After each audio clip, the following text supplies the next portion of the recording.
Good evening. I'd like to call the May 22nd, 2012 Longmont City Council meeting to order. This is a regular session.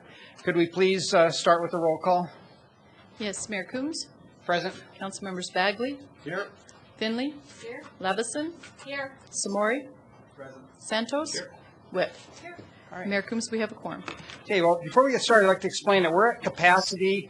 Can you speak into the mic? Yeah, we're at capacity tonight, so we'll have people at the doors letting people in and out, and so it's a little bit unusual, but we'll try to operate as best we can. And also, I want everybody to understand that, to speak on a consent or general business item or items not on the agenda, place your name on the sign-up sheet for the public invited to be heard. And only those who have signed up will be allowed to speak at the first public invited to be heard. All others will be called in the final public invited to be heard. To speak on the public hearing items, please sign up on the appropriate sheet for the public hearing items. Public comment is going to be limited to 3 minutes per speaker. So let's stand for the Pledge of Allegiance. I pledge allegiance to the flag of the United States of America and to the republic for which it stands, one nation, under God, indivisible, with liberty and justice for all.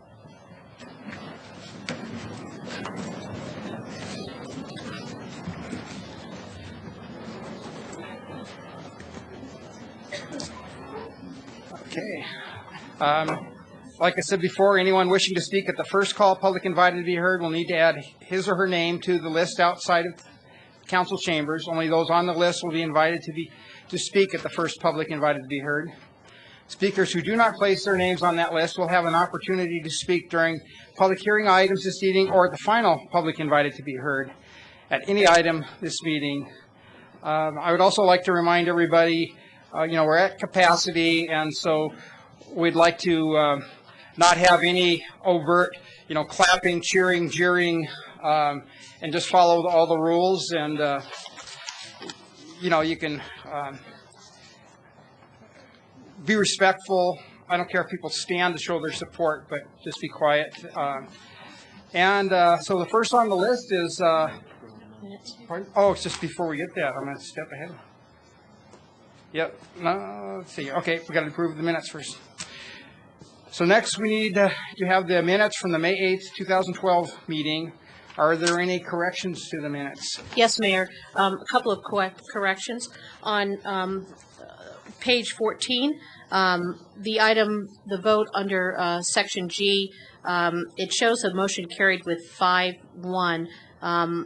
There's no notation that there was a number missing at that point. So I believe that that should have been 6-1. And then on page 16, under the council comments, my comment that Longmont was going to be asked to present a webinar for our anti-poverty program was from the organization Youth Education and Families Council from the National League of Cities. So it wasn't the YEF stands for Youth Education and Family Council, not Young Entrepreneur Foundation. So, Mayor, with those two corrections noted, I would move that we pass the minutes as amended. Correction. Go ahead, Bonnie. Councilmember Finley. Thank you, Mayor Coombs. There was another correction on our minutes. It is on page 10. It said Councilmember Finley moved to remove the portion of the preamble in the ordinance about hazardous materials designated outside areas and berm inspections. That was not my motion. My motion was to remove the preamble and the sections in it that referred to studies, the scientific studies, the incorrect scientific studies. Second. No. Okay, it's been moved and seconded. Shall we vote?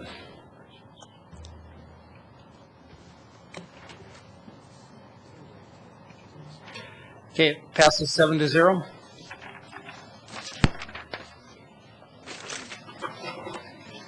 Valerie, are there any agenda revisions or submissions of documents? Yes, Mayor Coombs. There was one document placed at your desk tonight. It was also emailed to you earlier, and it's a correction on item 9N. So if you leave that on consent, that's about changing your meeting dates. You will be accepting the dates that are in this corrected communication. The second one is we need to pull item 9G from the agenda. Staff has some additional corrections to that contract, and we'll bring it back later in June. Okay. Is there a report from the city manager? No, sir. All right, the first person on the list of public invited to be heard is Michael Kokoli.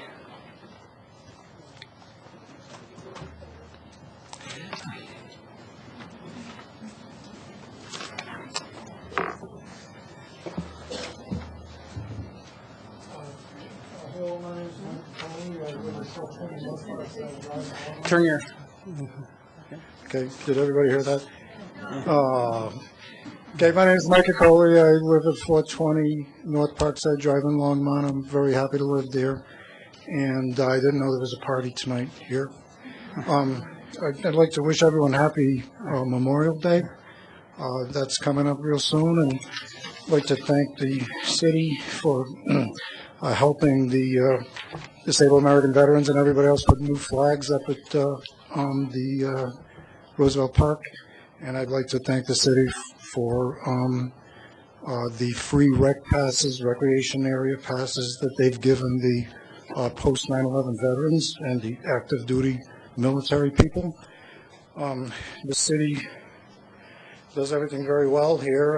I've noticed, and I've been here about a year, and I'm really happy to be here.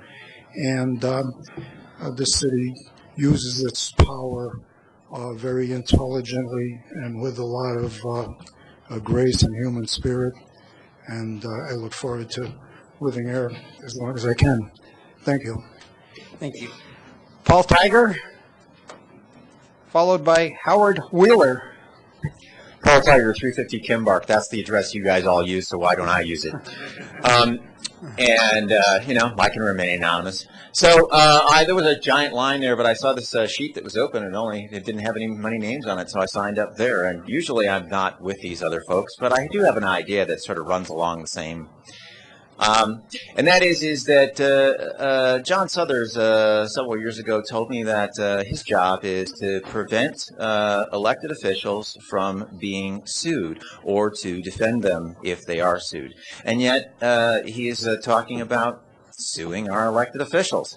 So here's what my thought is that rather than begging government, because I'm really not into begging government, is to let this community, as well as Louisville, Erie, and many of the other communities that are along the Front Range, as well as communities that are on the western slope, join together in a coalition and bring a lawsuit against the state government to stop fracking.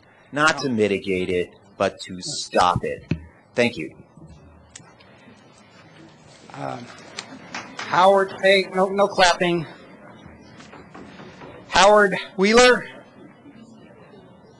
She canceled. Howard Wheeler. Is there a Howard Wheeler outside?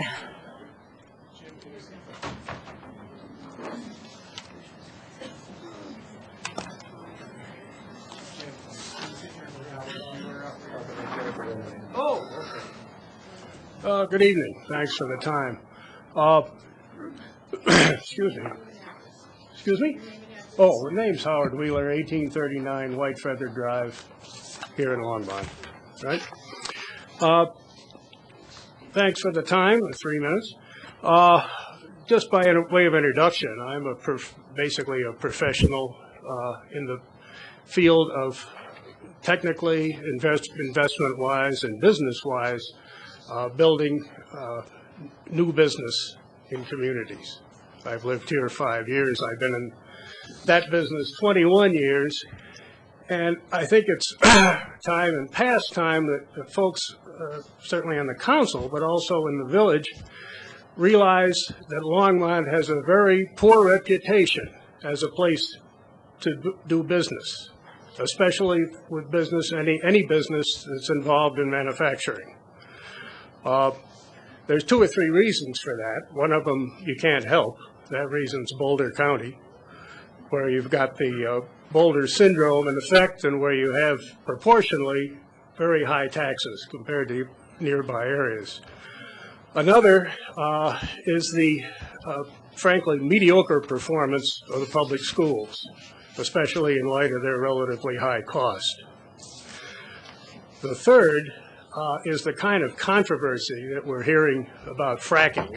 I'm not going to talk about fracking per se, but about that kind of controversy, whether it's airplane noise, train whistles, or the fact that an established technique of producing a natural resource, carefully regulated by the state, is viewed as something to prevent.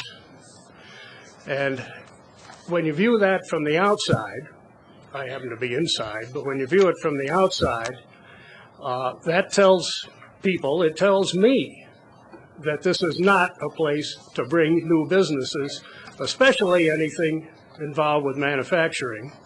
And I don't think you can live forever on coffee shops and resale shops. Right now, as I say, I've been doing this for 21 years. Right now, I have 14 active projects. In the last 3 months, projects that I've worked on for quite a while have raised $42 million in investment and will result in hopefully permanent jobs in various places. None of those jobs, none of those dollars, none of that investment will be in Longmont.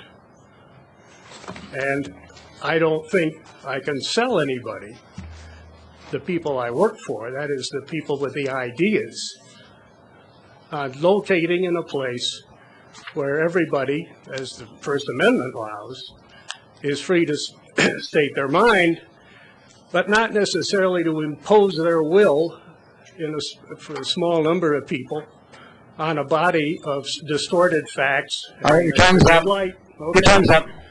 You've heard it, guys. That ends the public invited to be heard.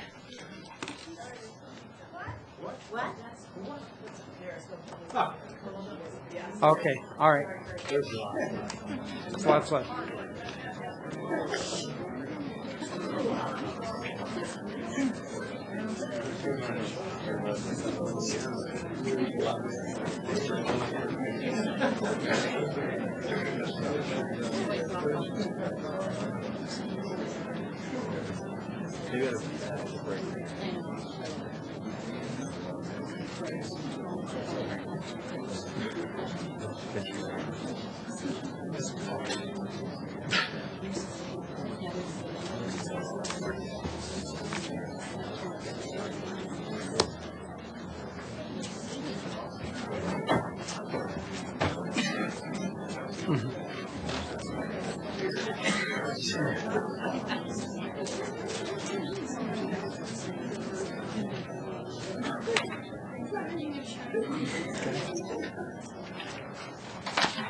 Yeah, I'd like to remind people speaking at the public hearing to not be speaking about the oil and gas agenda item.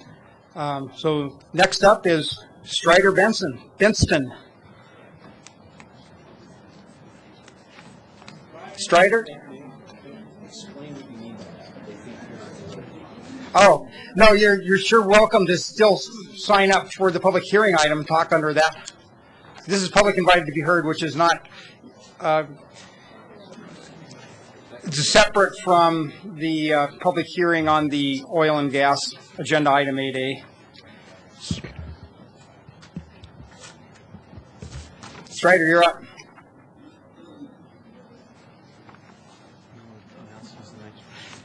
The next person is Rod Brewski.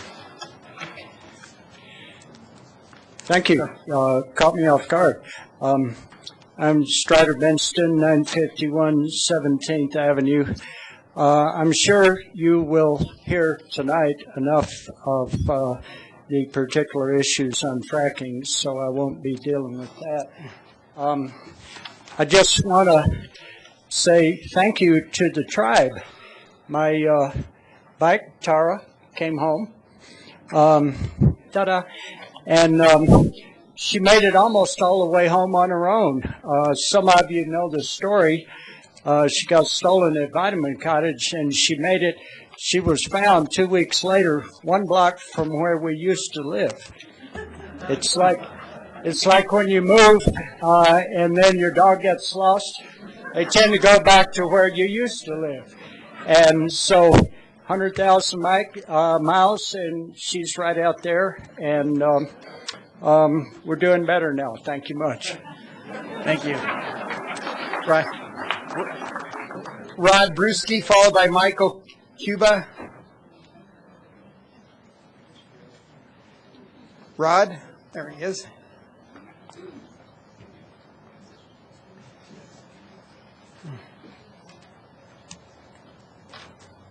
Good evening, Council. Good evening, Mayor Coombs.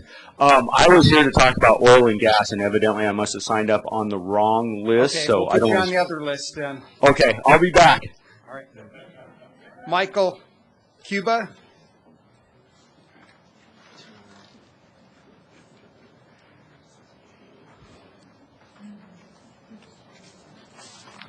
I actually put the item number next to my name, and it is item 8A. Would you like me to return later also? Yes. Jeff Thompson.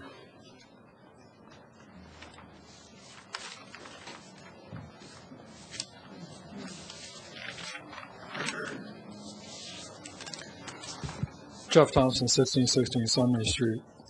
I have a few comments about Memorial Day, but they do involve the way the City Council held executive sessions to discuss the oil and gas ordinance and other matters related to oil and gas. So I won't say anything about what's in it or what's not in it, but just that it was discussed in executive session. The reason Memorial Day really hits home with me is my dad, who was a war veteran. He fought in the Philippines and won some medals and everything. But Memorial Day is to honor the men and women who died in our wars. And the reason, the connection to my dad is he lived into his 80s. And he never stopped feeling bad. I think he even had some survivor's guilt about his old college buddies who died in the war. He used to say they didn't come back from the war. And I have an aunt who died this winter, and she always wanted to go to Normandy and see the grave of her brother and never got to do that. Abraham Lincoln said that no words can honor these men and women who died in our wars, that the only way we can honor them is to dedicate ourselves to making sure that we always have in this country government by the people. The executive sessions that you had to discuss the oil and gas ordinance were held in secret by the council to avoid public accountability. There's no other legitimate reason for discussing those things in secret. You say, well, you wanted to have attorney-client privilege, but you waived that. The very first meeting, city council meeting we had on this subject, you had your lawyers in here to give us their point of view. And the packet tonight, you've got opinions of lawyers from the Gas Association and of the Gas Commission. But we don't know what's been going on in those executive sessions. So you've done everything you can to avoid government by the people. And I just want to say that when I see you come in here and stand up and face our flag and put your hands over your heart and pledge your allegiance to what this country stands for. This applies to each and every one of you. Well, all I see is a very ugly, disgraceful display of phony patriotism.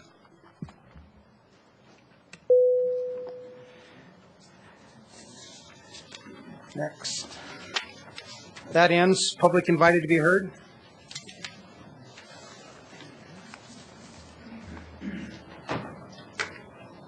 So, Mayor Coombs, the next item on your agenda is 8A, oil and gas, and we'll first have a presentation on project updates on oil and gas by staff, Brian Schumacher, and then secondly, we'll have Ordinance O 2012-25, which will be a public hearing and second reading of a bill for an ordinance amending chapters 15.04, 0.05, 0.07, 0.10, and Appendix B of Title 15 of the Longmont Municipal Code regarding oil and gas well operations and facilities. thank you.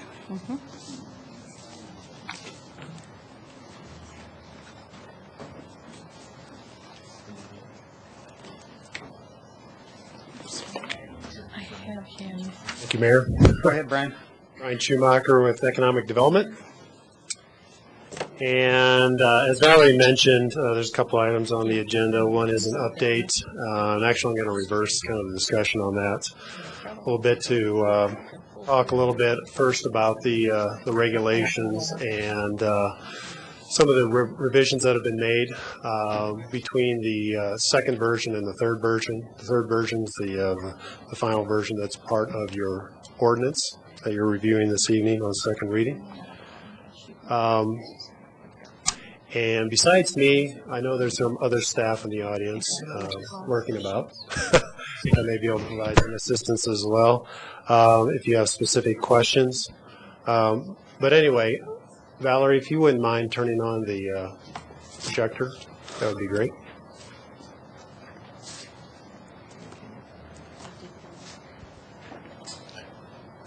Thank you. So just briefly on the schedule, obviously we had first reading of the ordinance on May 8th. Tonight is the public hearing on the ordinance regarding the oil and gas regulations. If they are adopted by council this evening, the effective date of the ordinance would be June 5th. The moratorium would end on June 16th.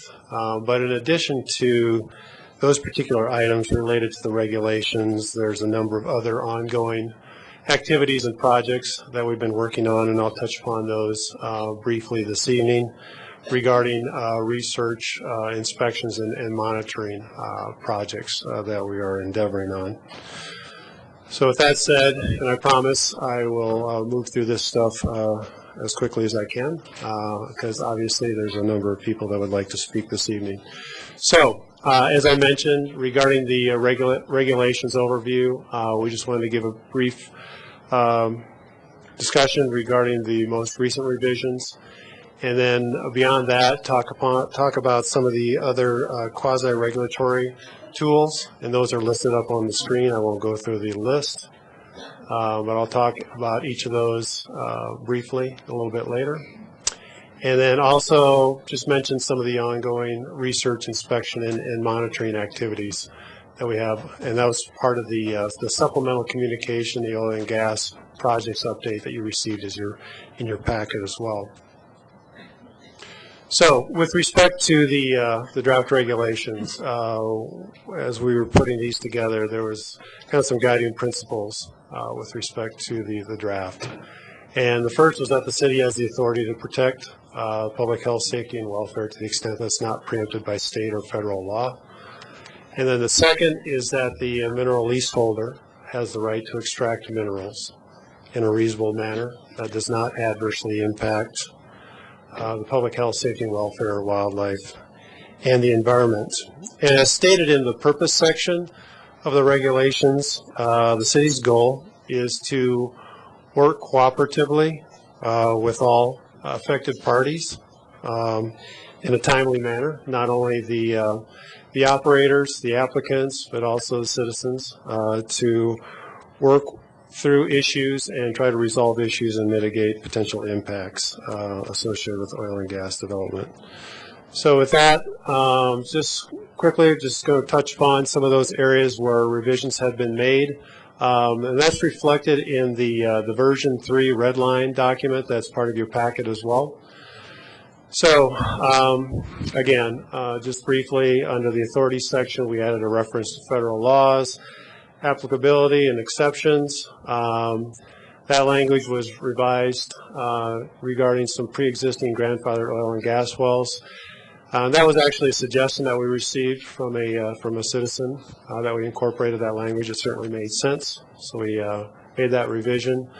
Regarding outside activity areas, since we removed that as part of the review process by the Plan and Zoning Commission, we forgot in the last iteration to remove the submittal requirements, so that was taken out with this provision iteration. And then on the section on variances, operational conflicts, and special exceptions, again, this section was revised to help clarify the intent of the language regarding the state's interest in the city's police power. And then also the judicial review section was changed to align with the scope of plaintiffs with respect to the Colorado Rules of Civil Procedures. On the topic of issuance of oil and gas well permits, this item was changed to allow for city review prior to or concurrent with the state and federal permits. Prior to that, the language indicated that it required the state permit application materials to be submitted with an application, so we just wanted to clarify that. Under enforcement and penalties,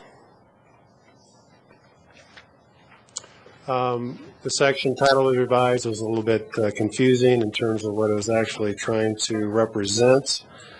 The transfer permit section was revised just to clarify that it's related to the city's enforcement ability. It's not related to the city's enforcement of state or federal rules. Again, the judicial review section was revised consistent with the previous section regarding that same matter. General development standards, again, since in the previous, the second iteration, language regarding the use of non-toxic or green drilling and fracturing fluids was removed. That reference in the general development standards was removed in this section as well. We added a new section just to specify general compliance with state and federal requirements related to oil and gas development. Under the hazardous materials section, that section was revised slightly to be consistent with the state rules on disclosure of fracking fluids, so we wouldn't have a conflict there. The safety and security section, again, that section was revised to require operators to comply with the COGCC safety requirements, but again, does not require operators to demonstrate compliance. The intent there was to avoid any operational conflicts again. The section on maintenance and general operation, that was revised to clarify the intent. And again, avoid operational conflict and duplication with another section that we had that referenced spills, and that was in the spill release and discharge section, which is a little bit later in the regulations. Under the indemnification section, previously in the second revision or version of the draft, we had taken out some language regarding an operator's indemnification regarding the city's negligence. We've discovered some additional language, and that was removed as well. On the setbacks from abandoned wells, we added in some specific requirements regarding setbacks from abandoned wells. Water protection and setbacks to water bodies. This is just more of a distinguishing clarification that the COGCC actually designates water bodies as part of the public water system under their rules. And the production site containment, we revised the berming requirement to be consistent with the state rules on high density areas. And then also we removed the inspection frequency requirement because we can't dictate when the state would do inspections on those berms. Under the spill release and discharge, again, we revised that section to clarify the intent and avoid operational conflict with the air quality section on green completion and other COGC rules. The reporting provision was removed based upon the recommendations from the Governor's Oil and Gas Task Force for real-time notice of spills and notices of alleged violations. And then finally, the last revision that we wanted to note was a couple of revisions were removed regarding designated outside activity areas, as well as the definition for building units. So before I get into the next section on these quasi-regulatory tools, I just wanted to mention at your desk that late yesterday afternoon we did receive a letter from Mike King, the Executive Director from the Department of Natural Resources. And so you can certainly look over that. That's something that we're currently reviewing and taking under consideration. So beyond the regulations themselves and the ordinance, as I mentioned, and as outlined in the supplemental communication, the oil and gas projects update communication, there's a number of other activities the staff was undertaking. Obviously, one that concluded in this past month was the Governor's Oil and Gas Task Force recommendations. There's also the MOU and IGA opportunities, particularly related to local inspection authority, the setback review stakeholders process, designated outside activity areas, surface use agreement, and local government designee process. So just briefly, as I mentioned, the Governor's Oil and Gas Task Force, it was a task force that was convened in March and concluded in April. And as part of that, there were some recommendations that were developed by the task force that were incorporated into our cooperative strategies matrix, and that was included as an attachment to your communication. And there were three primary areas associated with that. One was education and outreach, and that's kind of tying in with the local government designee process and procedures, as well as the inspection protocols. And that's related to and ties back in with the discussion on the local government inspection authority. And I'll touch upon that a little bit more in just a few seconds. And then the final item, recommendation, was reporting and response protocols regarding spills or notices of alleged violations, where there would be more frequent or real-time notice to local government designees regarding spills and alleged violations regarding activities of operators. With respect to memorandum of understandings and intergovernmental agreements, again, there are copies of the examples from Gunnison County in your packet of both the MOU and the IGA.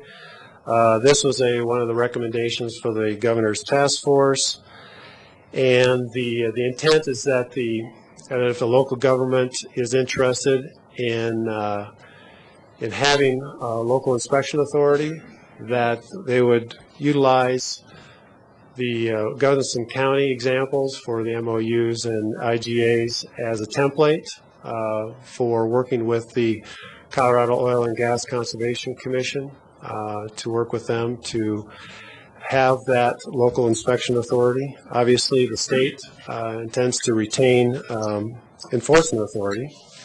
And that's one of the areas that we're currently looking into, options regarding the ability of Longmont to have local inspection authority and work with the COGCC and perhaps other jurisdictions in the area on that inspection ability. The COGCC setback process, this is a stakeholders process that started in February. There's been 3 meetings to date, most recently just last week. Again, in your packet, there's a list of topics and issues that will be discussed as part of that process. We've just kind of gotten through the initial few of those topics for discussion as part of that stakeholders process. We anticipate that process continuing through the summer, perhaps into the fall. And the intent is to develop a framework for recommendations on whether the state rules regarding setbacks to structures should potentially be modified.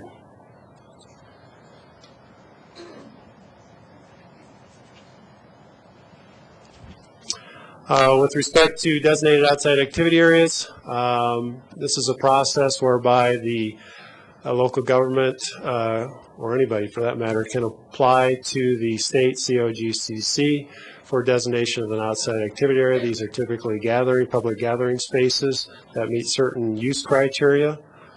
If it's so established as a designated outside activity area, there would not be any drilling within the boundary of that area. Plus, there's an established setback that accompanies that designated outside activity area. The Sandstone Ranch baseball, softball fields are currently designated as such, and I believe that is still the only designated outside activity area in the state. Staff is currently working on applications to submit to the state for proposed designated activity areas, and these three are just a few examples. Sandstone Ranch soccer fields. When the baseball and softball fields were constructed, the soccer fields were not quite completed, so we weren't able to have those designated at the time. So we'll be looking at getting the soccer fields designated, as well as area around Lake McIntosh, as well, and also the Union Reservoir Recreation Area. Those are just a few examples. Other examples might include some of the public golf courses and or other public parks in the community. Surface use agreement is another area that we've been working on. Staff has been meeting with top operating in terms of negotiating some of the language in the surface use agreement. Obviously, the goal is to locate future operations and facilities as far away from residences and other occupied buildings as possible. And the intent is to have the surface use agreement be consistent with the oil and gas regulations. One component of that is to consolidate well sites, and as part of that consolidation, that would allow those sites to be moved further away from structures, occupied structures, residences, and schools and such. And again, final item that I want to touch upon was the local government designee process. And as I mentioned before, this was one of the recommendations from the governor's task force. And this is an opportunity for local government designees staff to comment on proposals of applications to the state for oil and gas drilling in and around the community. As part of the recommendations from the governor's oil and gas task force, it's our understanding that the state will be providing more frequent and regular notice of spill activities, as well as notice of alleged violations. And so we are working on a protocol related to that, as well as the intent is to collaborate early on in the process with operators and applicants to address issues before they submit applications to the state. Beyond some of those quasi-judicial, quasi-regulatory activities, also just wanted to mention briefly some of the ongoing research, inspection, and monitoring activities. We have remediation of existing wells. There's 3 wells in particular that we've touched on before. We also have annual inspections that we are planning to fund and have been working with Terracon Consultants. Then there's also some discussions we've had regarding planning for water quality monitoring of existing wells, as well as research on plugged and abandoned wells. So just briefly to touch upon each of those, there's some information in your packet, that supplemental communication regarding each of those items. We did receive a brief update on each of those areas with respect to the Rider 1 well, which is on the west side of County Line Road, north of Trail Ridge Middle School. We did receive yesterday, I believe, so received updated test results. On some of the monitoring wells, there was a couple of wells that need to be resampled, but it appears that the levels in terms of volatile organic compounds are improving at that particular site. And once we get the the additional sampling information, we'll provide that information to council and the public. In terms of the stamp well, which is east of County Line Road near Union Reservoir, the top operating is currently analyzing some soil cores with respect to area around that well, and understanding, since it's been fairly dry, that once the groundwater levels are back in the wells, that they'll take additional samples for that particular site. And then on the Serafini well, which is south of Sandstone Ranch on the Sherwood property, understanding that TOPS consultant will be going out this week to, I believe, to take water samples if there's adequate groundwater in those wells to take samples at. The water levels have been pretty low recently.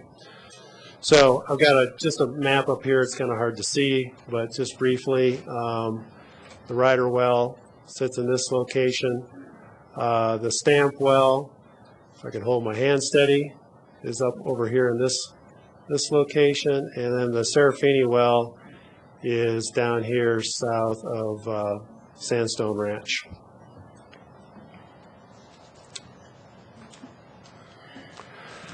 Regarding the topic of annual inspections of existing wells, Terracon Consultants has been retained for annual inspections on the 11 wells, existing producing wells on city property. Site inspections that were conducted in late April, and we're expecting to get the results soon. And if there are concerns identified in the report, then soil and or water quality monitoring would follow. The annual cost associated with these annual inspections is right around $15,000.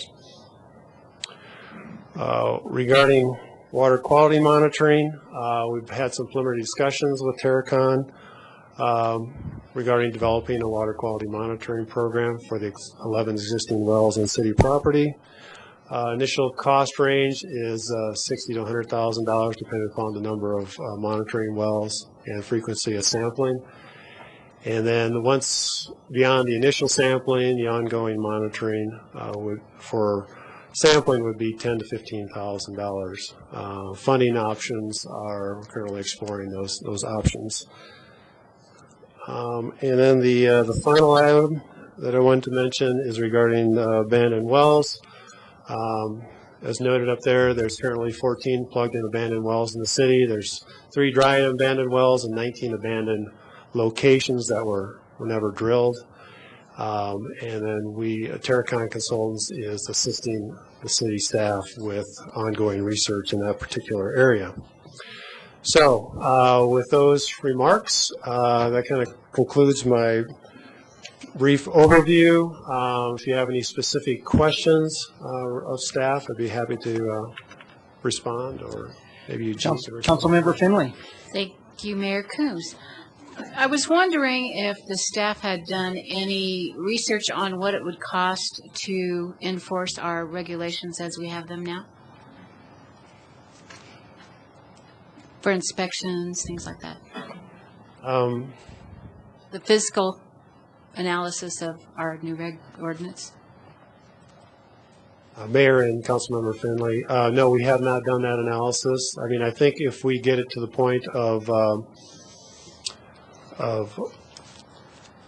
having the discussion with the state regarding an MOU or an IGA regarding local inspection authority, we'll have to provide that analysis and do that analysis and come back to council with direction regarding whether or not council would like staff to pursue that with the state.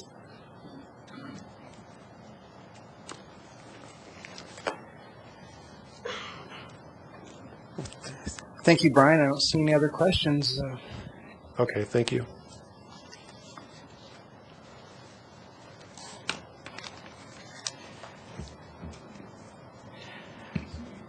So I guess I'll open the public hearing on this ordinance.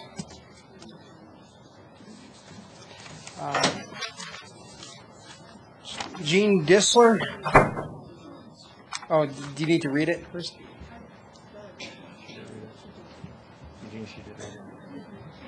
Okay. Yeah. Gene Disler. Michael Kokoli and Russ Boheen.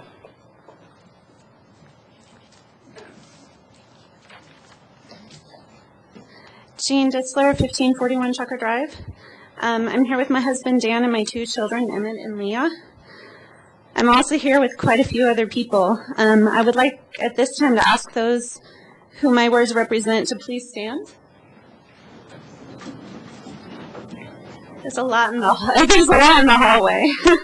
I'm speaking on behalf of all the families behind me and many more that weren't able to make it tonight. Many of the residents you see standing together in unity tonight have spoken at multiple city council meetings during the process of rewriting the oil and gas regulations. Many of us have spent hundreds of hours researching and educating ourselves, as well as our neighbors, as well as the city. For some, this is their very first experience attending a city council meeting. We are friends, neighbors, mothers, fathers, and children who deeply care about our families and Longmont, our home. Tonight, we have a message of encouragement. We encourage a unanimous vote on the approval of the oil and gas regulations, and we encourage your continued participation in citywide and statewide efforts to protect our property and the environment we live in, and to preserve our inalienable rights to our health and safety. Thank you, Mayor and City Council. Thank you, Jean. Michael Kokoli, please, no applause. Michael Kokoli, followed by Russ Boheen.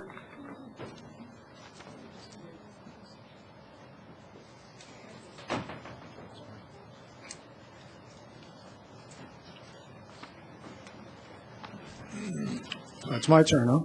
Okay, I'm Mike Kokoli from 420 North Parkside Drive in Longmont. And I'd like to mention that the state of Colorado wants to control all this oil and gas exploration and production across this whole fairly large state using only 17 inspectors. There are thousands of existing wells in the state and many more will be drilled. Now, the state of Colorado has the Division of Wildlife does a great job enforcing its wildlife management laws concerning big game, small game, and turkeys and fish and everything. The Division of Wildlife has 227 certified law enforcement officers enforcing these laws. They focus on 230 separate, areas of the state. 138 of these officers are in the field, and 89 are in and out of offices, but they're all fully armed and fully trained, and they have post certifications,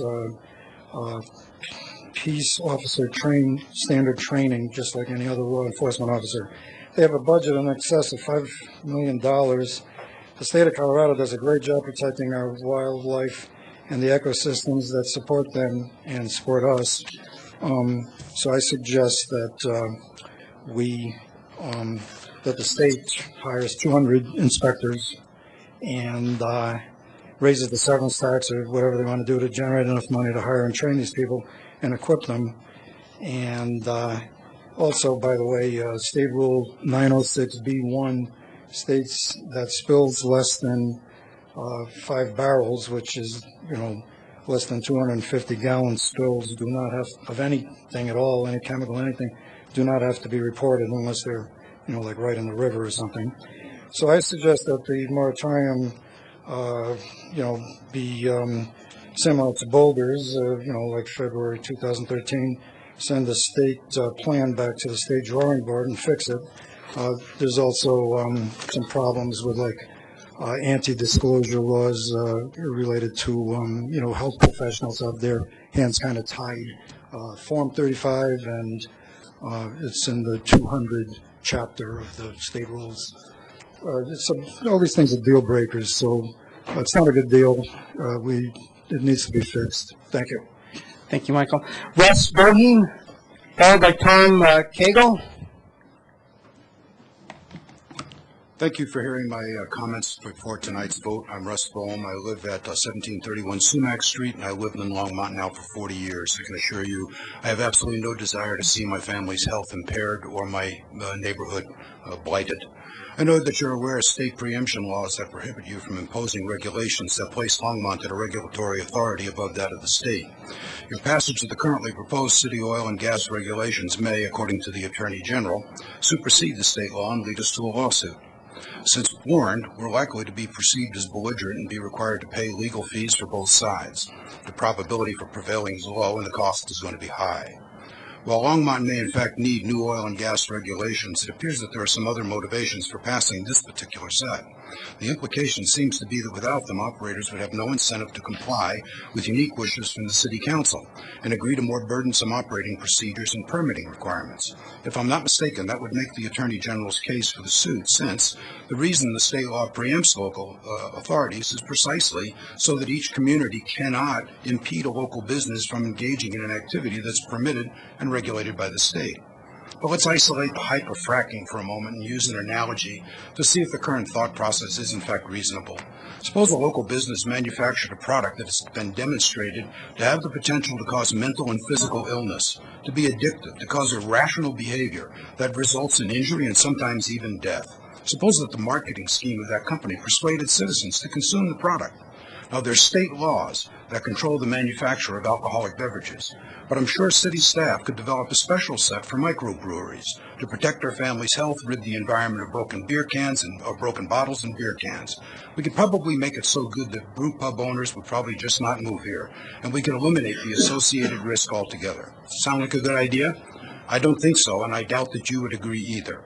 In essence, I think that's what you're doing with the current regulations. You're saying that oil and gas operators have to pass local tests and pay special fees to engage in a business that's regulated and encouraged by the state. As a businessman, that's not a model that would persuade me to move here. So as a citizen, I would ask that you either reject or take no action on the current proposed regulations tonight, but rather work with the approved and supported state model used successfully by other cities to deal with oil and gas development, and develop baseline measurements and monitoring methods for fracking chemicals that concern you. Mr. Santos and I have discussed that briefly a couple of weeks ago. And don't spend tax dollars on a lawsuit where the hope of prevailing rivals that of tilting at windmills. Thank you. Tom Kilgore. Mr. Mayor, members of council, thank you for letting me take a few minutes. My name is Tom Cagle. I live at 2501 22nd Drive. I've lived there for 24 years. And like many of us, some of the reason I'm living there, or some of the reason I view that property, is to help my retirement. Every month, every year, I pay off a little bit of the mortgage, build equity, eventually having enough money, I hope, to retire. And one of the founding principles of this country is that property, that private property, is guaranteed to me by the Constitution. Now I'm going to shift a little from property located above ground to property located below ground. The oil and gas reserves between our city, that is private property, very much like my house above ground.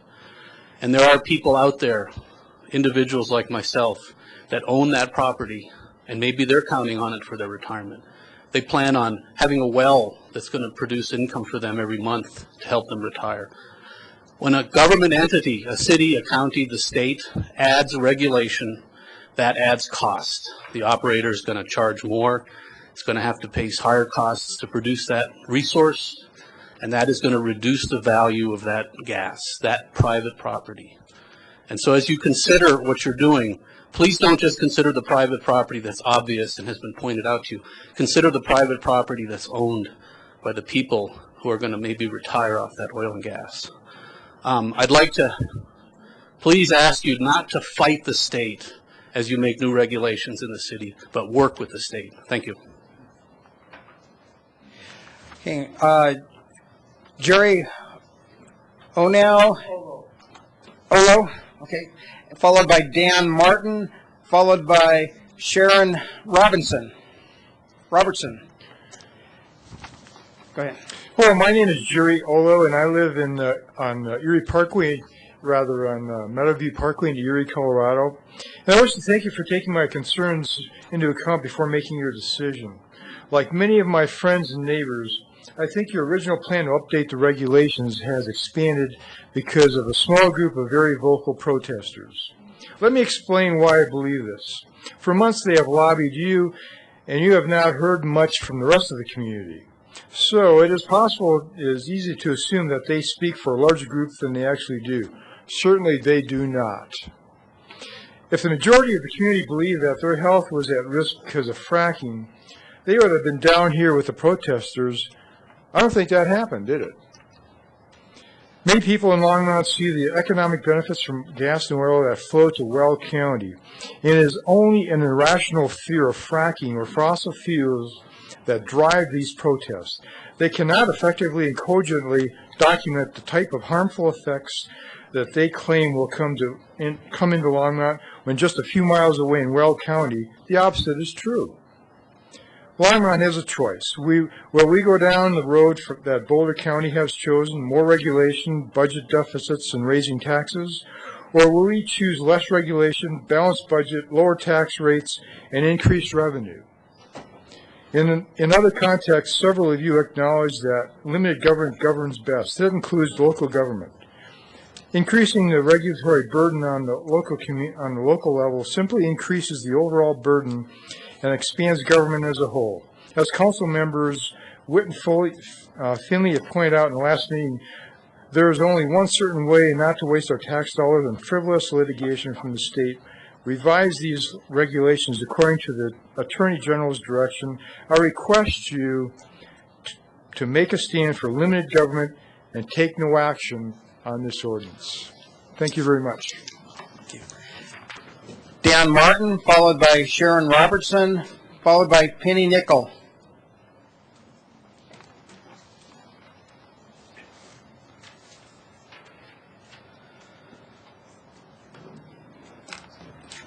Hello, I'm Daniel Martin. I live at 2063 Falcon Drive in Longmont. I've lived here for 11 years. I'd like to begin by commending all you parents that I see in the audience with your children. Thank you for that. Thank you for involving them in this process. What we do tonight, what the city does, what our state does, and how each of us votes in November is going to determine the future of these little ones. It's not for me. I'm an old man. I won't be with you much longer. So I'm only asking you, please, consider what you're about to do. At your last meeting, Councilwomen Finley and Witt pointed out some of the shortcomings of these new proposed city regulations. Governor Hickenlooper has said the state of Colorado already has the most stringent environmental protection of any state among the 50. He said that. Colorado already has the most stringent. What is Longmont here to add to that, or maybe to avoid operational conflicts by creating a transparent, so to speak, covering over the state regulations? That would just be a cataract over the vision of the state. We do not need that. Mr. Mayor, council members, you were elected to service the needs of all of your citizens. Your job is to make Longmont clean and safe. Hire more police if you need to. Fix the streets. But come on, a drawn-out legal battle with the state in which we all live and all pay taxes and will all pay the lawyers for your side and the state's side, that kind of lawsuit is unconscionable. It's unaffordable. And most of all, it's unwinnable. Why do we do this? Let's keep it real, folks. Please. A few weeks ago, each of you received a copy of this petition. It has 90 names on it, including mine. So for all the people who stood here tonight, and I thank you for that, Your opinions are appreciated. Appreciate mine and the rest of these 90 individuals. We believe the city is more importantly should address our needs as citizens, not to save Mother Earth from this point in a state. Please, Council, I urge you to become a partner with the state of Colorado and not its adversary. Thank you. Your time's up. Thank you. Sharon Robertson, followed by Penny Nickel, followed by Scott Wimple. Okay. Penny Nickel.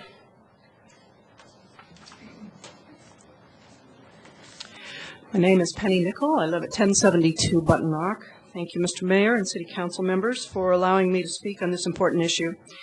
My interest in a clean environment started over 30 years ago when I became a distributor of Shackley Products, one of the first environmentally responsible companies that started in 1957. I hosted a series of Rachel Carson's Silent Spring, a movie about the dangers of chemicals in our food supply.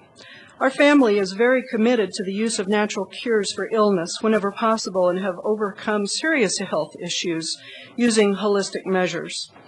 I live literally around the corner from the site of a current well that I understand will be expanded on. That well has been there since before the subdivision was built, and I walk my dogs by it on a fairly regular basis. In the last 12 years that I've lived there, I have never been aware of any serious issues with this particular well, but I do want the well operators to be a good neighbor. The addition of another layer of regulations to the state regulations, already the most stringent in the nation, simply does not make sense. Some members of this council have said they'd be in favor of the regulations if the city wants to adopt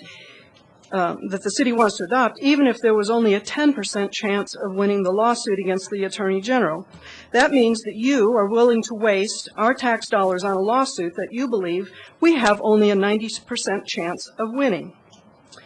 If we lose that lawsuit, it would cost, excuse me, if we lose that lawsuit, it would cost us taxpayers millions of dollars. What city services are we going to see cut? Would it be snow removal or parks maintenance? Would we have to close the pools? Or are you going to raise the rates on our utilities, further burdening families who are struggling to make ends meet? I've lived in Boulder County for 33 years and have seen my tax dollars used to fight a number of ridiculous lawsuits, and frankly, I'm pretty tired of it. I voted for the majority of members on this council in hopes that good sense and fiscal responsibility would prevail. As a benefits provider to small business and individuals, I've seen the unintended negative consequences to the health insurance premiums due to overburdensome regulation pushed by well-meaning but ill-informed activists. Regulations eventually end up costing the consumer and stagnating the economy. I believe that a bigger threat to our children is a failing educational system, a system that stands to gain significantly from oil and gas. Governor Hickenlooper has said that 70% of all revenue generated for K-12 education across the state is generated in Weld County by the oil and gas industry. That's 70% to the children. This repetitive regulation is a bad idea and will cost citizens of Longmont a lawsuit, lost income to the city, and additional employees. If you want to use your money or the money of the activists, fine. Go ahead and pass the hat. Weigh out your ATM machines. Scott Whipple, followed by Kathy Jarrett. It might be Jassett. I can't tell if those are Jarrett. Okay. Hi, my name is Scott Whipple. I'm a resident of Longmont at 1368 Clemson Drive. I'd like to start with information offered by Roar from their own website and put it into perspective. They say fracking uses many hundreds of times more water, 2 to 5 million gallons per frack, and each well can be repacked multiple times than vertical fracking. That's a lot. Let's put it into perspective, though. 5 million gallons is equal to New York City's water use for about 7 minutes. A 1 gigawatt coal plant for 12 hours, a golf course in 25 days, or 7.5 acres of corn. Fracking uses less water than the production of ethanol. This water is continuous, but fracking is a one-time event. Averaged, it's about 1.3 gallons for every 1,000 cubic feet of gas. This is less than 0.1% of water used to produce the same energy from ethanol. Water consumption is a smokescreen. Also consider this, a byproduct of ethanol is formaldehyde. This has to be handled as well. So my question to everyone opposing fracking, where is the uproar, pun intended, in opposition to ethanol? Or could it be that this isn't about the environment at all, and simply the anywhere but here argument? Since we haven't yet seen any uproar, we can assume it's the anywhere but here argument. The oil and gas companies know that dealing with towns is an unpopular uphill battle. However, due to the imposed restrictions on coal by our state with HB 10-1365, which closes coal-fired in favor of natural gas plants, and restrictions imposed by the current administration through executive order and EPA regulations, companies have to look for new resources to meet demand. According to the EPA, the upcoming regulations will shutter 28 gigawatts of electricity generation capacity. Also, the U.S. Government Energy Information Administration reported a 40% decline in oil and natural gas production on federal lands compared to 10 years ago. And we currently only access 2% of the Gulf resources. This leaves local land. Your battle should not be on regulations. If you are sincere about keeping it out of our cities, your battle is with the Obama administration and the state. Furthermore, between natural gas to heat and electricity via natural gas to cool our homes, I challenge all those who oppose drilling or seek greater regulations, including council members who vote to pass these regulations, to publicly commit themselves right here tonight not to use their air conditioners or their furnaces. Show us just how much you believe in your position. Anything less is hypocrisy. I ask you to take no action on the draft of the Longmont oil and gas regulations as written and rewrite to be in compliance with the COGCC regulations. Kathy Jarrett, followed by Linda Champion, followed by Tisha Schuler. Hello, my name is Kathy Jarrett, a 40-year resident of Longmont living at 1532 Stewart Street. Mayor Combs and council members, thank you for considering my concerns about the oil and gas regulations. I'm curious if you, your staff, or an operator have actually sat down to determine how they plan to implement these regulations if they are passed in their current form. If you don't fully understand the burden that these regulations are going to place on the staff, it might be good to pause and get a clear understanding before going forward. Here are just a few of many possible examples.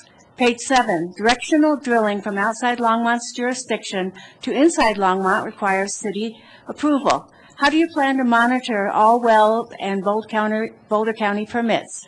Which staff member is responsible for the additional task of reading all those permits to determine whether or not this is the case? Page 15, inspection requirements that are imposed involve hourly monitoring or penalties. How are you going to document these response times? Have you considered whether this will require additional personnel? Page 16, mineral transfers require city approval. How do you plan to monitor and enforce and grant approval in a timely manner? If new personnel are hired, will the city fall behind and be sued? Page 21, performance security. Did you know operators are not allowed to use non-Colorado banks for security? Is that reasonable? What level of review is needed to grant a variance? More personnel? Page 30. All fossil fuel engines must use the latest emission reduction technologies. Does this prohibit workers from driving their late model vehicles? How will this be enforced? What penalties will be assessed? Even council members have brought up concerns about the defined purpose of these regulations in the preamble. The list could go on and on. I realize that you and the city staff have worked long and hard to try to figure out a workable regulatory scheme for Longmont that does not violate state law. And I'm sure the bill for this hard work far exceeds anything you imagined when you first began this task. Most likely, your first inclination is that all their hard work must not go to waste. However, a tough call needs to be made about whether these regulations accomplish your original goals. It may be hard to accept, but the real answer is no, they do not. These regulations are unworkable for our operators. They will burden the city with enforcement that is beyond our current staffing and may trigger very expensive litigation. It's not the fault of the staff. They simply do not have the expertise or the resources necessary to undertake such a huge task.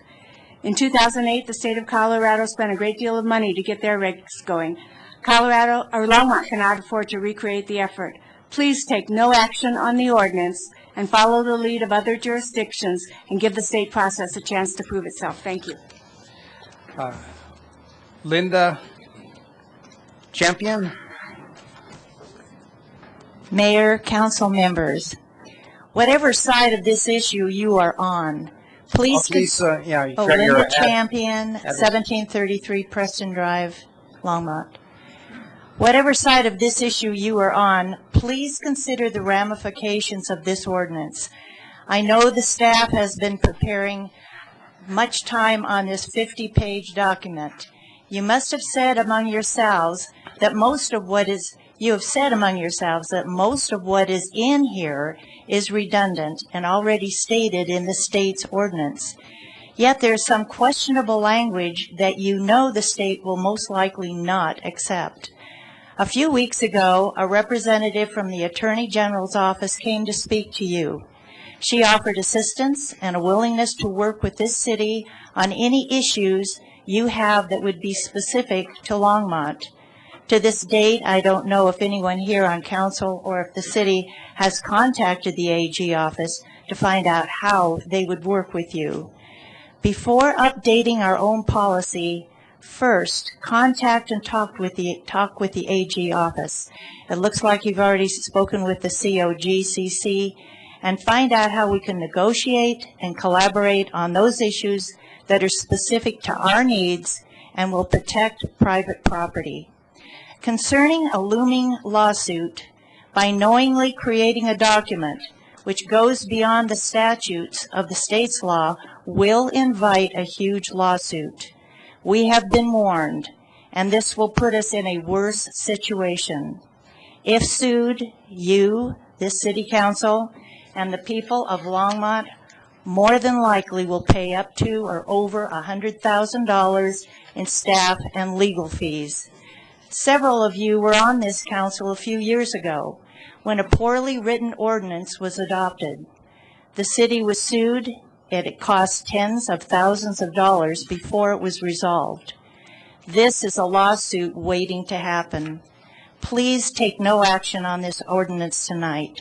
First, work with the state attorney general before approving this ordinance. The state has already passed the strictest set of laws for any state regarding oil and gas, well operations, and facilities. Please be willing to take a look at this course of action to avoid any unnecessary and damaging lawsuit to our city.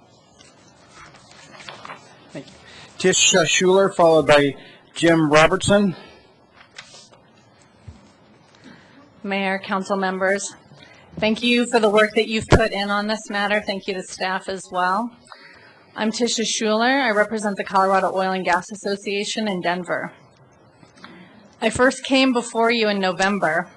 Since then, 6 months have passed, and we've strived to collaborate with the city on responsible regulations that are streamlined with the states. And here we are. And yet, there's been a robust 100-year history across Colorado of industry drilling in harmony with communities and their values across every corner of the state, including one of the oldest oil fields in the country, just down the Diagonal Highway in Boulder. I'm not passionate about this because I'm a drill baby drill Republican. I'm a Boulder County Democrat with 15 years working in the environmental consulting industry. I'm passionate about this because hydrocarbons are a cornerstone of our daily life for each and every one of us in this room. And if we're going to use them, we should engage collectively in a conversation about how to produce them efficiently and responsibly. If you think the activism for these rules is about oil and gas, you're wrong. Across Colorado, we're seeing similar movements against wind developments, solar panels, transmission lines, you name it. This is about NIMBYism. And NIMBYism is simply saying, I want to use this energy, but I want it produced in a different town. How about Pueblo? A different county? How about Larimer? A different state? How about North Dakota? In fact, how about in foreign lands? And we'll just waste a bunch of energy and resources and jobs shipping it here from countries with much less stringent environmental regulations. Please don't be fooled into thinking this is an unregulated industry. In Colorado, we're proud to have the toughest oil and gas rules in the nation. All of Colorado is watching Longmont. Will Longmont be the first jurisdiction of all those who flirted with their own rules to pass them? A yes vote states that you believe that every jurisdiction should be allowed to have their own regulations. 64 counties with sets of rules would be onerous and discouraging to business. Add in each individual town, and we would simply have redundant regulatory chaos. This is not the time to create a solution to a problem that doesn't exist. I hope Longmont won't put Colorado's business climate at risk. In 2010 alone, industry taxes contributed $1.1 billion to state and local coffers across Colorado. Some jurisdictions rely on oil and gas for over 60% of their revenue. Across Colorado, oil and gas development is balanced with community priorities. I urge you to vote no on these rules and to achieve your objectives through the state process. I urge you to stand with business. I urge you to stand with Colorado. Thank you. Thank you. Jim Robertson, followed by Travis Wimple. Hello, my name is Jim Robertson. My home address is 2727 Nelson Road. Mr. Mayor and council members, it looks like you're going for a long night. I'll do my best to be brief. At the last meeting, there was some discussion about the factual basis of these regulations contained in the preamble. Members have stated that some of the studies included in the preamble are not on sufficient scientific ground to be worthy of inclusion in the City Longmont ordinance. Other whereas paragraphs seem to state conflicting purposes and don't add up to the cognate statement of purpose. Other members have suggested they're willing to do away with the preamble because judges won't consider the preamble in a lawsuit. Neither outcome should satisfy members of this council. If the preamble states the foundation on which these regulations are laid, and the foundation is bad, the resulting regulations will be bad as well. If the preamble is removed because it is bad, it is not the judges you should be trying to convince that you've fully considered these regulations. It's the voters. The voters have a right to see what basis the council is making such dramatic changes to the business environment in Longmont. Make no mistake about it, these regulations are not benign. They add another layer of cumbersome regulations to every permit. Any statements that this is just an administrative review does not change the fact that you're doubling the process which permits are granted. I also feel obligated to say, if there are pro-drilling members of the council that are considering voting in favor of these regulations, their pro-drilling credentials will be tarnished, despite their best intentions to create a simple and easy review process. Such a thing does not exist when dealing with governments these days. These regulations are not ready for final consideration. Too many questions remain. The days of passing regulations to find out what is in them have long passed. Please slow down, do a complete review of the applicability of these regulations. Thank you very much. Travis Wimple, followed by Peg Cage, followed by Sharon Dillon. My name is Travis Whipple. I live at 1368 Clemson Drive. I'll leave you a copy of this letter for your further consideration. The protesters that have descended upon the council may have convinced several of you that hydraulic fracking is a bad thing for Longmont.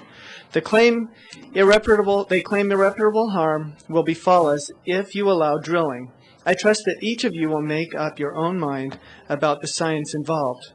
Several of you may believe fracking is safe, but also feel you should pass duplicate regulation on oil and gas development in order to avoid the harm claimed by the protesters. The protesters want you to worry about fracking fluid, falling rigging, and other perils. The point you should take away from their claims is that they seek to make you emotionally liable for any harm that may befall Longmont. To a person, I bet that these protesters would like to completely ban drilling in Longmont and really won't be happy with anything less. I'm here to tell you about the one harm the protesters do not want you to consider when you make your decision. There is one thing that has touched all our lives that is far more important than any arguments about fracking fluids or well locations. Today, it's hard to find anyone in Longmont that does not know of someone who has served or is serving in the military overseas. For decades, we have sent our children to the Middle East to protect our energy interests. Many of those who oppose fracking probably joined the ranks of war protesters during the Bush administration, calling out its connection to oil. Now these same people stand in opposition to domestic production. America's energy needs require we either bring stability to that region or come up with domestic solutions in order to supply the U.S. with oil. For many of us, we know someone who has not returned from those armed conflicts. I myself am a disabled veteran of the Iraq War. All this talk about slight variance in benzene levels or a few extra feet of setback is insulting compared to the loss of life that the common sense people of Colorado cannot ignore. To put on this show knowing that residents of Longmont are in harm's way and risking their lives in order to provide them with the very thing they are unwilling to produce themselves, I believe is immoral. I echo the challenge to all those who oppose drilling or seek greater regulation, including those who vote to pass these regulations, to publicly commit right here tonight not to use their air conditioners this summer or their heaters this winter. Show us just how much you believe in your position. Anything less is hypocrisy. Take no action. Do your part to bring energy independence to America so that our troops may return home. I'm sure they won't mind the sight of a well or two. I know I don't. Lastly, to the point that I addressed 2 weeks ago with regard to the pending lawsuit the State Attorney General has alluded to, as chairman of the Longmont 912 Tea Party, if 1 cent of my tax money is used in a lawsuit involving this issue, I will use my bully pulpit to continuously remind my members of those of you who violated this simple principle, The 3 months are up. fiscal Thank you. responsibility. Peg Cage, followed by Sharon Dillon, followed by Walt Engelhard.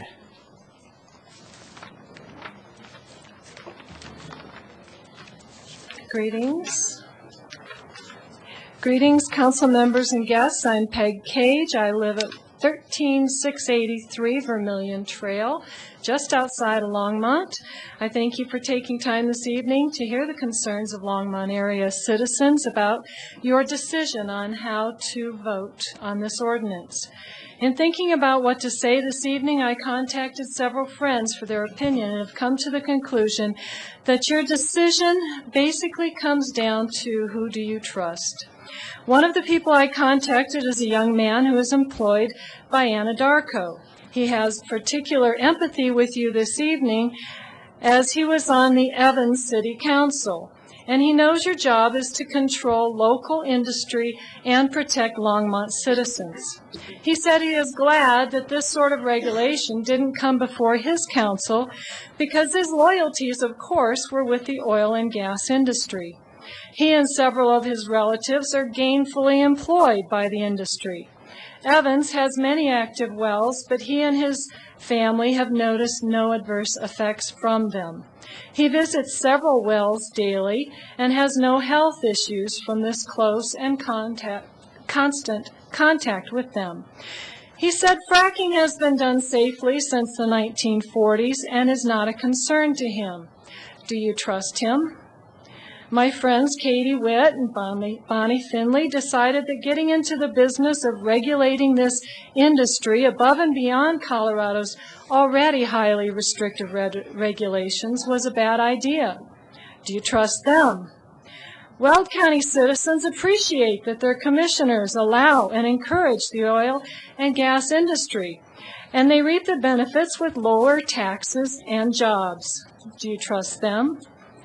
Colorado state law provides the local government designee process, a legal instrument that gives local governments special standing before the Colorado Oil and Gas Conservation Commission, and reserves the right of local jurisdictions to appeal the decisions of the state regulators. This tool is an important instrument for local governments to shape on-the-ground decisions about oil and gas development. Can you trust this process? Do you trust the Colorado Attorney General's office to file a lawsuit against the city as they have said they must do if these regulations are added. Longmont citizens will be paying for both the city and the state sides of the lawsuit. You can trust that many of them won't be happy about that. I would recommend that you take no action on this ordinance this evening, and I thank you very much. Sharon Dillon, followed by Walt Engelhardt, followed by Joel Champion.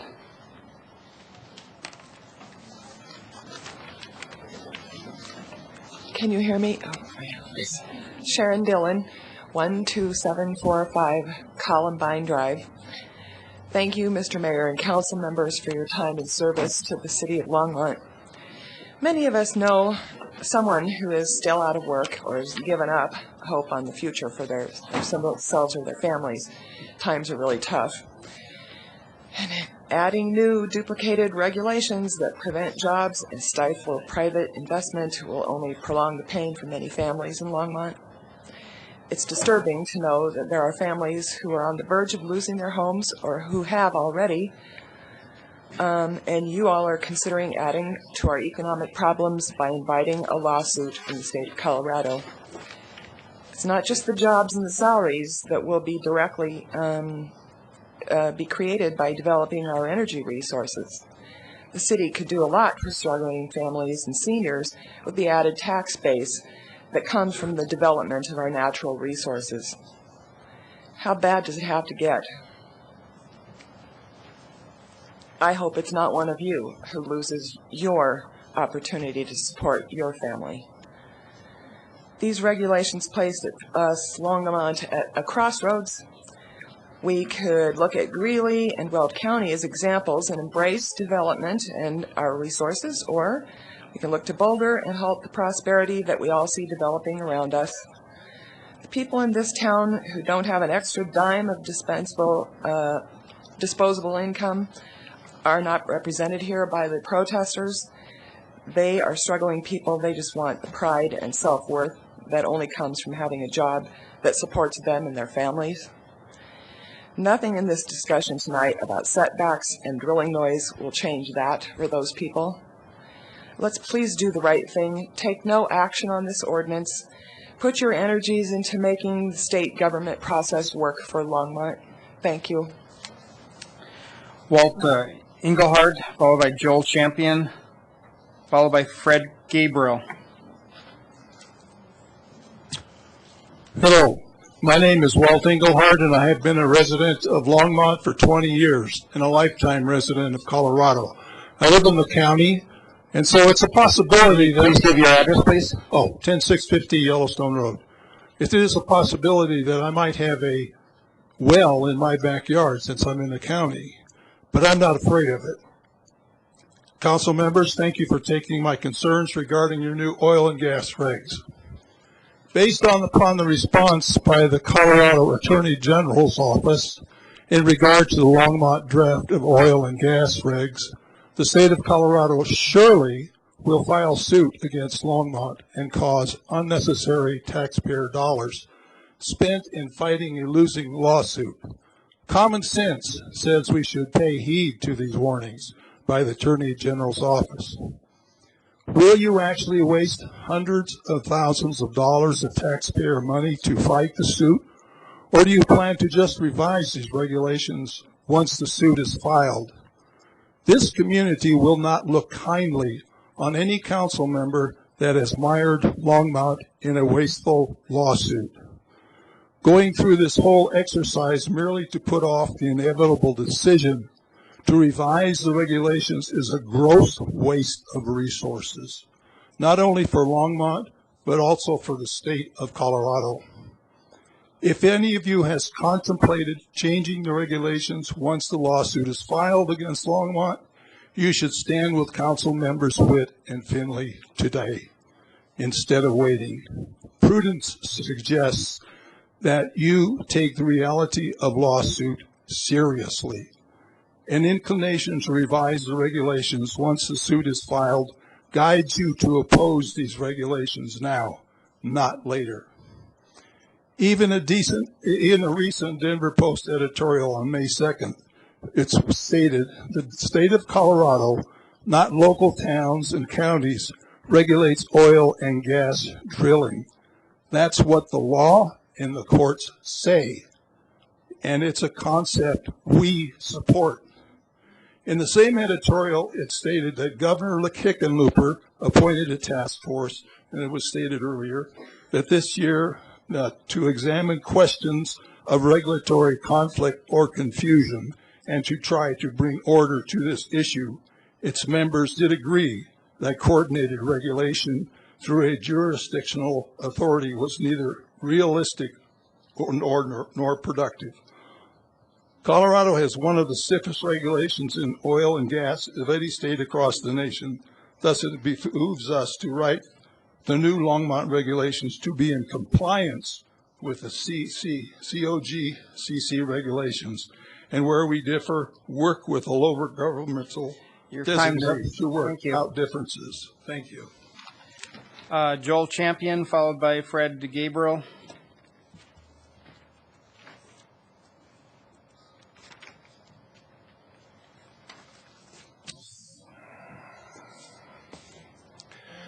Good evening, Mr. Mayor and council members. I am Joel Champion. I live at 1733 Preston Drive in Longmont. Like several others in this room, I have studied and analyzed the proposed ordinance under consideration this evening. Personally, I do not believe that it is ready to be approved as written.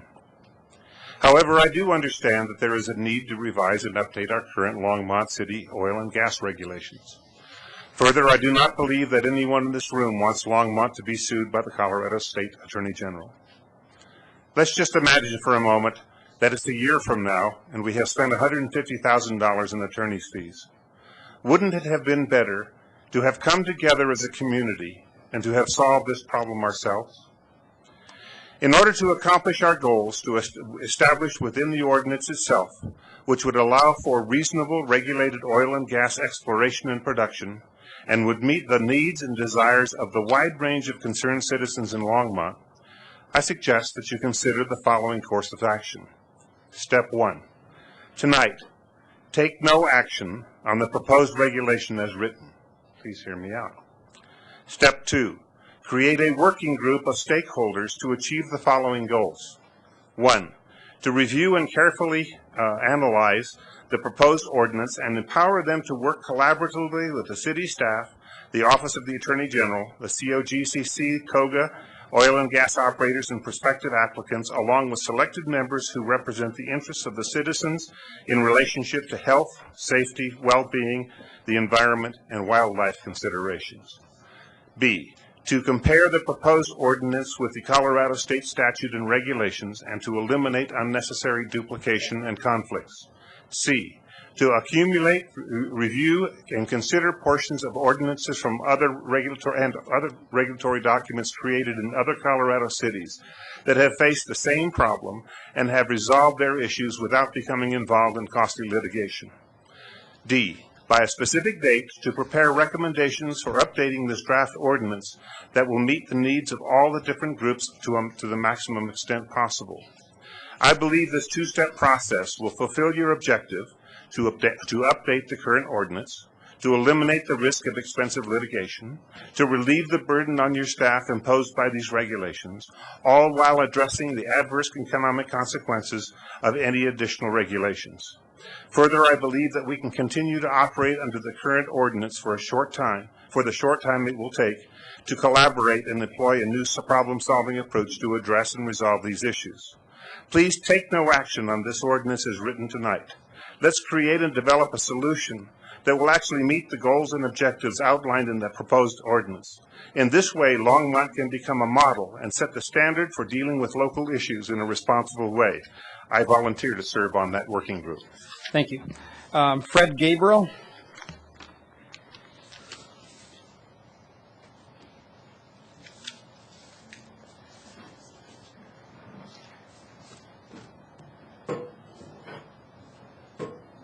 Do I get a green light? Yes, state your name and address. Fred Gabriel, Sunset Street, Longmont. I'm with a group called You Can't Raise Children in an Oil Field. We're the other guys, and I are an activist. We are human beings. drowning in a sea of political and corporate spin. We are a race of human beings, and this town is one of the places where we human beings breed. There is no justification, none whatsoever, to frack this town into oblivion. Not energy independence, not jobs, not money. That is corporate spin. Even bees know to keep the hive clean. If there was a corporate spin machine way back when, we would have been told that asbestos would create jobs and money and future independence from fiberglass insulation. The state may have tough regulations, but they only appear to show up on paper. When the people of Erie got sick, they went to the state and were told, sorry, there's nothing we can do. That is negligence. Garfield County's 2-year air study became a political football and disappeared. When the EPA told the Colorado Department of Health to investigate hydrogen sulfide leaks, the COGC said no. Despite the fact that people are getting sick all over the country, big oil and gas continue to tout the same old tired spin line that in 65 years, no one has ever had anything bad happen to them anywhere, ever, due to fracking.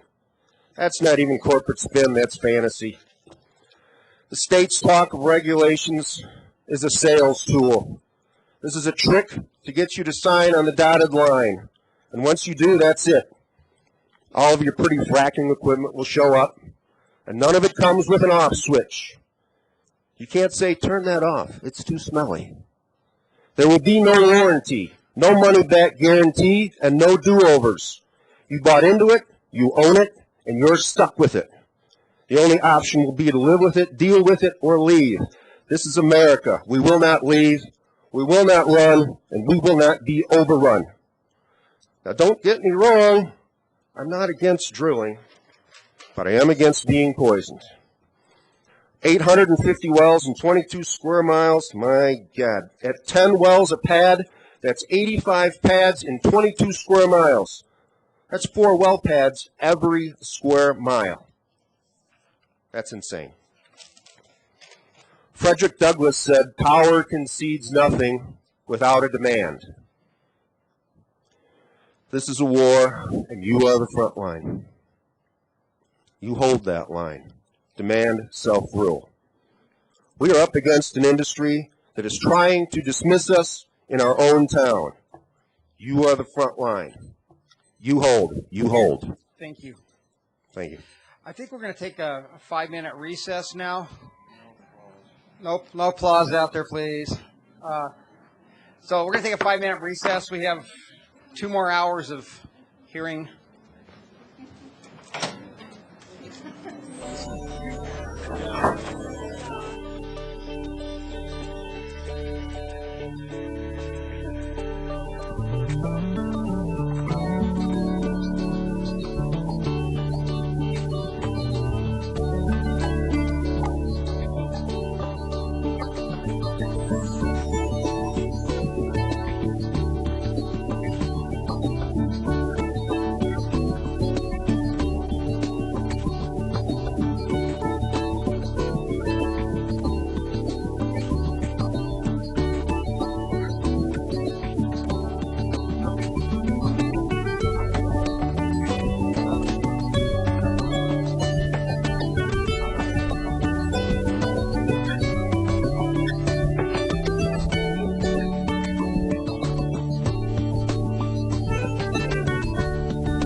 would like to call the meeting back to order because we have another couple hours, so please take your seats, everybody.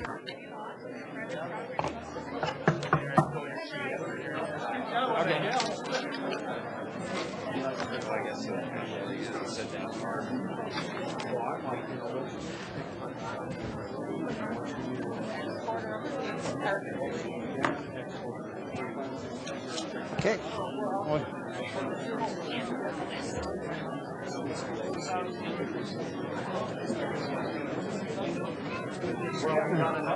I don't want to do that. Well, I mean, I think we need to get through this one thing, but we can do this. All right, please take your seats, everybody.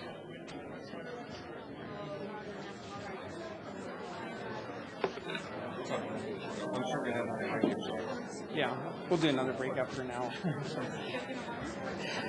All right, we've got Richard Montague is up with Win Englehart next.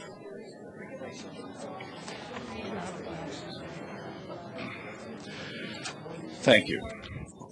My name is Richard Montague, but I go by Dick Montague. I'm sorry. Before you start, can we please have order, and Yeah, so sure. everyone needs to have a right to be able to speak.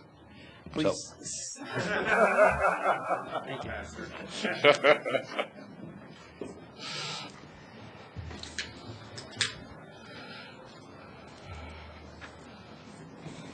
Are we ready? Yep. Okay. I'm Dick Montague, although I signed it Richard, to be formal. And I live in Longmont at 1601 Great Western Drive, Unit F2. And Mr. Mayor and City Council members, this is your lucky day, because I am here to propose a solution that I think hasn't been proposed yet. I have a great deal of sympathy for your efforts to try to come up with a solution here, because there are two major problems that haven't been dealt with and could be dealt with, and I will tell you about one simple solution to both of them. If you agree with me, we're home free.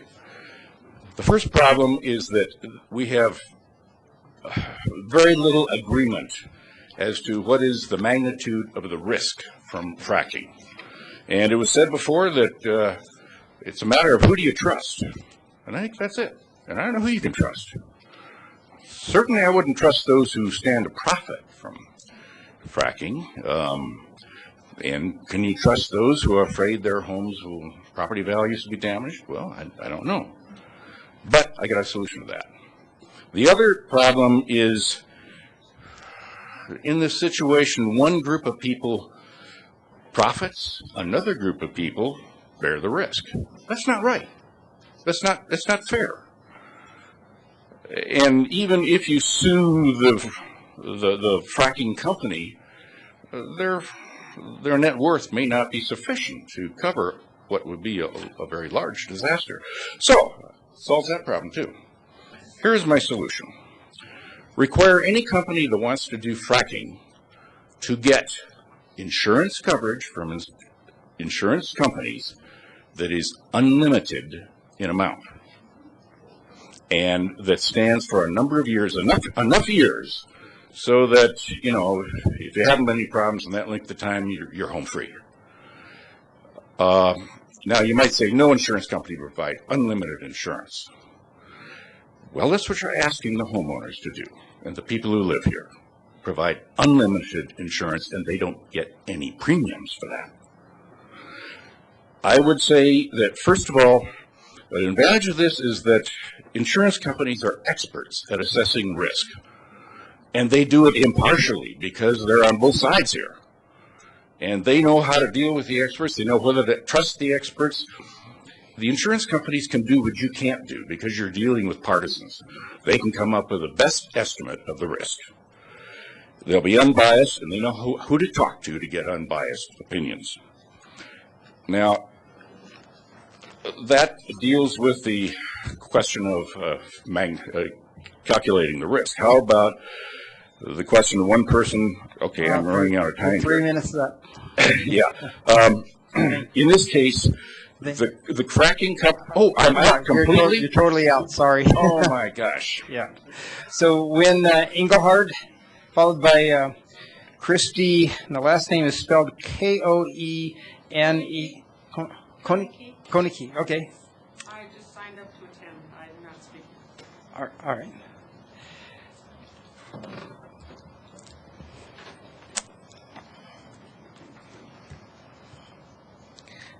Good evening, Mayor, Longmont Council members. Thank you for the opportunity to present. My name is Christy Konecki. I live at 8065 Marshall Court. I'm Vice President of NARO, National Association of Royalty Owners. My family owns minerals in Colorado. I'm here tonight to advocate for the owner of the mineral estate.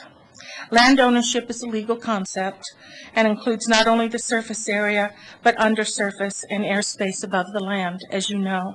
Our bundle of rights is legally protected. It is the mineral owners who contribute the most valuable piece of the equation. Minerals are not owned by the producing company. They are owned by your neighbors and your friends. The drama and color of environmental arguments, however entertaining, need to be overlooked. Facts and honorable reports must be studied before making rules that will penalize mineral owners. You as leaders have been exposed to the factually credible information. Not everyone testifying before you has had that opportunity. Their exposure has come from eco-activists that don't let facts get in the way of their larger motives. Oil and gas royalties are not dirty money. Royalties have allowed my home community in Garfield County to advance and become a much more desirable place to live. Money has stayed in the local community, benefiting current and future generations. If there are moratoriums placed on the development of minerals, that is considered a taking, and mineral owners must be compensated.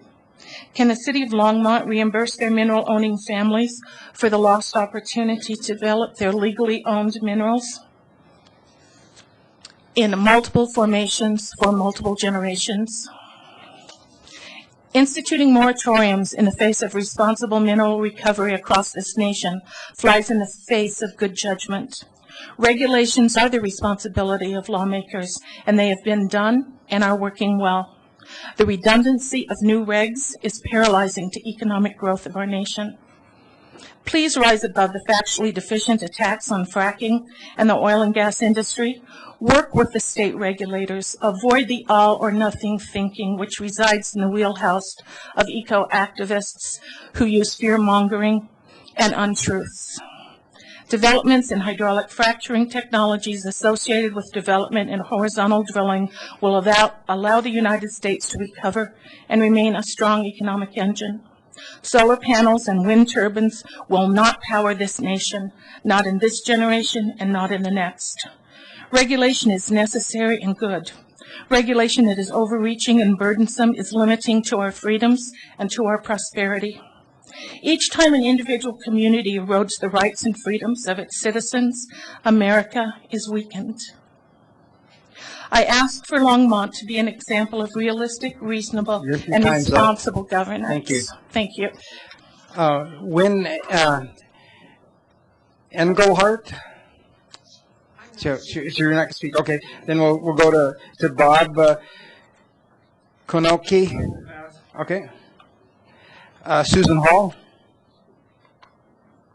followed by Ann Harper, followed by Deborah Anderson.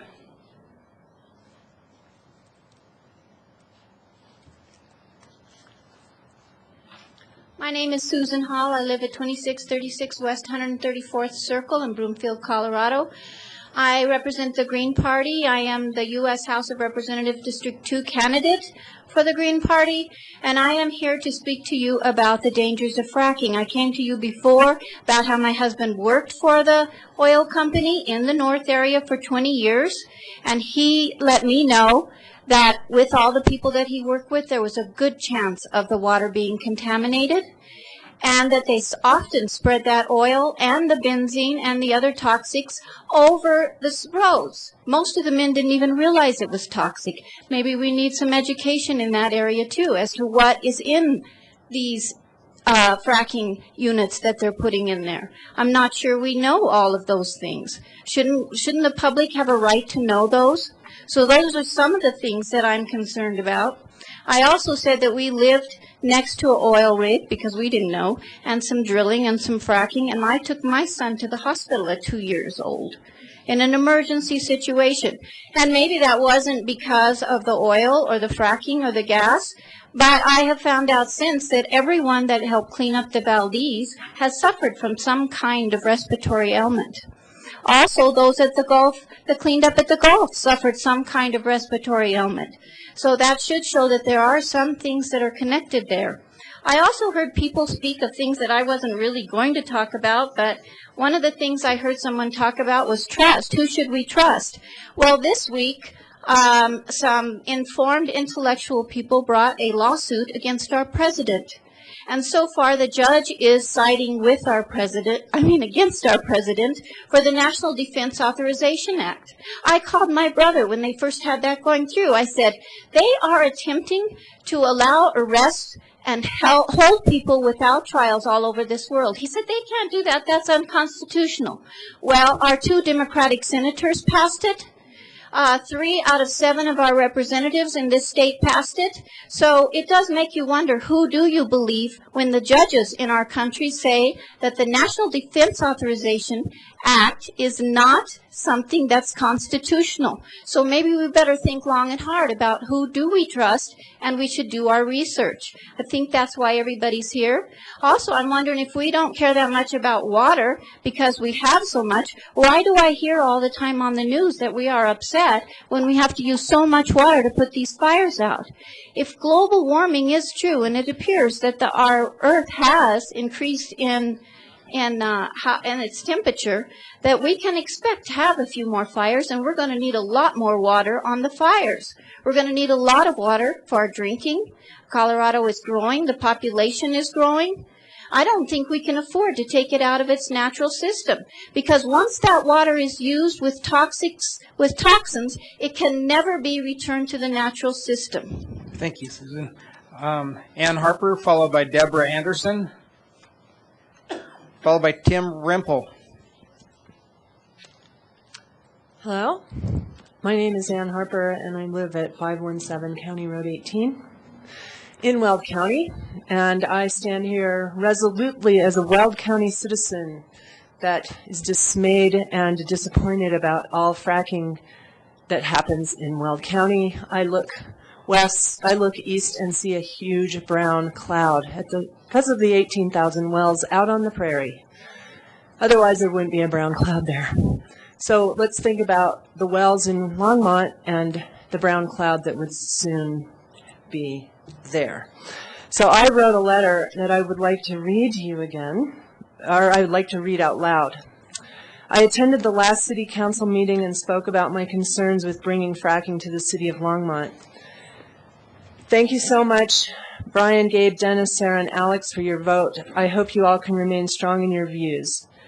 I will be speaking from experience, as I am a person who is now living with the wells. Once the oil rigs come, you can't negotiate what they're going to do. You can't get them out, and after the pollution has started, it's all too late. Now is the time to do something, even if it's a moratorium. A healthy relationship is based on mutual respect, a level playing field, and equality of power, none of which we have with an oil company who has billions of dollars worth of profit. By the way, they don't spend that profit on research. They spend it on nice airplanes for themselves. The relationships that we would like to have with a company like this,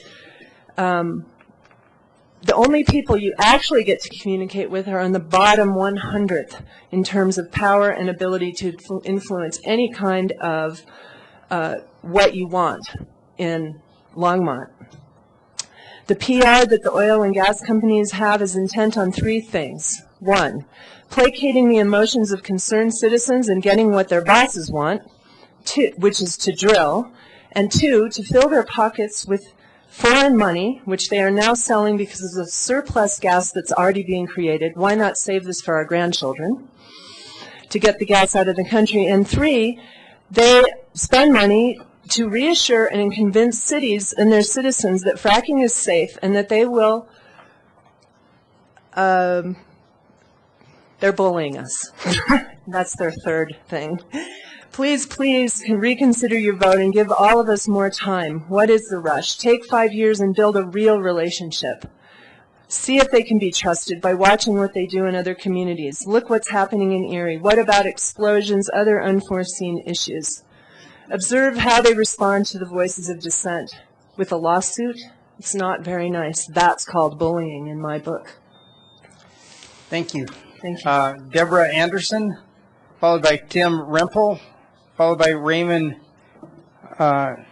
Turks. My name is Deborah Anderson. I'm Okay. Go ahead. Okay. Go ahead. All right. My name is Deborah Anderson.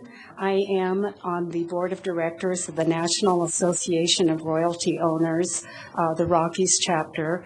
We represent mineral owners across the United States to promote the development of their minerals. We do this through education, through advocacy, and through legislation.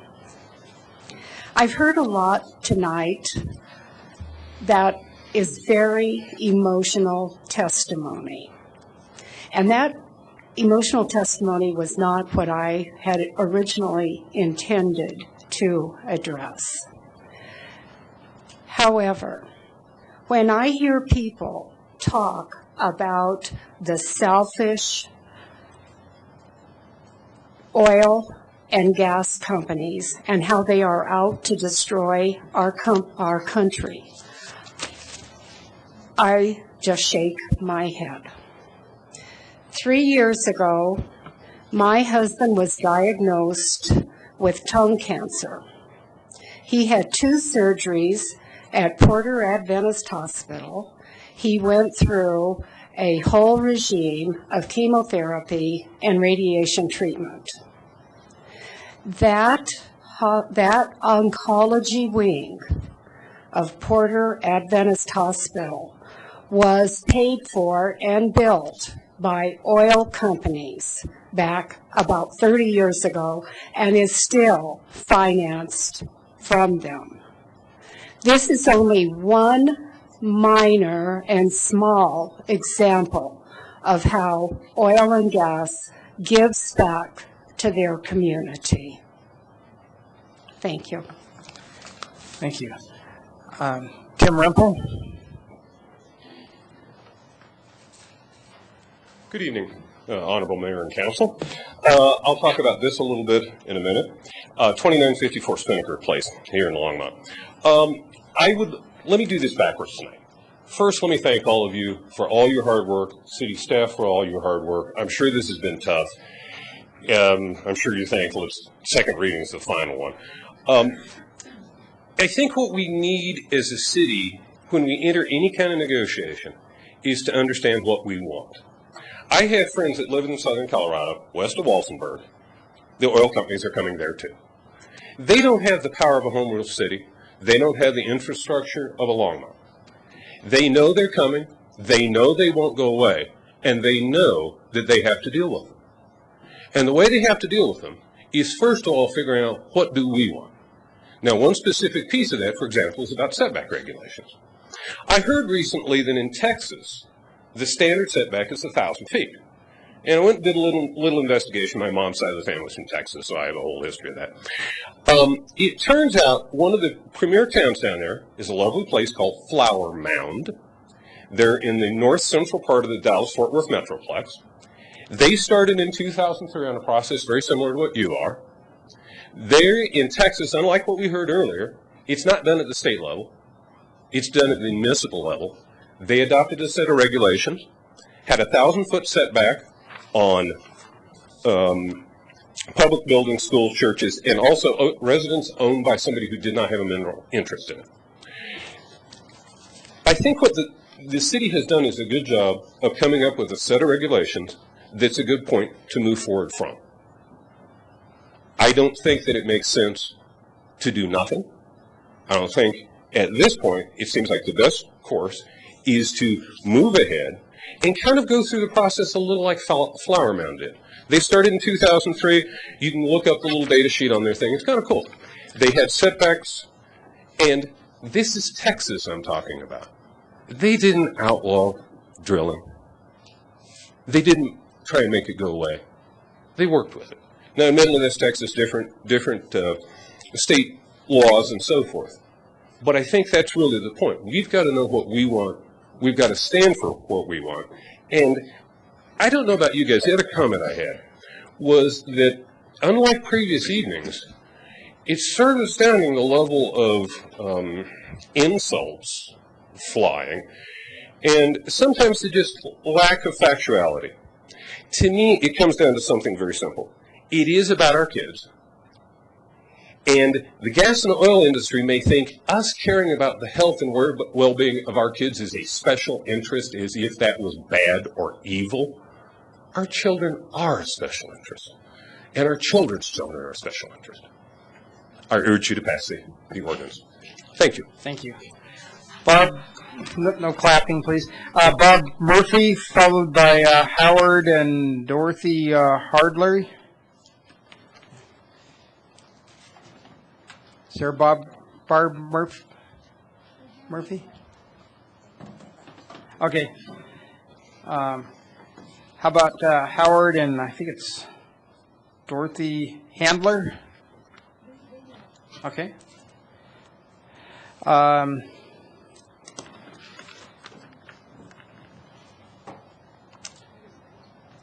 Boy, I cannot read that writing at all. Judith something.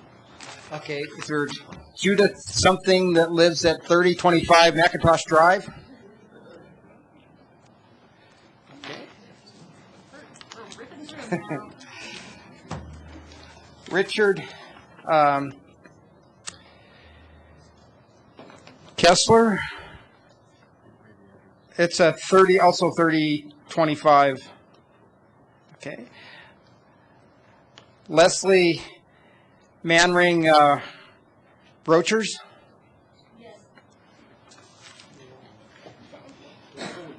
Wow. I'm Leslie Manring Borchers. I live in Weld County, and I teach at UNC. Please give your address. 603 18th Street, Greeley, Colorado. I also lived in Germany when Chernobyl erupted with a 1-year-old child. And I just wanted to remind people of how corporations will privatize the profits and socialize the cost and the cleanup. We know that from Rocky Flats. What a tremendous cost that was to taxpayers. I want to talk about green energy because although the people here tonight seem to be in total disdain, Germany, where I lived for 15 years, is and most of Europe also, is extremely progressive with solar heat connected to geothermal. They've practically revitalized the city of Hamburg, and it's a very advanced technique. We have it here in Colorado, but people don't know much about it, and it's not even expensive. There is a website and a book written by Jeremy Rifkin, American writer, who lived in Germany for many years. He's testifying to what the Germans are doing. The website is thirdindustrialrevolution.org, and it is astounding what the Germans are doing. Within the next 20 to 30 years, they will be totally converted to green energy, and it's not expensive to do it. Here in Colorado, some of my friends have also worked with companies that put solar panels on the roof, and it's not expensive at all, and it is saving enormous money. It's hooked to geothermal pumps in the basement.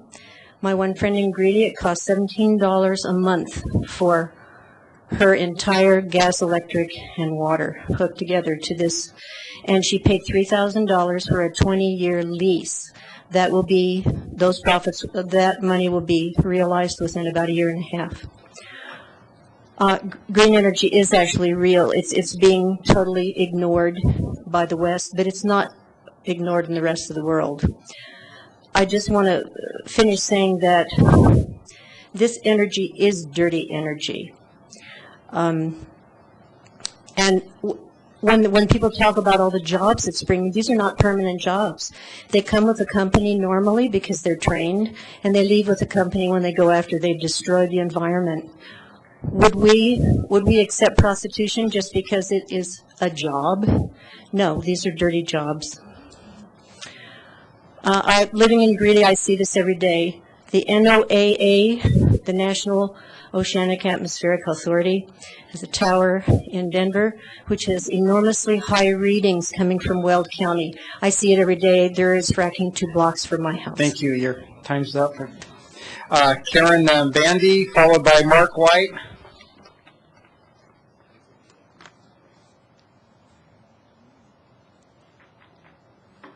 Karen Bandy. Is Mark White here?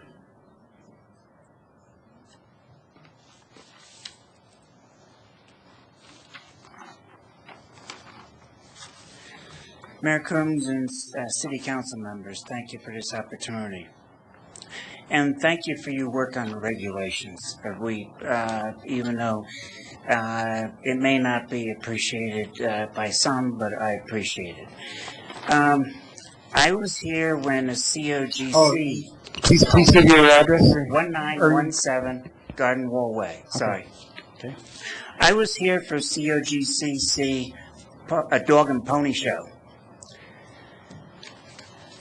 One of the statements that they said was that fracking is an industrial activity. They admitted that. So why don't we put it in an industrial zone, not in a residential zone? We don't need any more Rider 1 wells. Regulations.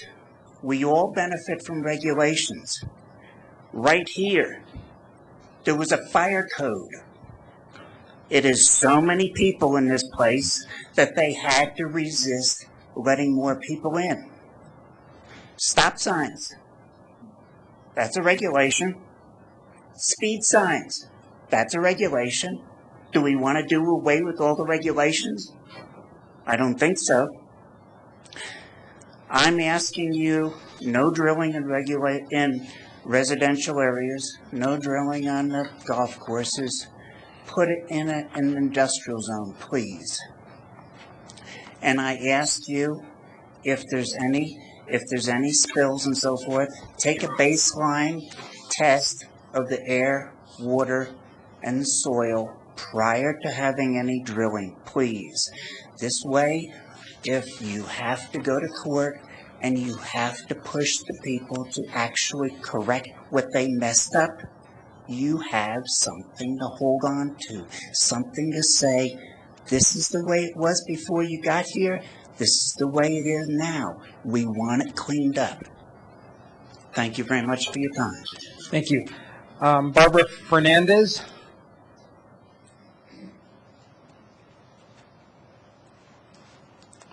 You state your name and address.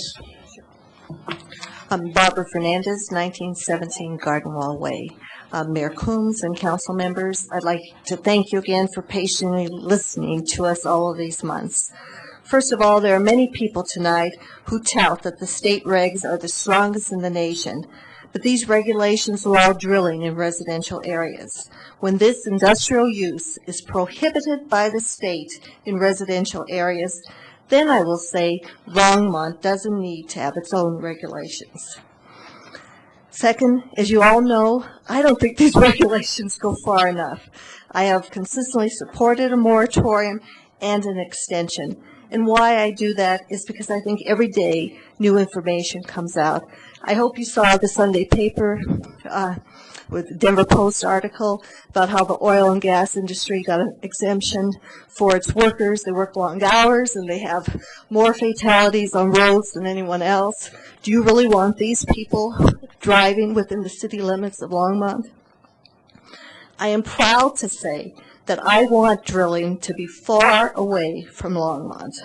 There already have been spills in Longmont, and I don't want them to further ruin our community. Third, I know that there's not going to be an extended moratorium, so I want to thank you for all your work and time that you've done, the countless hours, all of us, the council members, the staff, the citizens. I feel that I really appreciate the 5 of you who supported the ordinance on first reading, and I thank you from the bottom of my heart. I think this isn't a Republican, Democrat issue.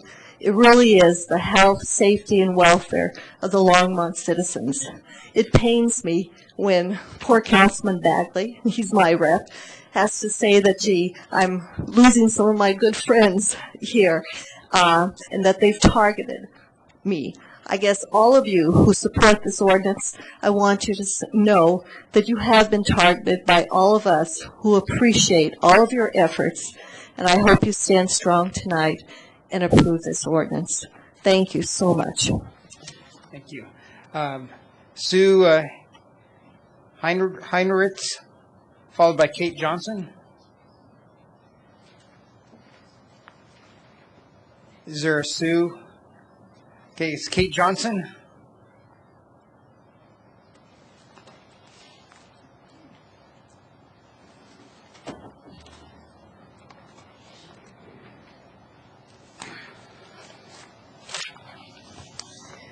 Good evening. I'm Kate Johnson.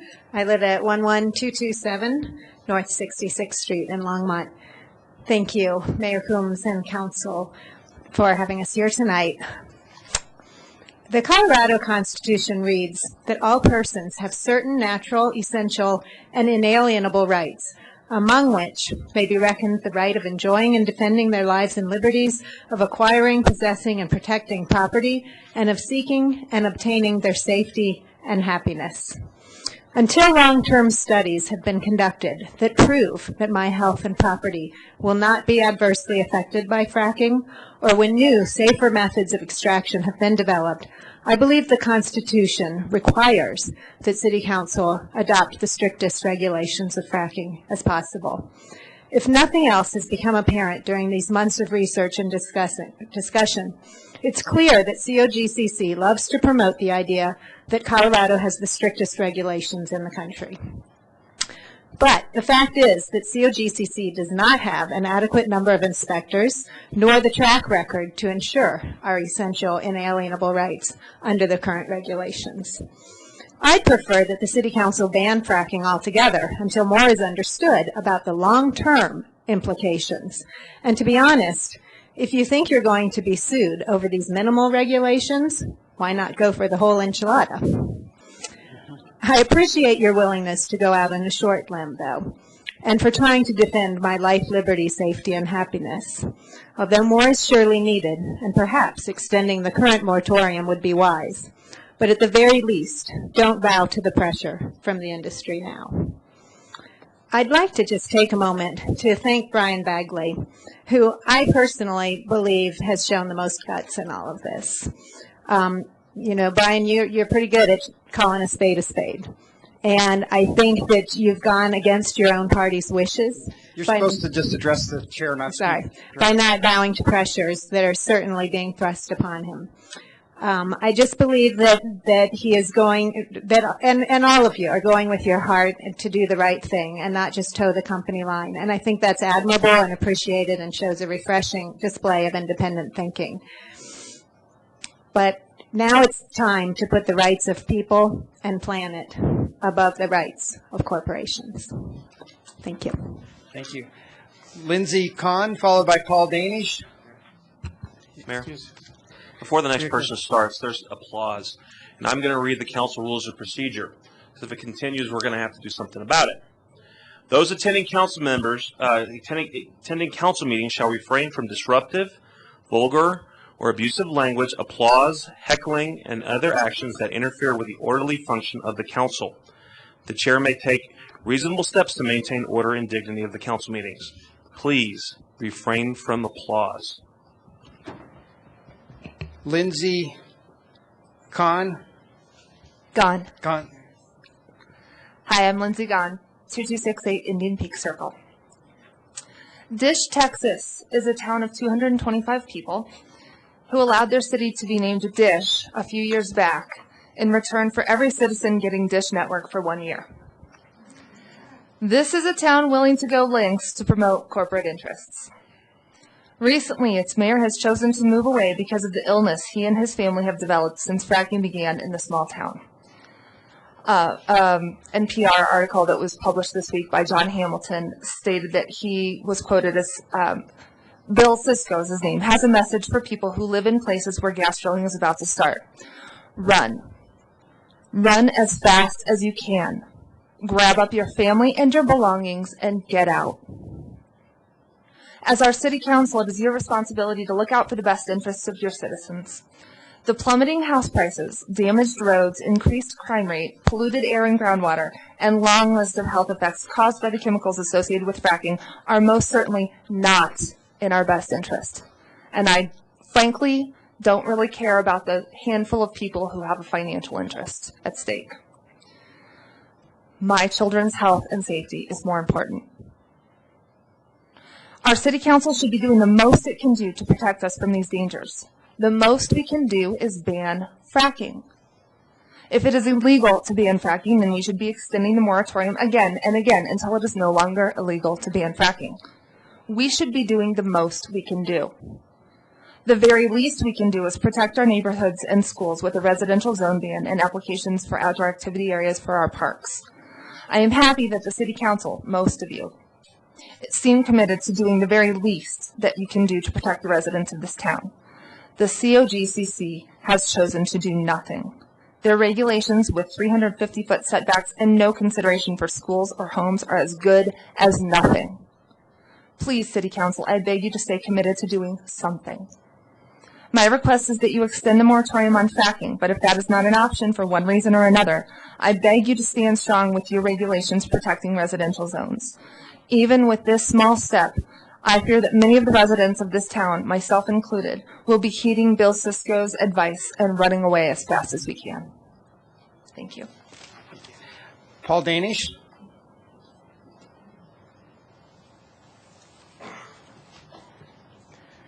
Paul Danish. I live at 2130 10th Avenue.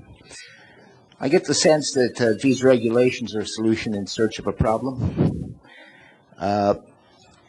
Fracking has been in Weld County for 40 years now. There are 20,000 oil wells in Weld County. Almost all of them have been fracked. If fracking was as bad as it's been portrayed, Weld County would be a national sacrifice area. But it isn't. It's one of the most productive agricultural areas in the country. It's also one of the fastest growing residential areas in the country. Where are the victims? I mean, we keep hearing about all the potential dangers, but where are the victims? There have been 1.1 million oil wells fracked around the world in the last 50 years. Again, where are the victims? I'm told there are 400 oil wells within the corporate limits of the city of Greeley. Where are the victims? Longmont is dependent on natural gas. Most of the homes here are heated by it. Almost all of the businesses are. If it hadn't been for fracking, we would be paying 4 to 5 times as much for gas as we are paying today. And that would probably be going up, not down. There is something that is profoundly unbecoming about attacking and sabotaging an industry that makes our way of life possible. It's self-destructive. It's worse than hypocrisy. It's decadent. There's been a lot of activism around the anti-fracking cause. Well, the same activists who are howling against fracking today were howling about no blood for oil about 10 years ago. I could give you names if you wanted them. Now they are attempting to sabotage the American oil industry. I don't know if you've noticed it, but I haven't seen very many letters to the editor opposing fracking that do not also include a de rigueur paragraph attacking Halliburton or some other oil company as though it were Beelzebub. And I also know who a good number of the people who have done that are. I have never heard such anti-American and anti-corporate statements in my life as I have heard from these people over the years. It is very hard for me to come to any conclusion except the ones that they want America to fail and that this is their latest cause to do it.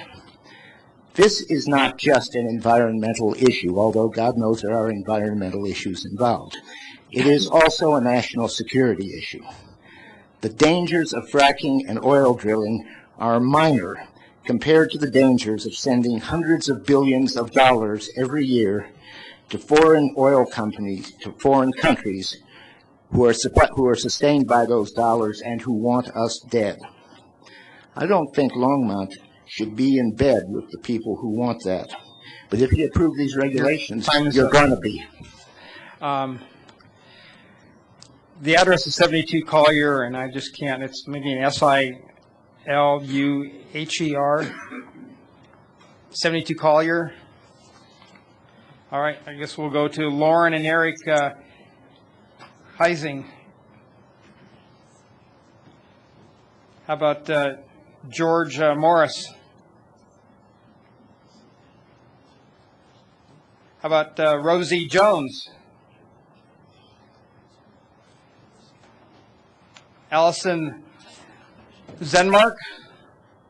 Or Zemanek?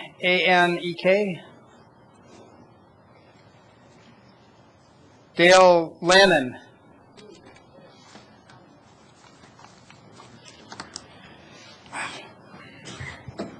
Dale Lannon, 1018 Ponderosa Circle, Longmont, Colorado.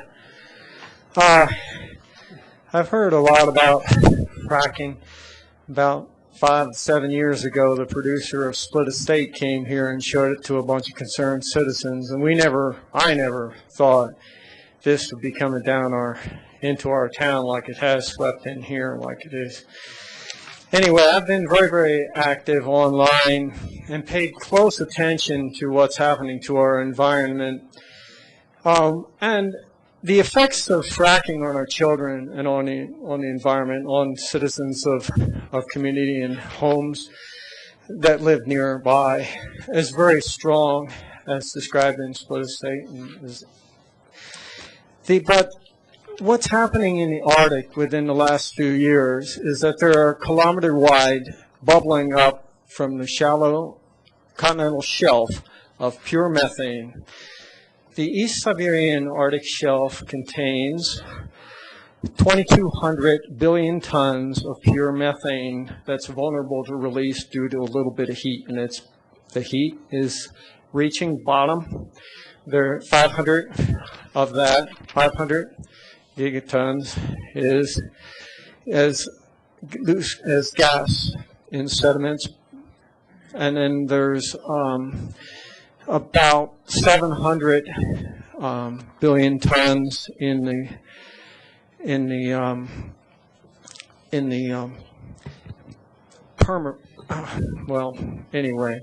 it's in the permafrost that extends beneath the sea, the shallow sea, which is vast, and it's in as free gas, and it's in methane hydrate or methane clathrate deposits, which are ice balls.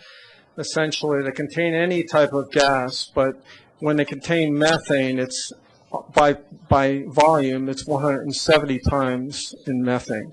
I'm going to run out of time here. What I'm saying is, a report has come in that 50 billion is imminently available for release to the atmosphere, and only one would significantly increase the carbon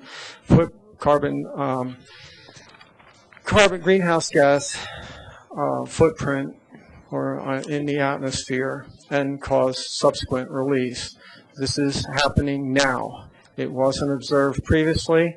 Studies are rushing to do Arctic drilling in shallow sediments to 650 meters and stuff like that to figure it out, how bad it is. But this is happening now. We need to do this because the acceleration of global warming is going to terminate life on the planet, and it's going to happen, if not this century, then within surely by next. Thank you. Catherine Spencer. Catherine Spencer Inskeep. Teka La Placa. How about Douglas Inskeep?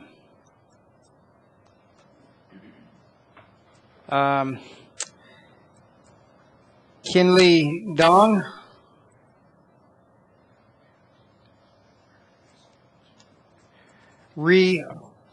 Oh, she's coming? Okay.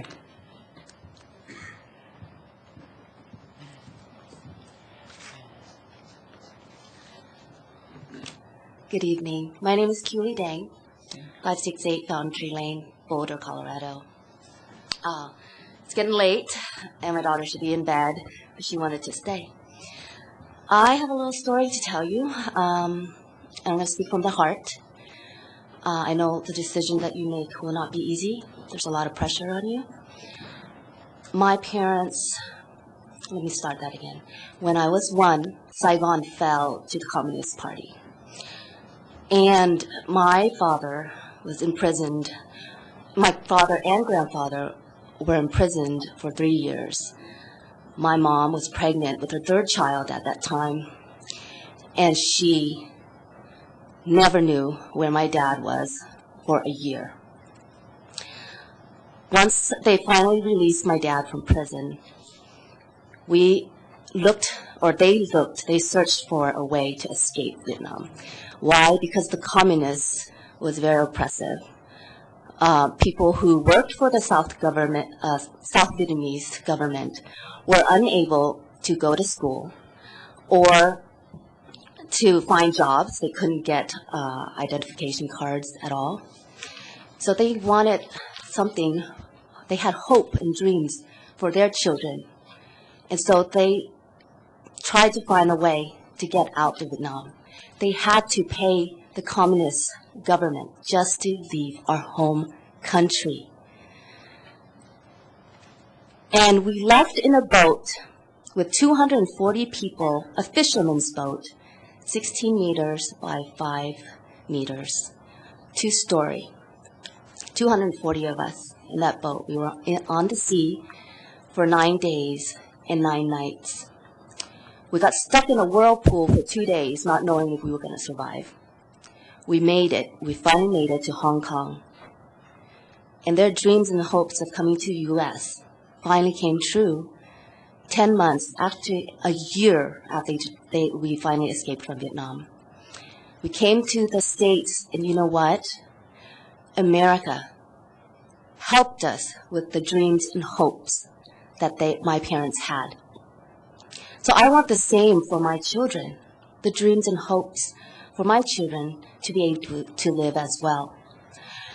And so I'm asking, please, whatever your decision is, to think of the children.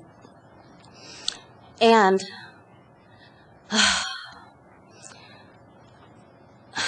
I'm so sorry, I'm losing my train of thought.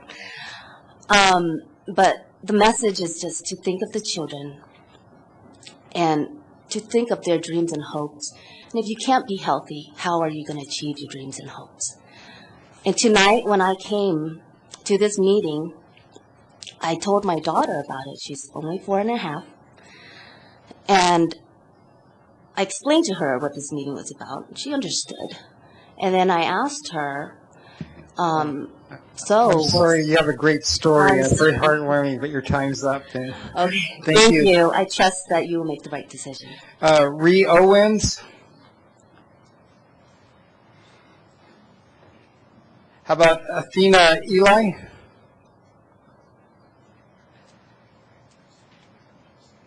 How about Jill Franzel? Jill Franzel?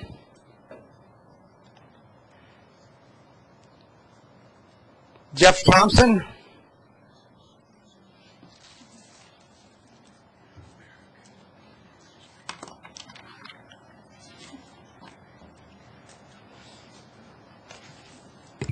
Jeff Thompson, 1616 Sumner Street. A lot of the people that have been talking in support of this ordinance are doing so because they do not understand the legal issues.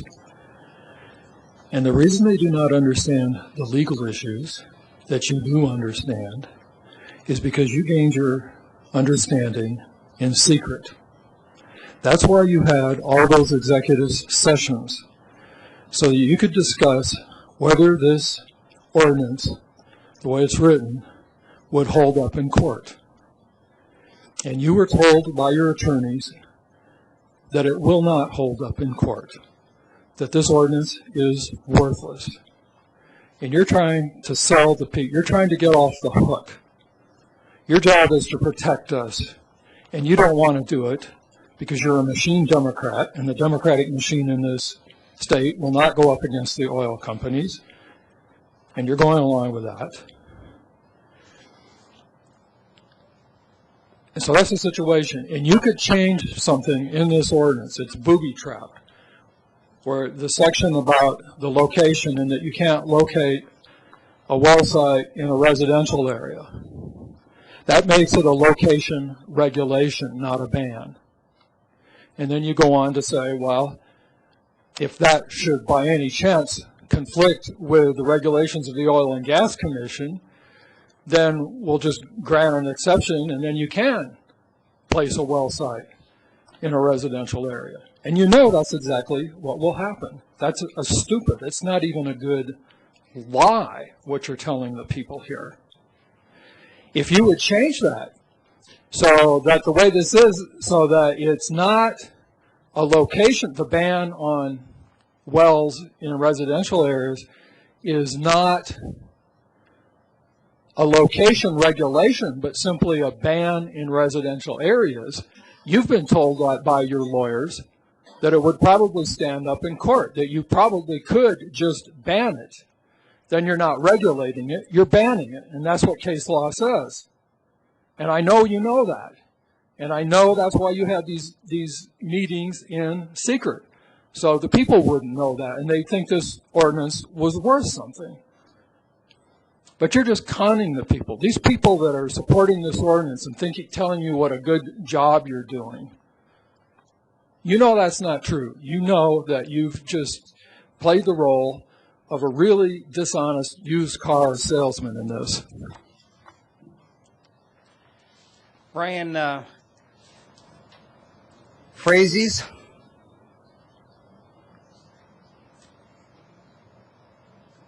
How about Rod Brewski?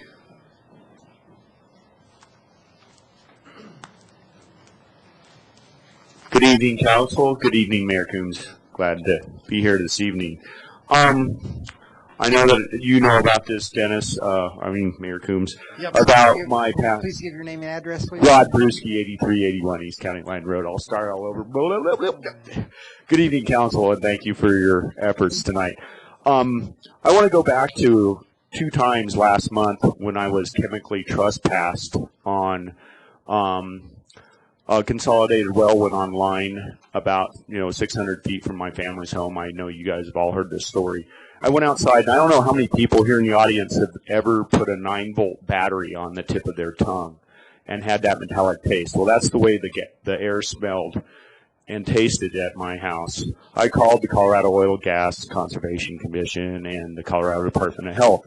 I just want to kind of get back to that they really didn't do anything about this, and it's back to this supposed illusion of these strict regulations the state of Colorado has. They have failed the citizens of Colorado. This is not an issue of regulations. Regulations are permissions to harm, and they're failing the citizens of Colorado. So you guys are the last front to make a stand, and I challenge any of you council members that do not believe in democracy. I believe in democracy, and it'd be a real easy thing for you guys to take this to a ballot initiative. Have the citizens decide what is right for them. That's what democracy is all about. It's the freedom of choice and the majority's choice. And that would just take all this time and effort off you guys' plate. Put it on a ballot initiative, let people vote for it. Let them decide what's right. I know you keep getting this preemption, and it's like the playground bully is trying to pick out the strongest person to keep intimidating them. You guys are in position to be history makers. You're in the position, the state of Colorado is afraid of you guys because of your home rule.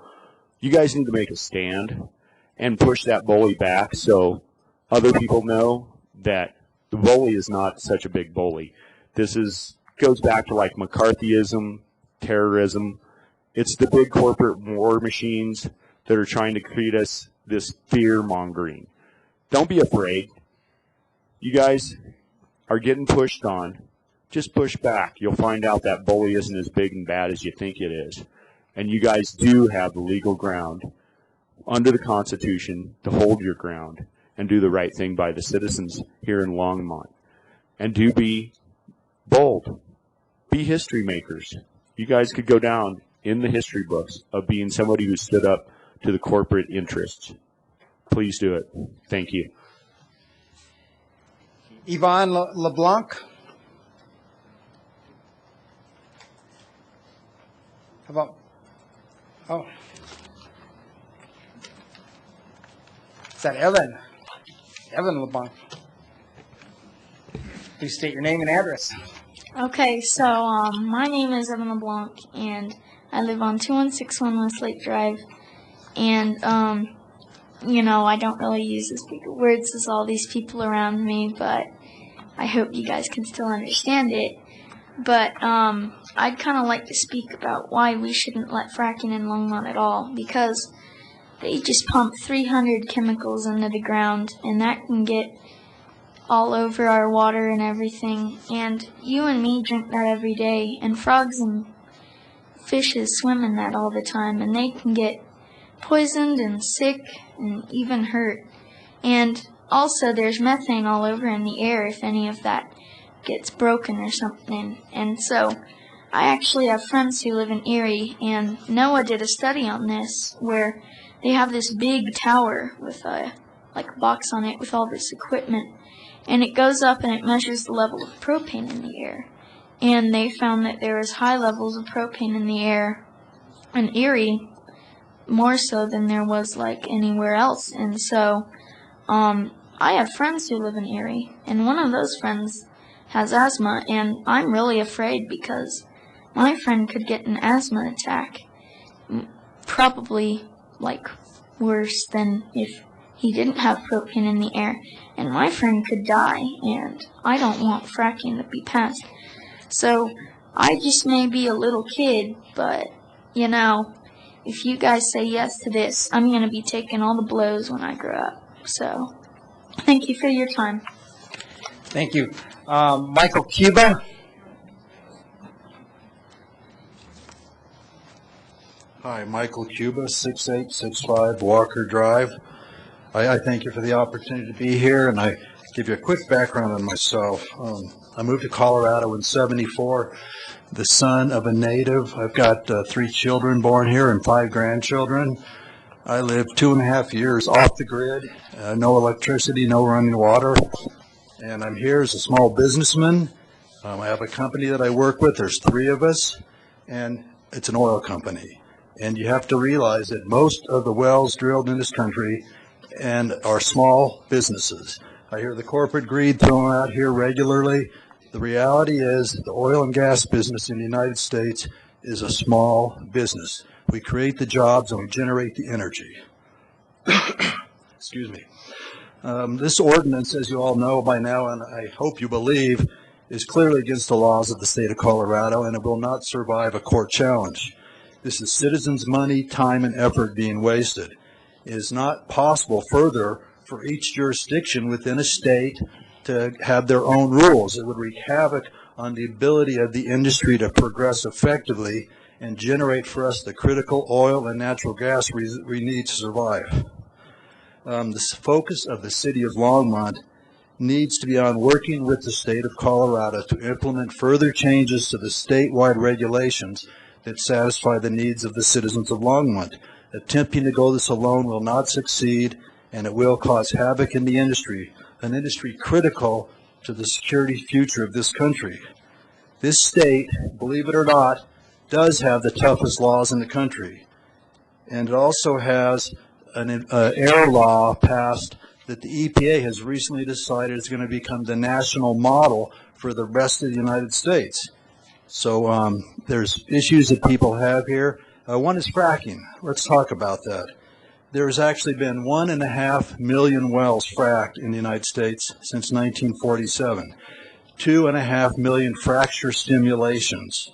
Of those, nobody in this room, except possible case of Pavilion Field in Wyoming, which is very shallow, with the water and the oil in contact with each other, can be demonstrated to have ever contaminated a water supply. These are largely situations where the environmental community has gotten hold of this and run with things like we've heard tonight. Lots of statements, nobody telling me once where it's published and what the truth is, because it's not the truth. The Brown Cloud in I-25 area, there's 125,000 cars a day on that.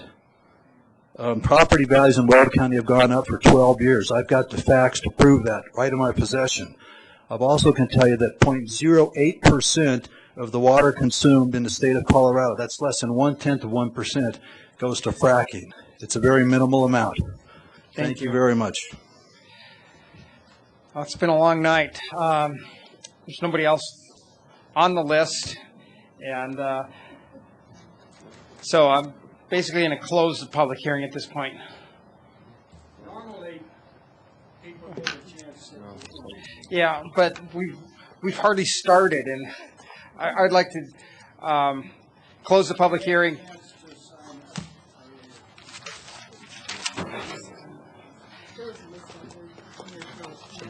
Yeah, there was. Yeah. I'd like to say something too. Sure. I requested to allow a couple more speakers.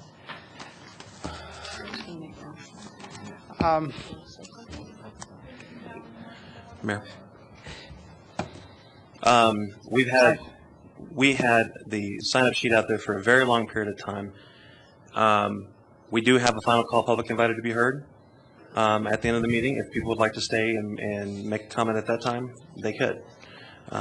We've gone through 60. Yeah, quite a few folks.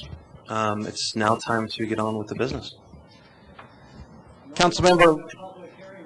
I'm sorry, Councilmember Levison.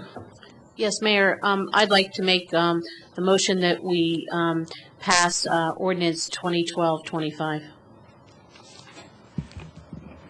I'll second it. Is there any additional discussion on this item?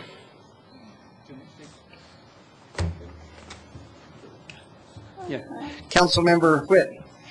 I was quicker on the draw. Look at that. I learned from last time that I had to be a little bit quicker so that I would be able to speak. It's no surprise to folks that I did not support this last time around. And it's not because I hate my children, and it's not because I hate your children, and it's not because I hate clean air and clean water. I, along with everybody else on council, we worked diligently with staff to think of how best to address the concerns of the citizens of Longmont. Excuse me, sorry. And so I really appreciated the work that went into it, and I actually think we came up with some really good ideas. I believe that the best course of action for us is to adopt the COGCC regulations by reference, and then go through the LGD process to try to get the other additional things that we would like to have addressed looked at. Now, it's just, if we did it that way, we would not be courting a lawsuit. And I think that we haven't even tried the process that it has been established. I can't, in good conscience, obligate the taxpayer resources to a lawsuit when we haven't done everything that we can in order to get it done in the way that has been prescribed. It's somewhat analogous to a teenager saying, I want to go out Saturday night, but I think that my parents are going to say no, so I'm going to sneak out instead. It kind of feels like that to me. And what I want to do is I want us to have common sense regulations, but I think that we're going about it in a way that is going to court a lawsuit. And if it was our only option, maybe, but nobody has explained to me yet why we can't do it this way. Nobody has explained to me what is wrong with using the established process. What I've heard is, well, they'll just say no. Well, we don't know that because we haven't gone through the process. I've heard, well, our staff has worked really, really hard on this, and we were the ones who told them to do this. Yes, that is true. Doesn't mean that it's the right way to go. So I really think that we can accomplish our community's goals, but we need to use our process that is established. And I feel that we have people who say, well, the COGCC doesn't listen to the communities, and yet we do have an example of Gunnison County. They wanted specific things. They went through the LGD process, and there's an example of how it has been done. Well, can't we do the same for municipalities? We have some really good ideas. Can't we do it just the same way that Gunnison County did it? So that is what I would suggest. Councilmember Finley. Thank you, Mayor Coombs. I understand Katie's position. I take good public policy very seriously. This ordinance is not the best we can do. For example, the preamble states studies that are unscientific, and yet we base this ordinance on this. That's like saying the sky's purple and the gas people did it. It's the exact same thing. It's just not true. Some of that stuff is just unproven, bad science, and we're basing our ordinance on it.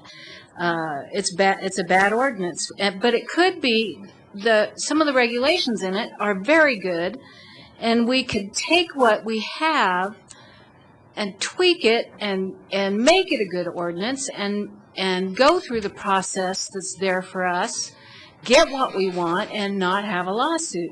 I really think what we need to do is take a step back, table this, work on it, get it so that it is good public policy, use the procedures that we have, find out if they work. If they don't work, then let's go lawsuits, let's go to court. But if they do work, then we've saved some money, and I think if we adopt the COGCC rules by reference, we can protect ourselves, still get what we want, and it just makes sense to me.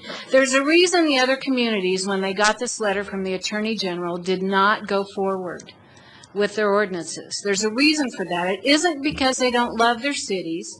It isn't because they're afraid, of lawsuits. It's because when they took another look and looked at that letter, they saw that the law was on the Attorney General's side. And I think we need to take a step back and do the same. Councilmember Bagley. Thank you, Mayor Coombs. I would have actually done this earlier, but I don't remember the actual procedural motion. But I need to use the restroom, and I don't want to miss any of the comments. All right. So in Robert's Rule of Order, comfort trumps everything. I don't remember what it's called, but I would just like a 2-minute break, 5-minute break, whatever you feel appropriate. Let's take a 5-minute break. I agree.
Mike.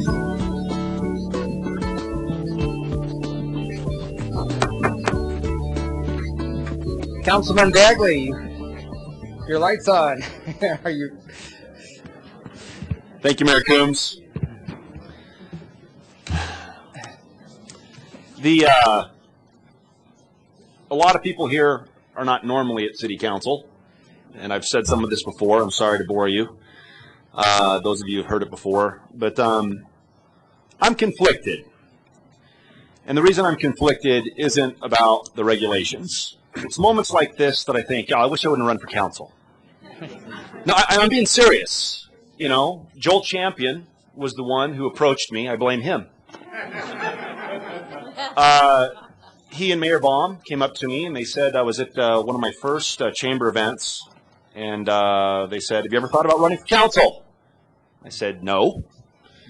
4 months later, I get a phone call and they said, "Well, nobody else stepped up because we assumed you were going to run," and I ran. Tonight, I feel like I'm in the twilight zone, and I can understand why normal business people won't run for council.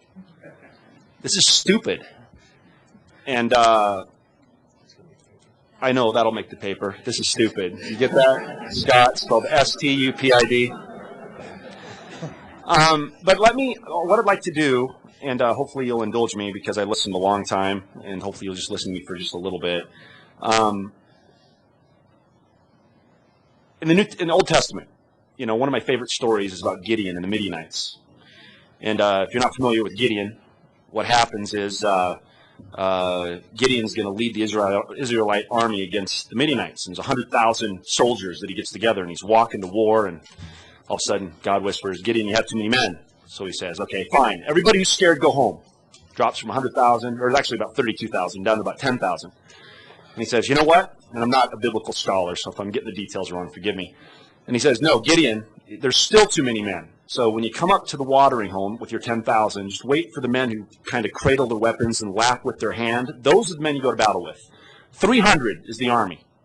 And so Gideon has a really good idea, and apparently was inspired by God. And he said, "You know what? The idea is that we're going to wait till nightfall, and then what we're going to do is we're going to surround the Midianite armies, and everybody's going to take a trumpet and a torch, and then we're going to blow it."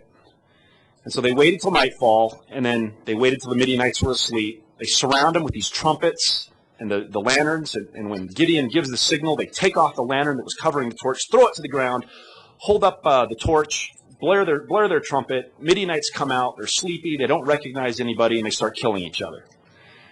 I kind of feel like we're the Midianites. And I don't know how many people here know me. You might not trust me. But I think we're getting played. And I feel like we're all going against each other, and I see two extremes. I have a lot of, it's always pointed out that I'm an attorney. I mean, in these letters here, I mean, while it does surprise me that Councilman Bagley was the first to cave to the anti-oil and gas kooks, it doesn't surprise me that a lawyer thinks the only solution is getting into a lawsuit. To be honest, I'm embarrassed I voted for some of the rest of you. How can you sit there and promote a wasteful lawsuit? I mean, it goes on and on, some of it talking about how much I suck at my job, etc. The reason I mention this is because, you know, everything, we were 7-0 over a week ago. 8 days ago, we were 7-0. And some of us said, you know what? We need to stand firm. And over the last 10 days, we slowly got picked off. I saw some people talking with our attorney here. Well, what if we just stop this? What can we hold off? And that's okay. Everybody needs to vote their conscience. But I want to point out that the only reason why we're here is because certain members, I mean, the same people, I'm a Republican. We're not supposed to be partisan. I'm a Republican. The same people that lost us the governorship, the same people that lost the Republicans the legislature, are here in this audience tonight. They're the same people who wrote all these emails. And here I'm seeing, you know, we're getting played. And a lot of people say, you need to take the time. It's not your money. Do you know how much money I lost over the last 3 months going down and working with the Oil and Gas Task Force? I mean, that here, that is the reading and the research. That's not the duplicative materials. I threw all those out. But this is the stuff I've been dealing with, and we've been dealing with. And I'm not a darling of the left. I might seem that way tonight. There's no way in hell any of them are going to vote for me. Tonight, if I vote for the regs, apparently you guys aren't going to vote for me, but that's not what my job is. We don't live in a democracy. We live in a republic. You guys pick us to do research and then vote our gut. And I'm not just voting my gut. I'm voting with my head. And I don't know how many people here have actually read the regs. The people, the environmentalists taking the stand aren't helping me any, because it's casting me or us in a leftist light.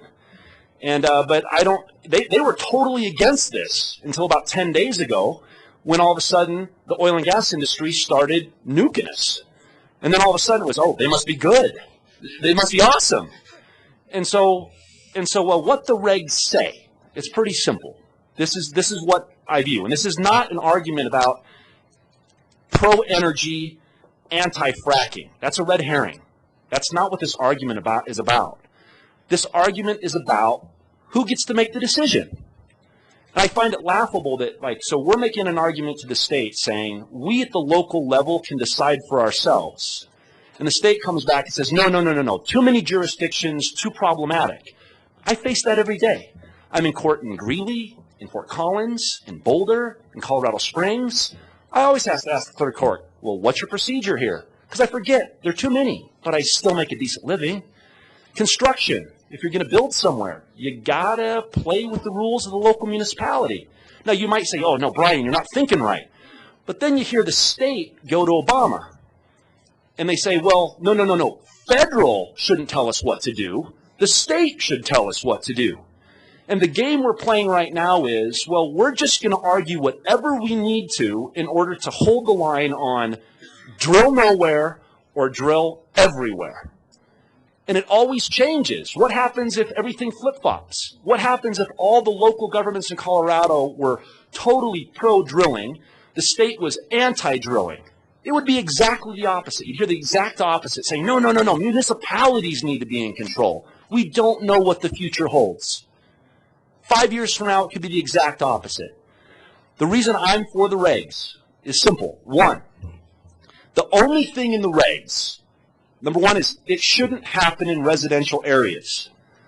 I'm not saying, and I'm speaking for myself, 1/7 of council. So I'm not saying we because I don't speak for others.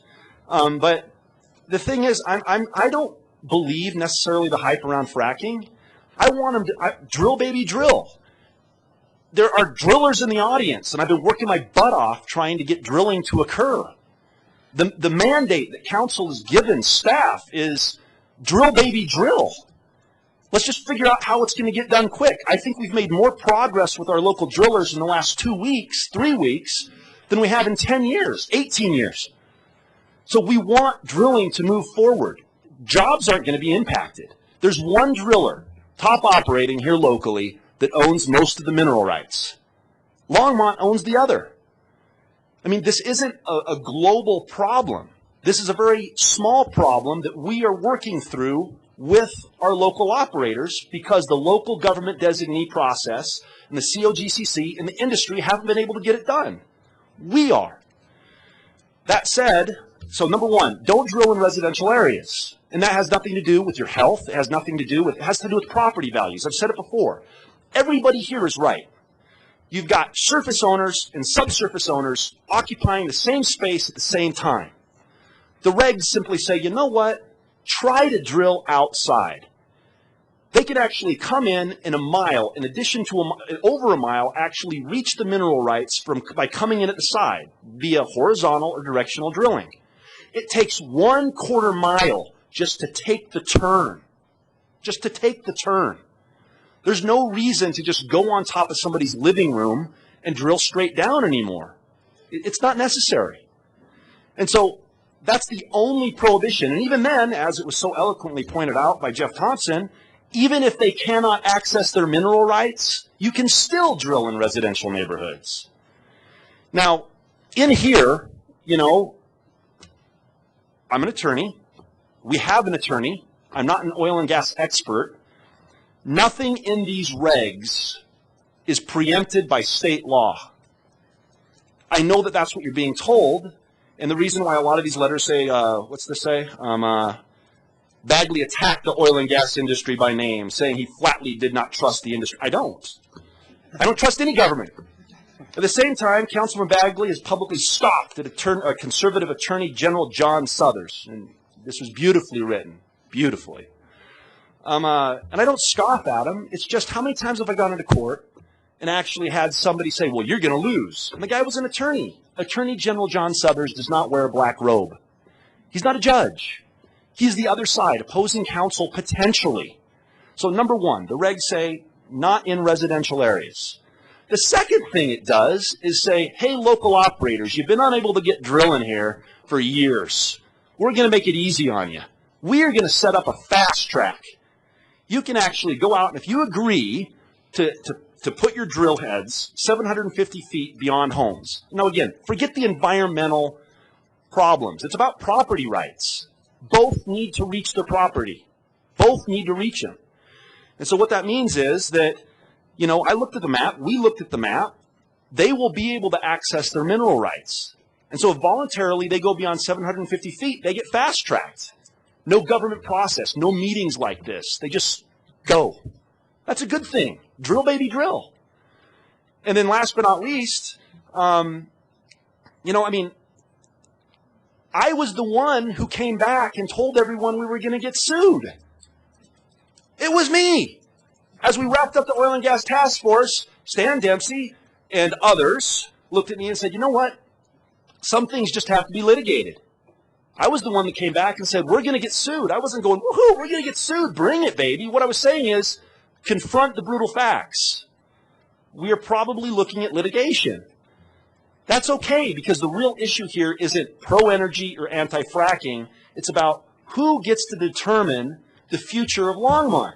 I'm sick of the RTD and the state coming in and abusing us. I'm sick of the oil and gas companies coming in and abusing us. I don't trust them. I trust me. Now, I know you don't, and that's apparent. I'm a darling of the left. But the reason why I'm for the regulations is because I honestly think it's what's best for Longmont. I am pro-oil and gas. You're going to be drilling. Swear to God. But at the same time, I also want to make sure that, I mean, again, on the oil and gas task force, I was appointed by Brandon Schaefer. You know why? Because I told Brandon Schaefer he had to get off his butt and do something. Fine, you think it's easy? You go do it. That was basically his reasoning. And I found out that the whole Hornets nest down there, they don't give a crap about Longmont. I flat out asked them. I mean, why is it a joke? Okay, so you have the head of the Colorado Oil and Gas Association, the Colorado Petroleum Association. You have two members of the Colorado Oil and Gas Commission. You have people that don't know anything about oil and gas all thrown into a room that they dominate. I asked them, okay, well, let's talk about what you think is fair for setbacks. How far away should an industrial activity occur? Forget fracking. It could be car manufacturing. It could be nuclear facilities. It could be Mountain View welding. Mr. Wendell Pickett, shout out to you. But it doesn't belong next to our homes. It's that simple. It's that simple. And when I asked Ken Wanstolen, the pit bull attorney of the industry, and I said, hey, what do you think's fair? And he said, well, what's fair is what's there right now, 150 feet, which tells me that someday you're going to have, no joke, you can have up to 52 well bores on a consolidated well pad. Now, that's okay. But the problem is we need to have the ability to look at the industry and say, not right there, folks. Scoot it back a little bit. It doesn't need to be 150 feet. So right now, I know that there's a lot of cold feet on council. There are. But at the same time, I personally think this is what's best. And I don't think it's going to stop our drillers. I hope it doesn't isolate my friends and brothers and sisters on the right. But it's simple. which is simply fast track your drillers, get it away from homes and schools, and drill, baby, drill. I don't get it. And the only reason why we have all these emails written by one guy in his underpants down in Colorado Springs at the behest of the oil and gas industry, I won't mention names, but they're here tonight, is because if we pass our regs, they're scared that other people will follow suit. That is the reason. But that's not my problem. My problem is protecting Longmont. And I, for one, don't want a pad right behind my home. Not because I'm scared of dying of cancer, because my property values will decrease. Everybody needs their property values protected. I think the regs do that. That's where I stand. Councilmember Samori. Wow.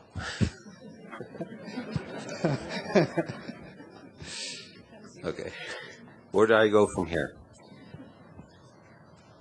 Okay.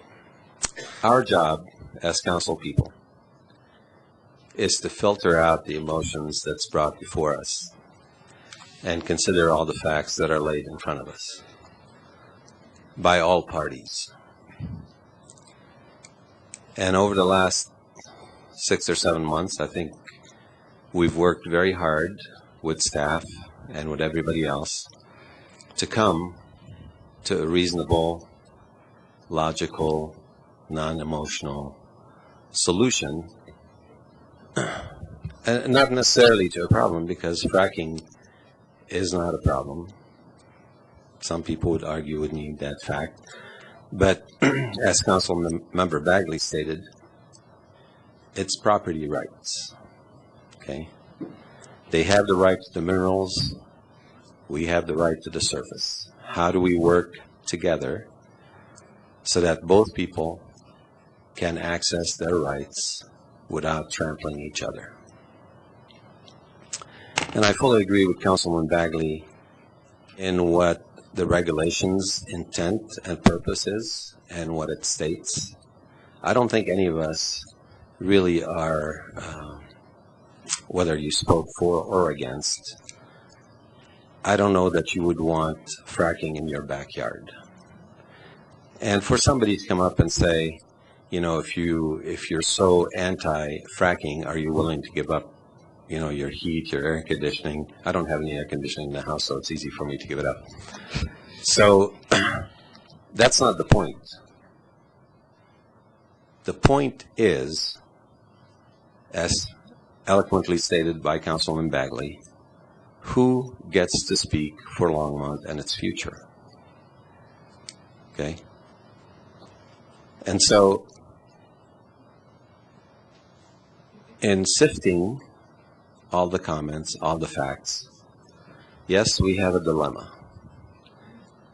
There could potentially be a lawsuit if we move forward with these regulations.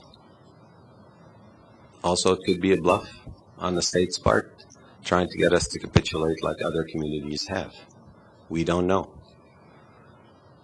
A judge may interpret these to be overreaching. Again, they may not. We don't know. It's a gamble.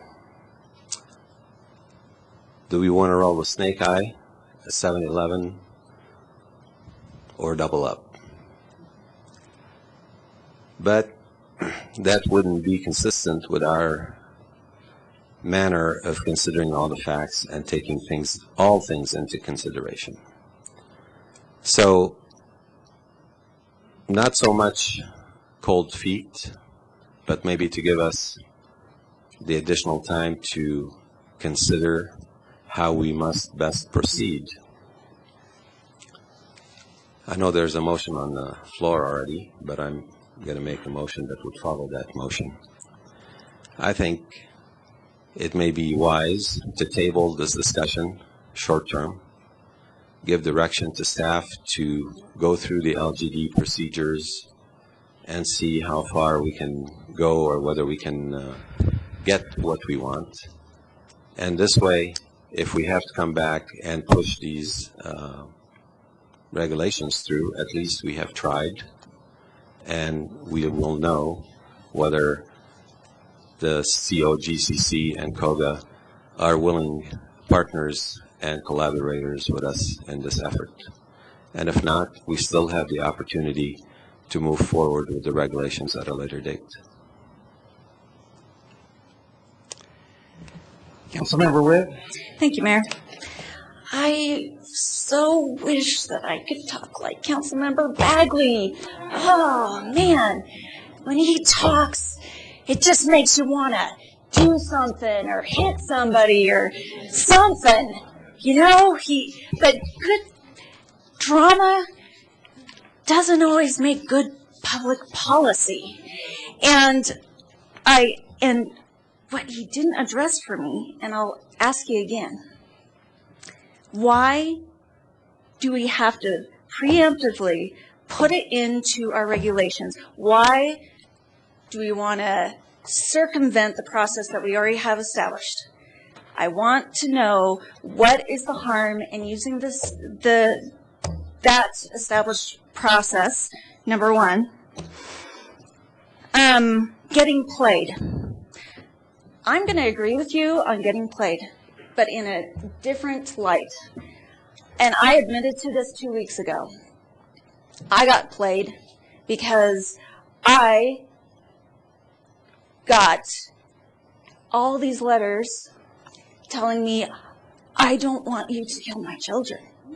And I got letters saying, and I had people come and sing songs about this person's father dying, and I had people writing poems, and I had people coming, and I'm only human. I'm a human being, obviously, and these are my people. These are my neighbors. I want to do something for them. I want to do something for them. I want to prove that I hear them. I want to prove that, I'm one of you. And so I got played. I overrode my common sense to look at what all of our options were. And I wasn't listening to my gut. My gut says that you use common sense. And we got pushed, and the only people who pushed and pushed and pushed me are the people who are against fracking. And I had 2 conversations with people from Koga. I had 2. So the insinuation that I was put pressure on by forces outside the city is incorrect. I wish that I could talk like Councilmember Bagley. I really do. But honestly, guys, I really, in my gut, my heart is telling me the best thing for our community is to use the process that has been established and save money and have the opportunity to hopefully set the example for other communities to follow. I think that we have great regulations. We have great ideas. And the process to have them instituted is using the LGD. And someday, if I'm a very good girl, maybe I'll be able to talk like Councilmember Bagley someday.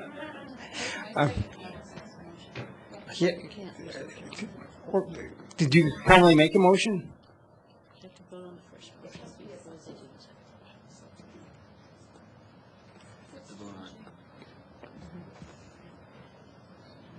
Go ahead, Alex.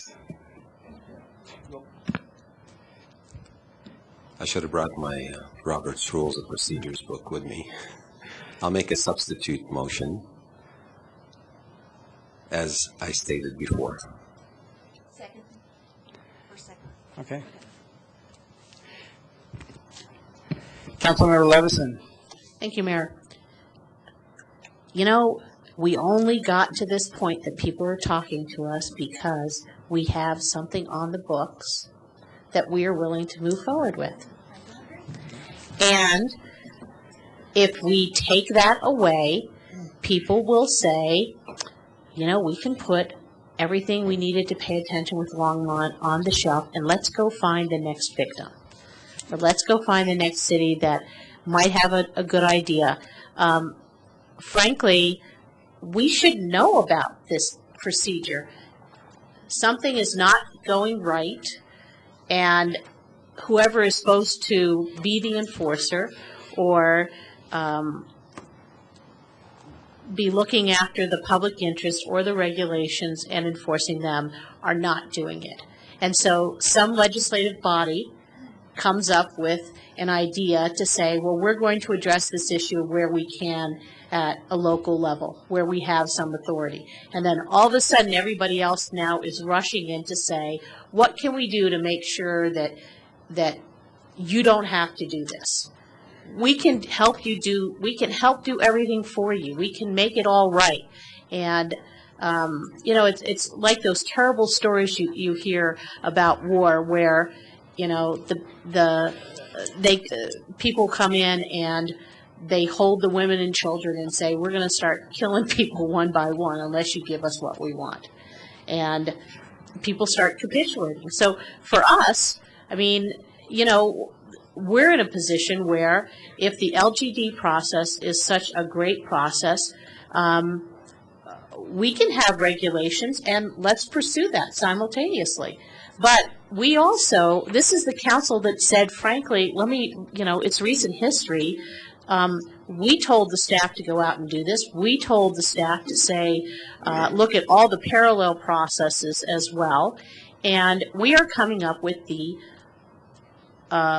expiration of the moratorium. And every time I bring up, let's extend the moratorium, let's give ourselves some more time to play with and see what comes up, everyone says, no, we have to do this now. And it seems like we're at that point now. Well, if we extend a moratorium until October, we could certainly, table this motion. We wouldn't have a bunch of applications coming forward. But if we don't do anything at all tonight, we table the motion, we can't really get the LGD process done to what we need done by the time the moratorium expires.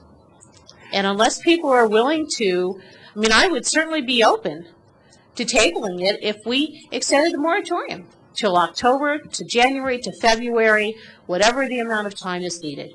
And, I've said this a number of times. I made the motion publicly several weeks ago, and I've talked to people privately. Those are our choices. Time can be our friend, or time cannot be our friend. But at this point, we can pass these regulations.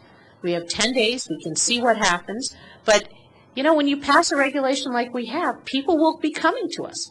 Because if they're so afraid that what we have might be picked up by other cities, then fine. I think we are also still in that area of home rule, that little lovely bubble that sits above our city, that allows us to do and make the best decisions for our locality. And that's what the City Council in the 1961-62 did when we had our charter vote and we established a home rule city. And I think that these regulations help our city, and I'm not going to abdicate our authority. I'm going to jump in here now. I've spent many hours, tens and 20s, or maybe as much as 60 hours on this one subject. And I realize that there's distortions on both sides of the argument. I quickly determined that I wasn't worried about water pollution. I know that we know how to go down to 9,000 feet, have the well casing done well below our water table.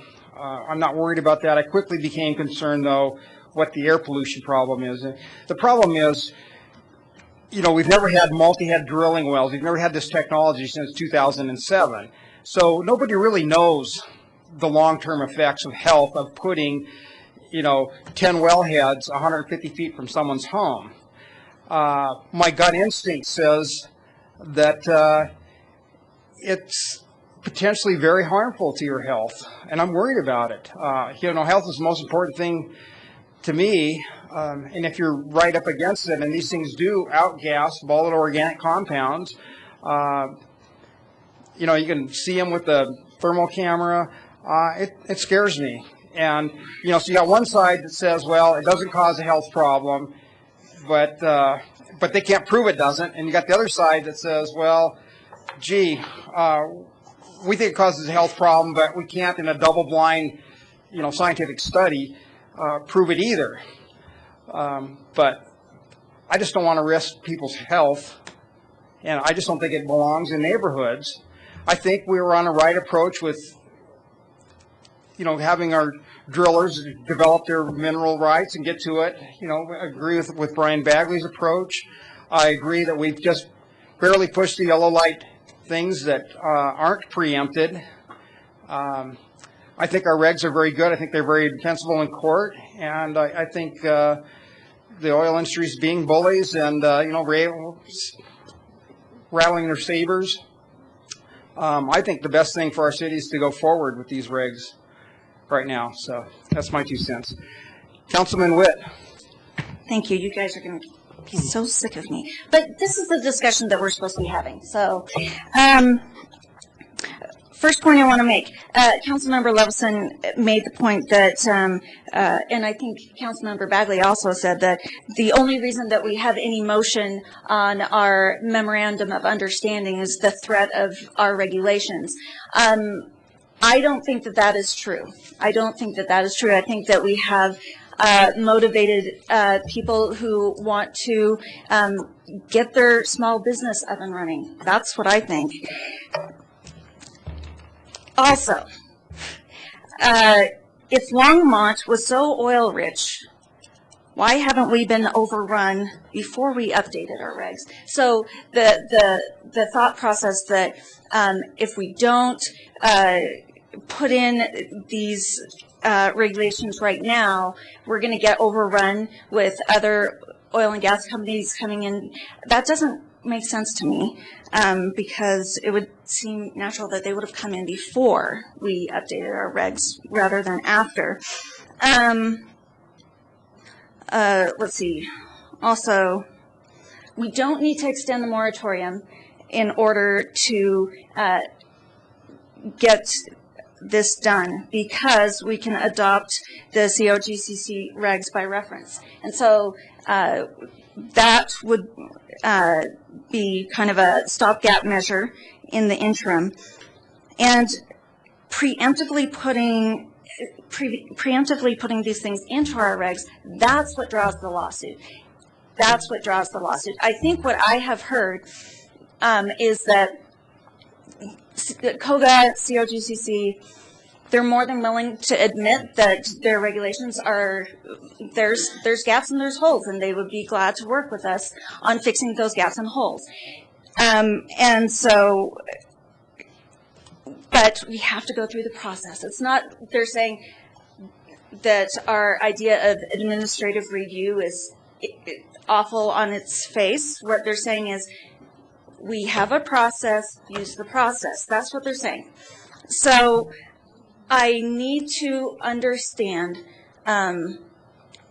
what the drawback is for using the process as it stands. Councilmember Bagley. The process, okay? I didn't even know what fracking was 2 days before. I found out what fracking was right after being elected, 2 days before being sworn in. I now understand the process, and as much as I respect my good friend, Councilmember Witt, I think that you're not understanding what the process is. Number one, there is no such thing as a memorandum of understanding. There's been one in Gunnison. I asked Stan Dempsey of the Colorado Petroleum Association on the Oil and Gas Task Force, so you guys are agreeing. The industry agrees that what we need to do is work with MOUs. And they were adamant and said, no, we did it once. We're not set on that. So the hope of an MOU, they haven't decided. Two, as far as the LGD or local government designee process starts, do you know when it starts, Councilmember Witt?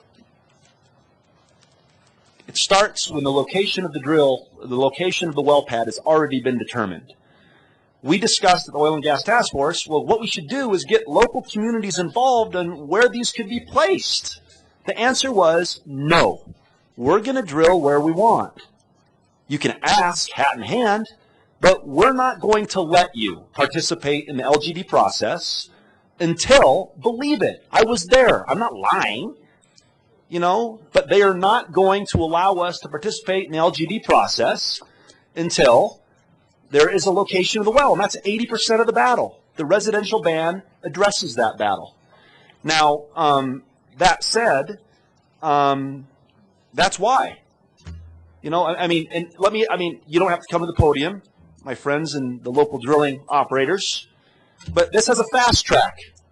Right now, your drilling locations, which we've cooperated with you, you don't have to do this anymore. You can be drilling in a matter of days.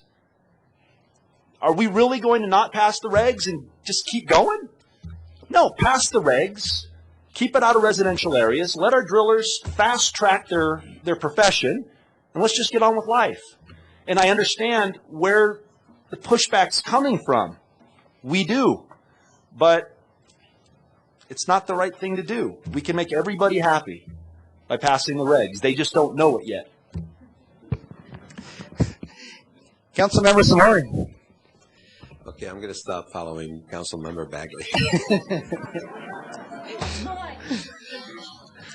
Although I can't speak as well as he can.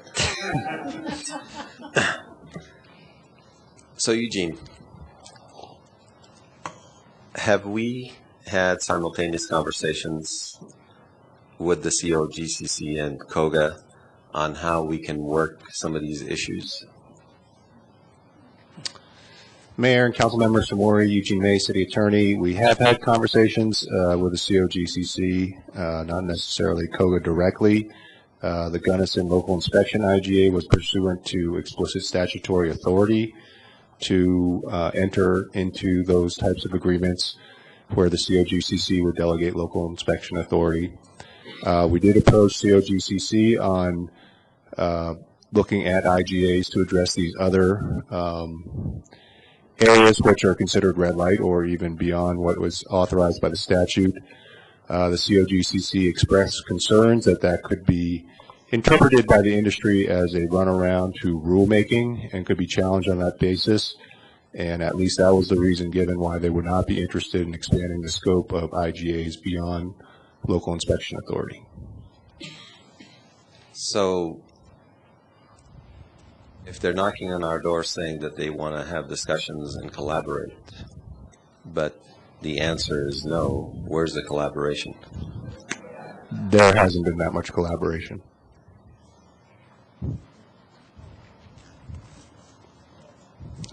The Governor's Oil and Gas Task Force was an attempt at that collaboration, and Councilmember Bagley can speak to how that went. One word. Thank you. I guess it's my turn. Councilmember Santos. Thank you. And I'm glad I followed Councilmember Samori because, following Councilmember Bagley can be dangerous to one's health. In light of the letter that we received, the state of Colorado has forced the city to consider a lawsuit or acquiesce to their demands. On the original motion, I will vote no to save the city from unnecessary lawsuits brought on what I feel is the heavy hand of the state of Colorado. I was called a liar. I've been called many things. I don't let things get personal. We're all in this to try to make what's best for Longmont. I'm interested in the continuing the dialogue that we currently have with the operator that has approached the city. I would be all right in tabling the ordinance as it is and see how it goes. But, and I'm looking at you, Tisha, the COGA, needs to help Longmont. The COGCC needs to help Longmont. The Attorney General needs to help Longmont. If we're not going to get the cooperation, For me, all bets are off.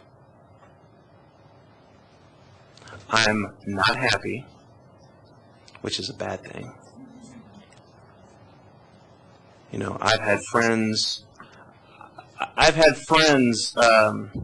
insinuate things about me. I've had friends insinuate things about me, and it's gotten back to me.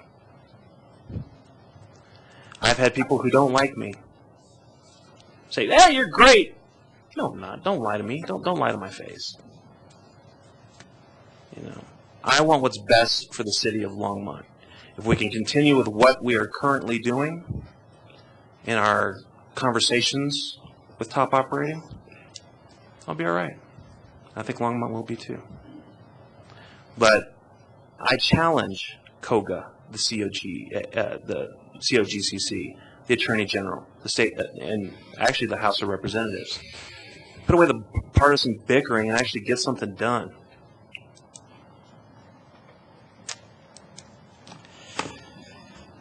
Councilmember Bagley. Thank you, Mayor Coombs. The well played, oil industry. Well played. Why am I even on council? We're gutless. We are. I mean, no offense, friends, but those of you up for election in 2 years, I mean, why am I even here? Why did I go down to Denver? This is a sham. I mean, nice speech, Mayor Pro Tem. I mean, nice way to cave, Councilmember Samori. Nice way to cave, my fellow. I mean, it's like, what's the point? Work your butt off, do what's right, only to get a little bit of peer pressure and then cave? Because Romney won't hire you in the cabinet? Because you won't become mayor? Because you won't, I mean, why are we here? Point of order. I'm sorry. Point of order. Point of order. To insinuate council members' intention is not proper. You're right. I apologize. But my point is, why are we here? Why are we here? What changed? I apologize. But this was just a waste of 6 months. It was. This will never come back tonight. Ever. Councilmember Samori. Thank you, Mayor Coombs. Okay. So, that's all right. Emotions are running high everywhere, so it's understandable. I don't consider this to be caving. What I consider this is to follow an opportunity to work within the guidelines so that when and if we need to pass these regulations, no one can come and say, you didn't play by the rules. Okay? These are not being taken away. They're being tabled short term. And could we put a time frame on how long it would take to negotiate with COGA or COGCC to come to an understanding? I mean, we can put the pressure on them just as well as they can put the pressure on us.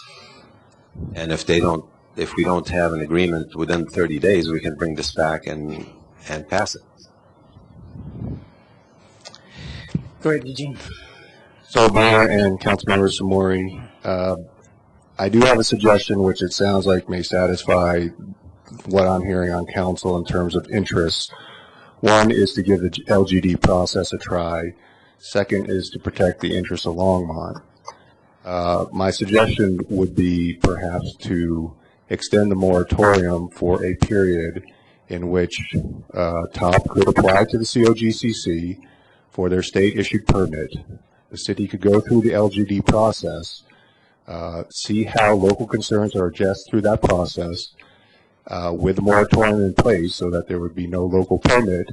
If things are worked out satisfactorily, council can end the moratorium, can either pass regs or not, and go through whatever local permitting process we have in place.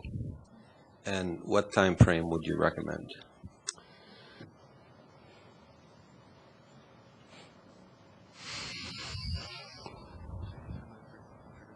Maybe an additional 90 days. on a moratorium, 60 days, something in that time About frame? 45. You know, it's not up to me. It would be up to the permitting process, top going forward with the state permitting process and getting through the LGD timeframes, which are 20 days, could be extended to 30. Well, if it takes 30 days, 45 days should be adequate. That would mean a reasonably prompt application to the state by top, and I can't control that. Well, this would encourage them to do it quickly. Otherwise, we're going to be moving forward on the regulations. So I would amend my motion to include the extension of the moratorium by 45 days.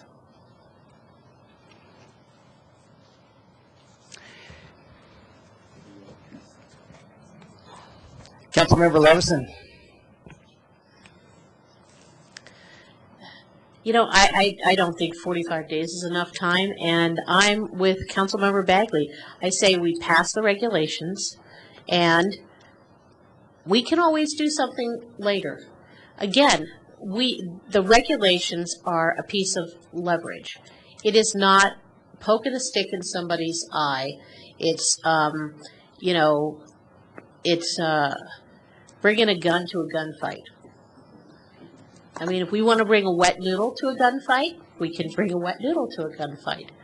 But there is no reason for them to say yes, except that they know we've put ourselves under another artificial, you know, super fast time period where, again, say we get the LGD process. However, we don't really have somebody with absolute great expertise in the industry that we've hired to be the representative or the designee. So we'd be, you know, going into a situation to make an agreement where we don't even have somebody on staff that we could absolutely say that they're competent to do all those negotiations. That's what I'm concerned. I mean, could we hire somebody in 10 days to do something like that? Obviously, we'd have to go through various processes and the funding and headcount issues that we would have to look at. 10 days is pretty quick for us to bring somebody on, advertise, and do that. Could we bring somebody with contract? Could we contract with somebody very quickly? There is an opportunity to look at it more from a contract position. And we have to find room in the budget to do the contract position and everything else. Funds and move through it. You know, I think that we're just digging ourselves a different hole. You know, we should be comfortable in the hole that we've dug, because after all, we told them to go dig the hole. We told them, you know, when we only gave them one shovel, then we said, go ahead, you know, take 2 or 3 new shovels and keep digging. And you know, it's kind of, this situation this evening is of our own making. And, you know, frankly, we're up against the wall of time. You know, 45 days I think is unrealistic. Or, you know, frankly, we could do the Boulder County option. I know Boulder County is a dirty word. However, we could look at February. Loveland just put a moratorium until February. We could wait it out and see who else is brave enough to stick their neck out first to get the hatchet. I mean, we could be really safe. So, you know, I think that sometimes you can be safe and you can still be okay. And I think that we're still going to be okay if we pass these regulations tonight. And I'd like everybody to pass them. You know, this is where we are. And the more we keep fooling around with it, I mean, this is why the argument when I asked to have the moratorium extended, you said, everybody else was like, well, we don't want to fool around with this any longer. But here we are, and I think we just need to do it. Well, you know, we were told by Brian Bagley, Councilman Bagley, 2 weeks ago that we were going to be sued. So I don't know why this is such a big surprise. I mean, this threat's been over us, so I don't see why all of a sudden we have to cave to it at this point. You know, we have a very competent city attorney who picked defensible arguments like we instructed him to, and we shouldn't be afraid of going to court. I mean, it's not the end of the world. Councilmember Witt. Thank you, Mayor. Have we pole vaulted over the idea of adopting COGCC rules by reference? What I need to know is, can we not do that? Where's our city attorney? He's run away screaming. I need to know. Yes, I extend the meeting, you said? No. You need to second Alex's motion, the amended motion. I won't second Okay. it as amended. Okay. City attorney, is it possible to adopt COGCC rules by reference and not go through the song and dance of extending the moratorium and blah, blah, blah? So Mayor and Councilmember Witt, I'm not sure what the practical effect is since local jurisdictions are prohibited from enforcing COGCC regulations. Why are we doing this? Why are we doing this? I guess I'm with Councilmember Bagley there. I thought that the reason why we were doing this is because we were out of compliance with COGCC standards, and so that's why we had to do this. And now you're saying that we did not have to do this? Is that what you're saying? What? That's not what I'm saying. That's what you're saying. Okay. Okay. Explain. Help. The direction from council back in January was to develop a set of regulations that would be most protective, best management practices around the state that were legally defensible. You're right. And I've explained how I changed my mind. All right. But can we adopt, so we don't even need to, we don't have to adopt COGCC standards by reference. It's already in place? They apply statewide. Okay, so really we should be, we can table what we've got right now without extending the moratorium, continue to work the memorandum of understanding with top operating, and then come back to it. I think we need to be able to have the emotional temperature come down a little bit before we make some decisions. So I don't think we need to extend the moratorium. I think we just table it for the time being and let the process work as it's intended and then see how it goes. I mean, my concern with that approach is that it does leave the city exposed if there's no moratorium or new regulations in place, because if the top were to apply for a local permit, they would be operating under our existing regulations, and it could be difficult to implement new regulations once they have that permit application in place. Councilmember Samori. Okay. So, I'm not suggesting that we bring a wet noodle to the fight. What I'm suggesting is that we bring our gun, but be wise when we shoot the bullet so that it counts. And we still have the gun, we still have the stick, but then we have the additional argument that we followed the rule to the T. We worked with COGCC and COGA on achieving agreeable terms that would be satisfactory for the protection and rights of the city of Longmont. And if we don't come to an agreement, or they are not willing to work with us on that agreement, then we can shoot our gun and still be safe. So I would ask Councilmember Witt to please second the amended motion. Yes. You just heard the city attorney say we're not protected if we don't have the additional time. So 45 days, we've been waiting this long, it's not going to hurt anything. Mayor, Council, if I can engage in this discussion, I think one of the things that came up at some point in this discussion is we talked about utilizing the LGD process. I think, but I also heard references regarding what we're currently doing that was associated with the regulations, which is actually the SUA, or the Surface Use Agreement. Those are two different aspects, and I think we need to be very careful, and we need some direction as staff. Are we talking about the Surface Use Agreement being the focus of the timeline, or are we talking about the LGD process being the focus of the timeline? Because those are two different perspectives. And so that is not what we are talking about that we're currently engaging in. We are currently engaging in a discussion regarding surface use agreements.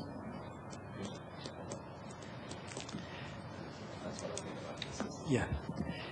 Do you want to let Alex come back in, Brian? Can I just say one thing real quick? Sure. Councilmember Bagley. Completely inappropriate comment, what I said. Okay? Completely. Mayor Pro Tem, Gabe, my apologies. Councilmember Witt, my apologies. And as a show of repentance and contrition, I would like to move that we extend the meeting beyond 11 o'clock. I'll second it. Let's vote on extending the meeting.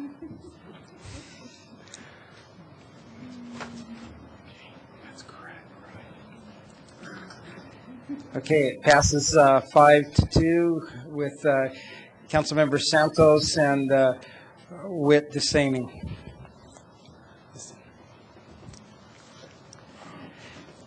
Councilmember Samori. Thank you, Mayor Combs. So, Harold, clarify what we're discussing. I mean, the surface use agreement is with top operating, right? Is fundamentally the discussion that you all are talking about in terms of when you talk about discussions with top, that is a surface use agreement. Right. That is different than what you're talking about in terms of the LGD, correct, Eugene? Yeah. That's correct. The LGD is the local government designee's participation in the state permitting process, whereas the SUA negotiations with top are a two-party contract agreement. Yeah. So Two where I was separate getting issues. conflicting messages is saying, here's the time frame with the LGD, and it's really not the same discussion that we're currently engaged in terms of setting those time frames. Yeah. The extension of the moratorium is to give the time to work the LGD process as well, but make it such that CROGA understands that they have a window of opportunity to work with us and come to terms if we can. And if we can't, then we can act on our regulations, and if they want to sue us, I suppose they can, but at least we will have tried to work with them and go through the process to achieve a non-judicial course. Okay. At the same time, the negotiations with TOP don't have to stop. The surface use agreement negotiations don't have to come to a halt. If TOP is still agreeable and they want to follow through on the deal, I think that would be great. I don't see it as a detriment to TOP that we're extending the moratorium necessarily. Councilmember Levison. If we don't have our regulations, the ones that we're considering this evening, I think it does not make our negotiations around surface use agreements maybe as strong as they could be. Simply because then as a surface owner, we could just sort of decide, we'll do one thing, but everybody else will have to do something else. Whether or not it's to revert to the COGCC regulations, or we're still going to look bad because we're going to want people to stay away from residences. We're going to want them to stay away from bodies of water that people like to recreate in. And we're going to want them to basically do what our regulations are setting forth that are the desires not only of that the city wants to see citywide around regulations on drilling. And I guess I'm just getting a little bit frustrated because without having the regulations, there's really no incentive for people to continue working with us. 45 days is, again, too little time. We've seen the time just fritter away. I doubt everybody's going to cancel their vacation plans right now so they can stay around town and work with Longmont for the next 45 days, and that we have an expectation where we don't have control over a schedule that someone's going to say, oh, wow, that's a great schedule. And then we're here in the middle of July, and we're having the same conversation. It doesn't hurt to have the regulations in place. And frankly, when people talk about government, one part of government suing the other, well, the Attorney General has the choice not to get involved in a lawsuit. They just have that choice too. And so by them not getting involved in a lawsuit, maybe we would be more inclined to make adjustments or to work differently with people and give everybody a chance. Just let's get it done. This is what we asked for. This is what the staff has done. And let's just vote on the regulations. Tabling them is not, extending the time at this point is not going to help unless you extend the moratorium for a much longer period of time.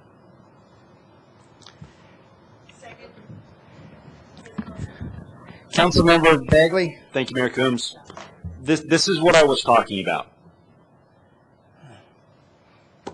You guys want to wait another 45 days? Another 90 days? 6 months? Year? Every couple of months we're just going to keep taking away their property rights? They have a right to drill. We have a right to ask they do it outside of residential areas. I mean, they have a right to get going, get working, and they've agreed to do it outside of our city. And so I don't understand why we don't just pass the regs. We are, Penny. We are. But it's not always that simple. Not always that simple. Are we really going to pass a 45-day moratorium? I mean, if we're not going to pass the regs, let's don't pass the regs. But, no, I know. If we're not going to pass the regs, let's don't pass the regs. But what we shouldn't do is just keep putting this off. This is a tough vote. Obviously, it's emotional. Obviously, there's a lot of people who are going to get ticked off, but we were elected to make tough votes. I say we vote. Up or down, and let just the chips fall where they may. Sue, not sue, pass, not pass. Let's just see what happens. Mayor, if I could just interject for 1 second. Point of procedure. If you were to extend the moratorium, I have been sort of drafting a ordinance that we would introduce on first reading tonight. It would have to be an emergency ordinance. Second reading would be on June 5th in order to extend the moratorium, have it be effective and extend the moratorium by June 15th. So we can't extend the moratorium by motion. We have to do it by ordinance, and I could prepare that for council's consideration later in this meeting. Councilmember Finley.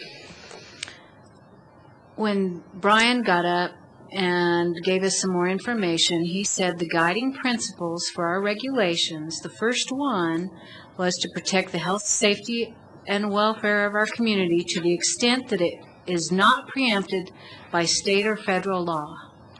That's what I voted for when I voted for the moratorium in the first place, is that guiding principle.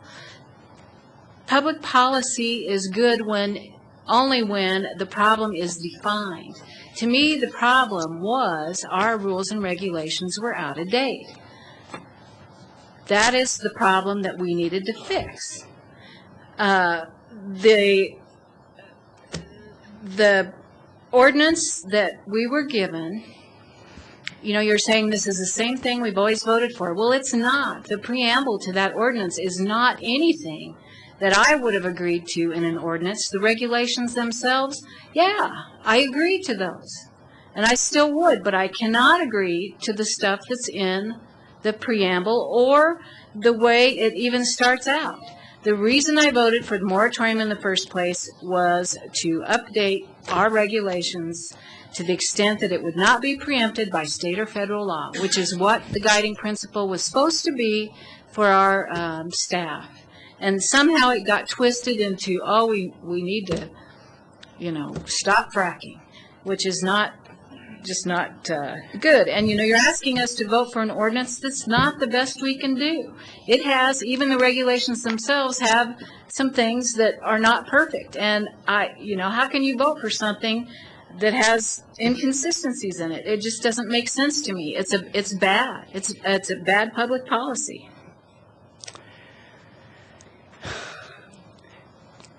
Councilmember Samori. My intent is not to harm anybody's property rights. What I'm trying to do,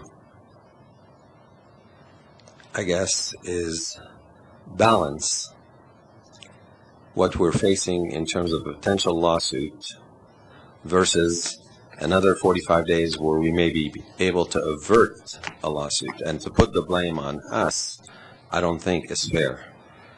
Okay, the state regulations, COGA, COGCC, have imposed these unreasonable rules on our city while we're trying to figure out what our rights are. And as they've come to us and met with us and talked to us about wanting to reach out, wanting to collaborate, wanting to work through the process, okay, what I'm saying, it's let's call that bluff, 45 days, we either have a deal or we don't. We're not taking away any of these regulations. We're not scrapping them. We're not voting them down. We're just setting them off for another 45 days. If we don't have an understanding, if they won't collaborate with us, if we can't get the deal that we want, then we can still pass the regulations. And if they still want to sue us at that time, fine. I'm all for it. But let's give the reach out that they want to work with us, collaborate with us. This is what I've been hearing from all the phone calls that I've gotten, from the face-to-face meetings that I've had. We want to work with you. We want to collaborate with you. We want to work a deal. We don't want to do this. We don't want to take you to court. We want to work with you and give you what you want. So let's see how willing they are to deliver on that talk. Okay? They either walk the walk or they don't. And if they don't, we still have the regulations to pass. Nobody here is suggesting that we scrap them. Nobody here is suggesting that we vote them down. That's not what it's about. It's about, okay, let's call their bluff.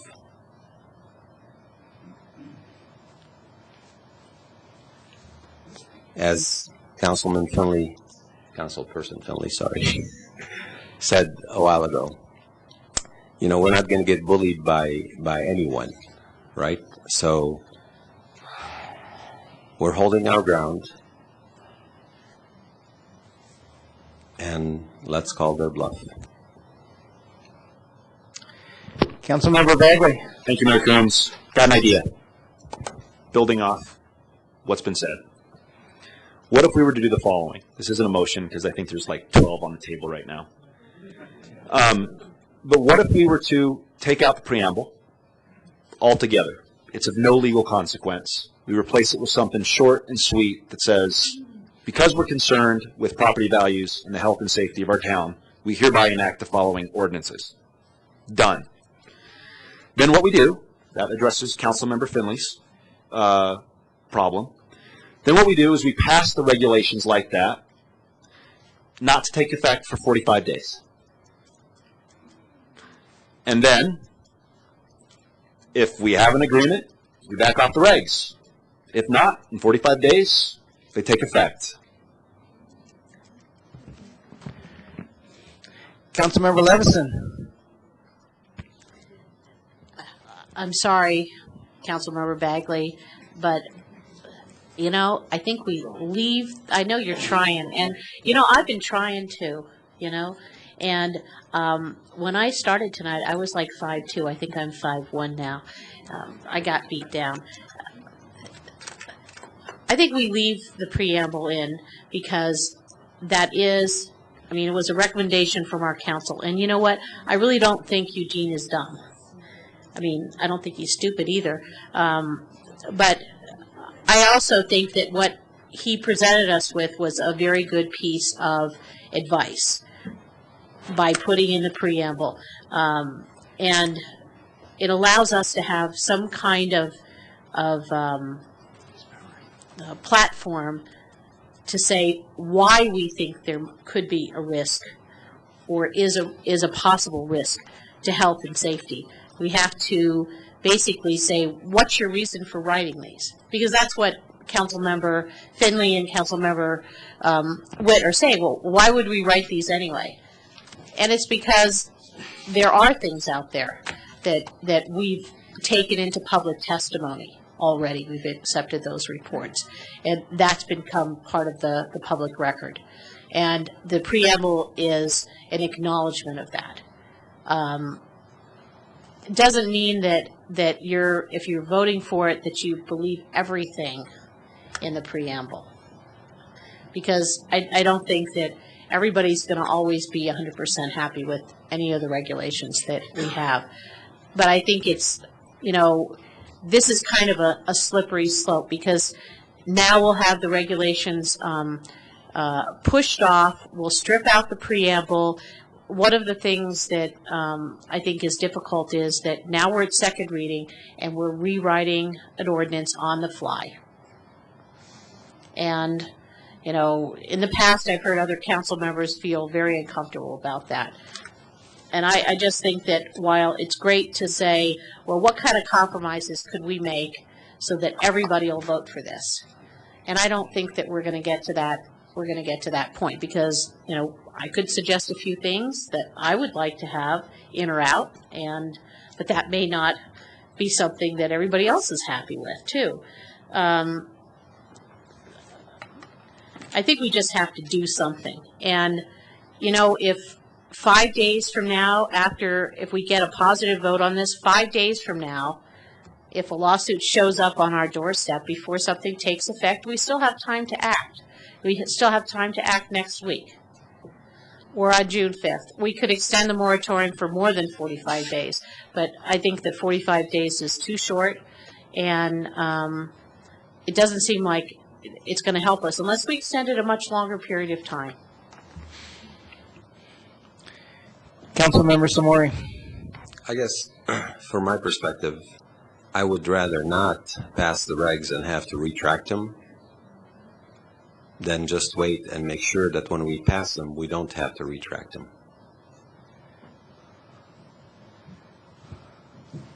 And maybe 45 days isn't enough, but I think we need, just as we put our staff under pressure the last time to get the regs done in a certain amount of time, again, let's see if KOGA steps up to the plate and acts in good faith and delivers on their promises of reaching out and willing to collaborate. So we have two motions on the floor. Should we vote on them? Councilmember Levison. Well, I think the COGCC has had 6 months. I mean, they've seen these regulations in substantially the same form since we got the draft 6 weeks ago. And, you know, 6 weeks ago is like 45 days. So 6 weeks ago, they decided that they didn't want to take action, or the action they wanted to take was to make sure that we would not pass them, or that we would be hesitating to do what we had decided a path that we were going to pursue. That's, let's figure out where the motions are. Councilmember Witt. I'm sorry, guys. Okay. Now, I could be wrong, but I believe the LGD process is incumbent upon us to enter into it. It's not, hey, you guys, let's work together. No, that's not what we're talking about. It's a formal process by which we have specific things that we want to accomplish, and then we go to them and we say, we want to do this, this, and this. I don't think, if we're going to do a moratorium to do the LGD process, we actually have no control over that. So I think that extending the moratorium just to accommodate the LGD process, that's not going to work. What I think the real concern is for a lot of people is what is going to happen with our the folks who want to drill, and I believe that we are very close to an understanding with top operating, which is divorced from whatever we decide to do with these regulations. I believe that's on a separate track, and it will protect our community because we are going to have an agreement with them, which is, I believe, legally enforceable. Is that not true? Yes, yes it is. All right, so if we have an agreement with top operating, the only people who want to do business in Longmont at this point, we do not need to extend the moratorium to do the LGD process because it is that schedule is out of our control, but we go to them. We don't say, hey, let's make a deal. Here's the one thing that I'm afraid of in that scenario is without our regs, what's to stop top from saying, well, we don't even need to negotiate. We can just go to the state right now. We can go, put our drilling rig over by, the middle school or whatever, and then that's when we start to engage the LGD process after they've already decided where they're going to put things. That's the whole fallacy of the LGD process, is it doesn't include us in being able to determine where these things go. Councilmember Samori. So my understanding is that we don't have a surface use agreement signed and legally binding yet. Right. Okay. It's a big risk. So until we do, and if we get it before the 45 days, we can always lift the moratorium. If we get it in 5 days, we can lift the moratorium in 5 days.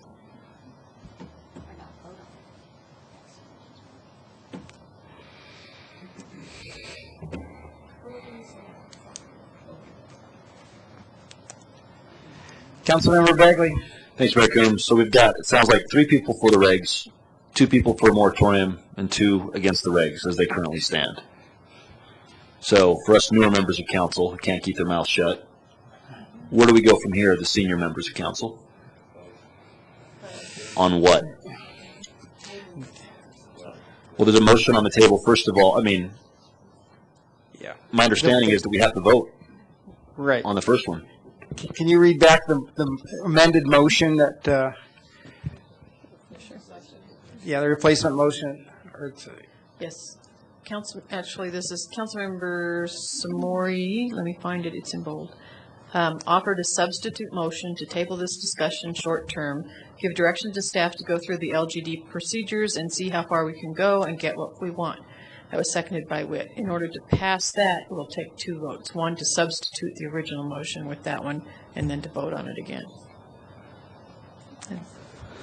Wow. I didn't hear the moratorium either.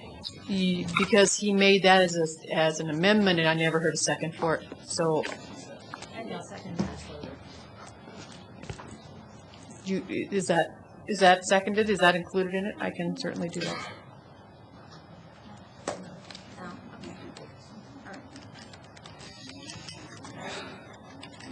Wow. So now it also includes the extension of the moratorium by 45 days. Okay. That would be the substitute motion. You have to substitute it and then vote on it.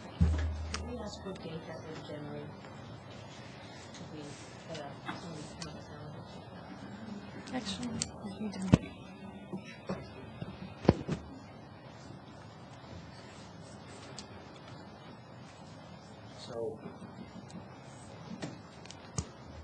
So the first vote is to accept the substitute.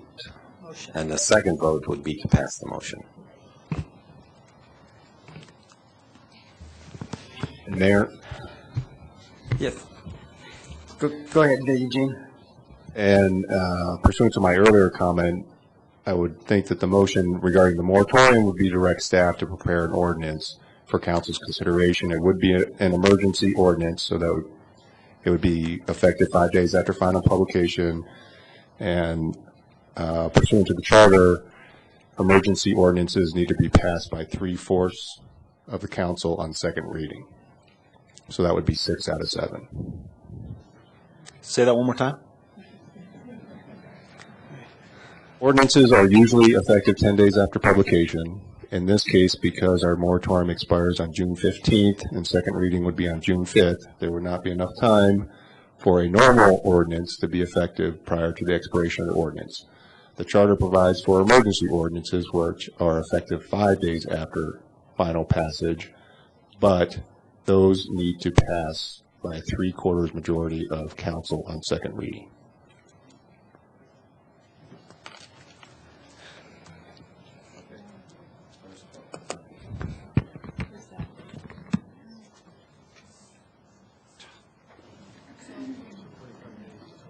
Was that included in your motion? Need to, I need Yes. to, okay. Is messing with my hair. Okay, let's vote.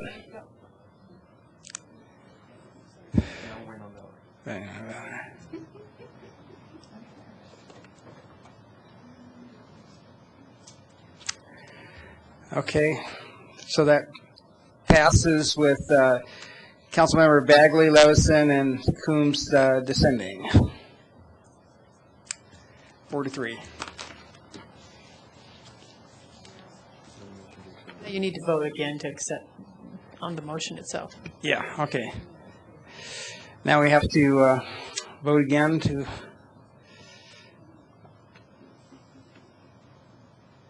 okay, the motion passes 4-3 with Councilmember Bagley, Levison, and Coombs dissenting.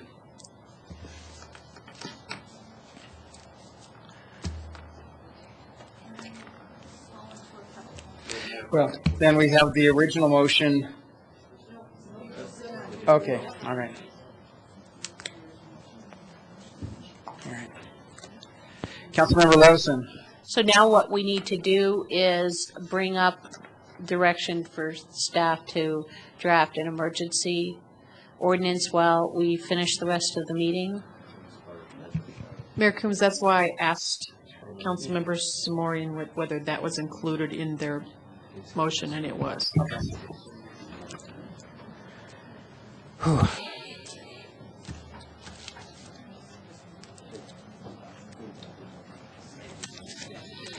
Let's take a 5-minute break.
take your seats.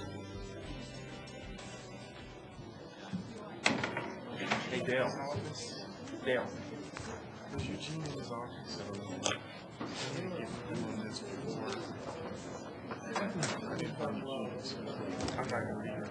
Okay.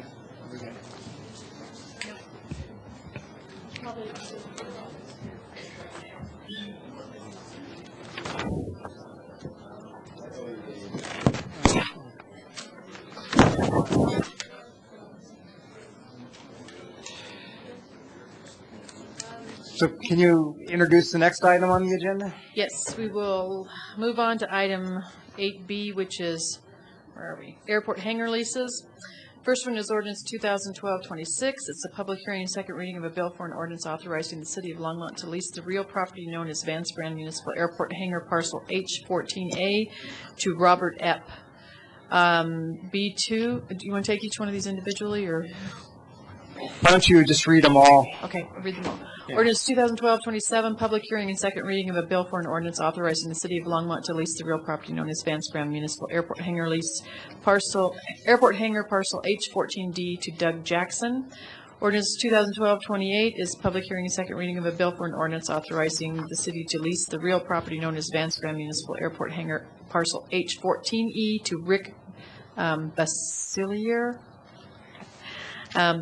Last one is ordinance 2012-29, public hearing, second reading of a bill for an ordinance authorizing the city of Longmont to lease the real property known as Vance Brand Municipal Airport Hangar Parcel H14G to Peter Krieger. And you'll need a public hearing on each of those. Are there any questions from council? I will open the public hearing on this ordinance. Would anybody like to speak on any of these leases?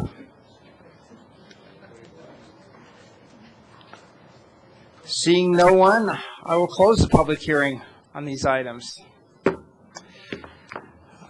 Councilmember Levison. Yes, and Valerie, we have to take an individual vote on each one then. Yes. I would like to move ordinance 2012-26 for approval. Okay, it's been moved in second. Shall we vote?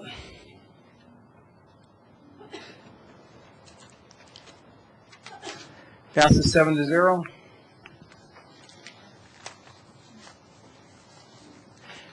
Councilmember Levison. Thank you, Mayor. I'd like to move ordinance 2012-27 for approval. All right, let's vote.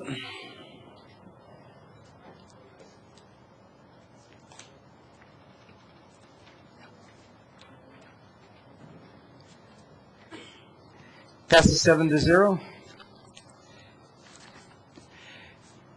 Councilmember Levison. Mayor, I'd like to move ordinance 2012-28. All right, let's vote.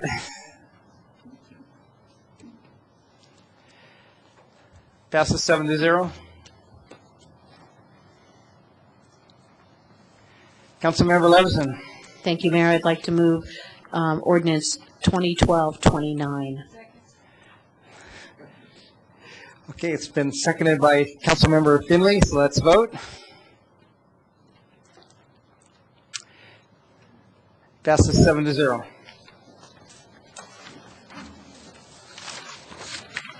Next item is item 8C, public hearing and ordinance 2012-30, public hearing and second reading of a bill for an ordinance amending ordinance 2004-47, removing condition to the Hover Crossing rezoning. We don't have a formal staff presentation, but Nick Wolfram is here to answer questions. Okay. Councilmember Witt. I'd like to move ordinance. Oh, excuse me, I'm sorry. Yeah. I will open a public hearing on this ordinance. Is there anybody who'd like to speak first? Seeing no one, I'll close the public hearing. Councilmember Witt. Now I'd like to move ordinance 2012-30. Second. All right. Let's vote. That passes 7-0. Next item is ordinance 2012-31, public hearing and second reading of a bill for an ordinance amending section 4.10.070, the Longmont Municipal Code on special districts. David Starnes is here. with a brief presentation, I think.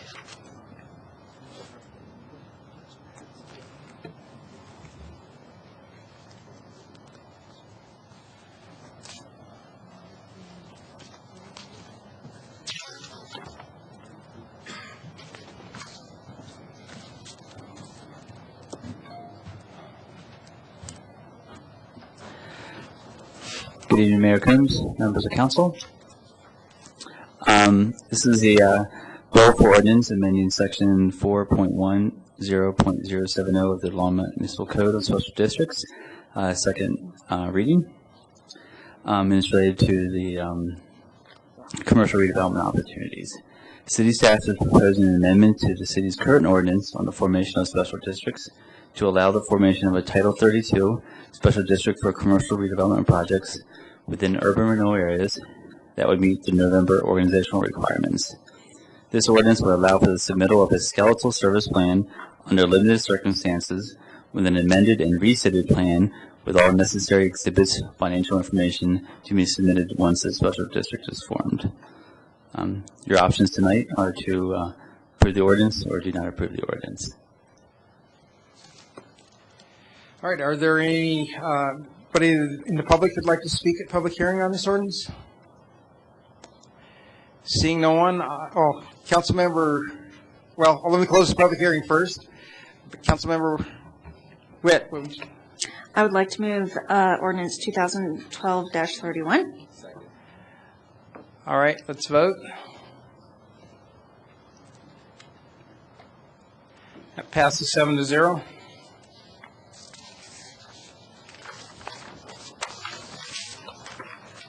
Next up is the consent agenda. First item is ordinance 2012-32, a bill for an ordinance making additional appropriations for the expenses and liabilities of the City of Longmont for fiscal year beginning January 1, 2012. Ordinance, public hearing scheduled for June 12, 2012.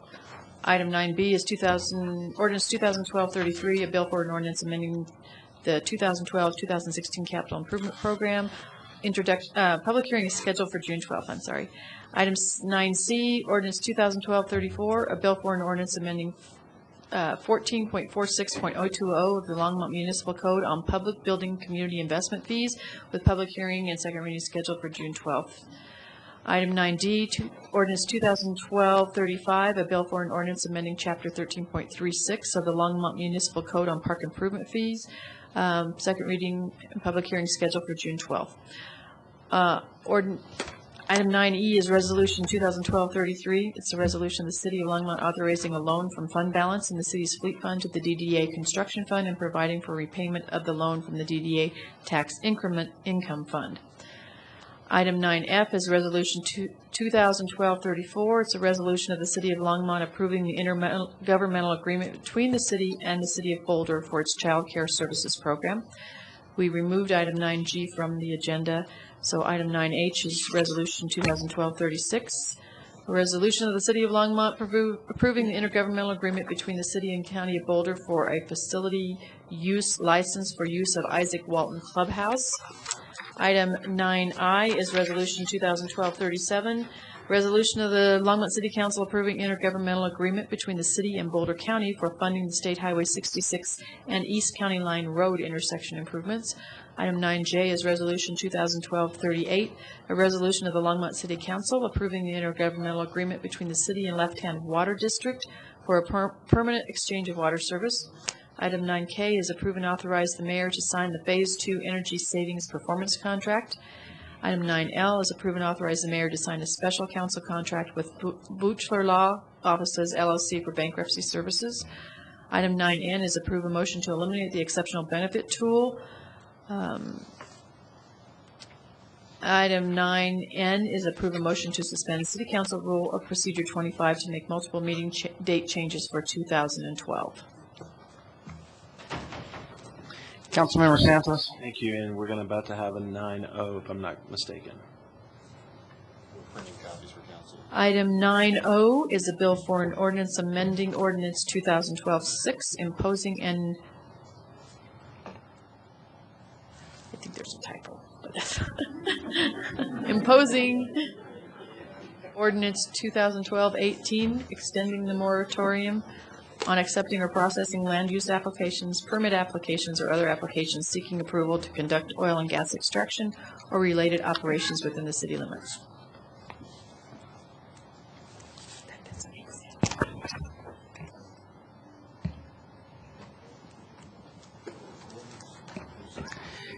Councilmember Levison. I'm just, I guess, I'm just waiting. I actually was, I wanted to pull item D and item M, please. Second. Well, no, I'm just asking to pull those two. Okay. Councilmember Witt. I would move the consent agenda minus D and M. Right. Pull that. And O. D, M, and O. Okay.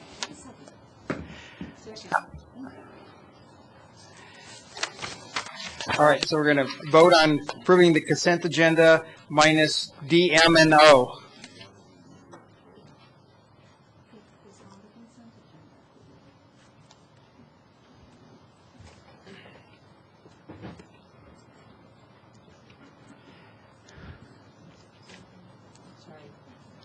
Okay, that passes 7-0.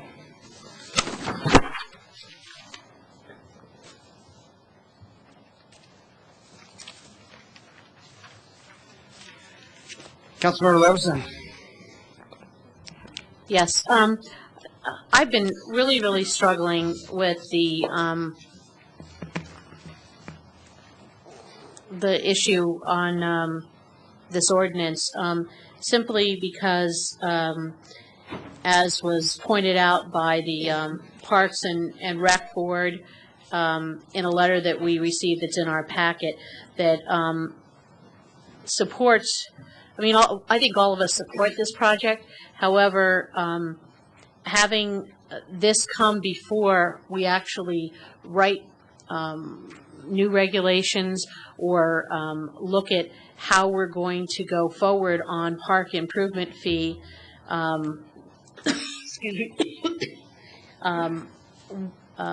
exemptions, I think that it's going to possibly open the city up to other requests to do that. I know this is a one-time request. However, when we discussed at retreat, how do we do long-term, not only operations and maintenance, but planning for new district parks? I just recall when the Dry Creek Park master planning meetings were being held and that plan was presented, how excited the residents on the west side of town were to be able to see some movement forward on that park, and not having the park improvement fee from this project in such a substantially reduced form sets back the timetable for a park that people on the west side of town in single-family homes have paid their fair share for, and that will be delayed by however many days $500,000 would buy us, as far as putting that money in account for the parks to that park to be built. So I would I'd like to explore maybe some additional options, maybe some options that would be more creative that we haven't thought about before, maybe forgiving part of it as the units are fully occupied at certain percentages. I just think that to do this now without having a policy, I have a feeling this is going to dictate what our future policy is, this one amendment. So I just wanted to say that. I know that without having some additional consideration here, I just feel it's not a fair process to all those people who paid their money up front And I understand all the arguments we've all been through, the discussion points around how many units it's replacing. I understand the idea of catalyst projects, but I just can't support this in the amount it is. Councilmember Samori. Thank you, Mayor Combs. Okay, so if these properties sit there as is right now, there's no additional parks fees generated from them. SIPO, 0. Okay?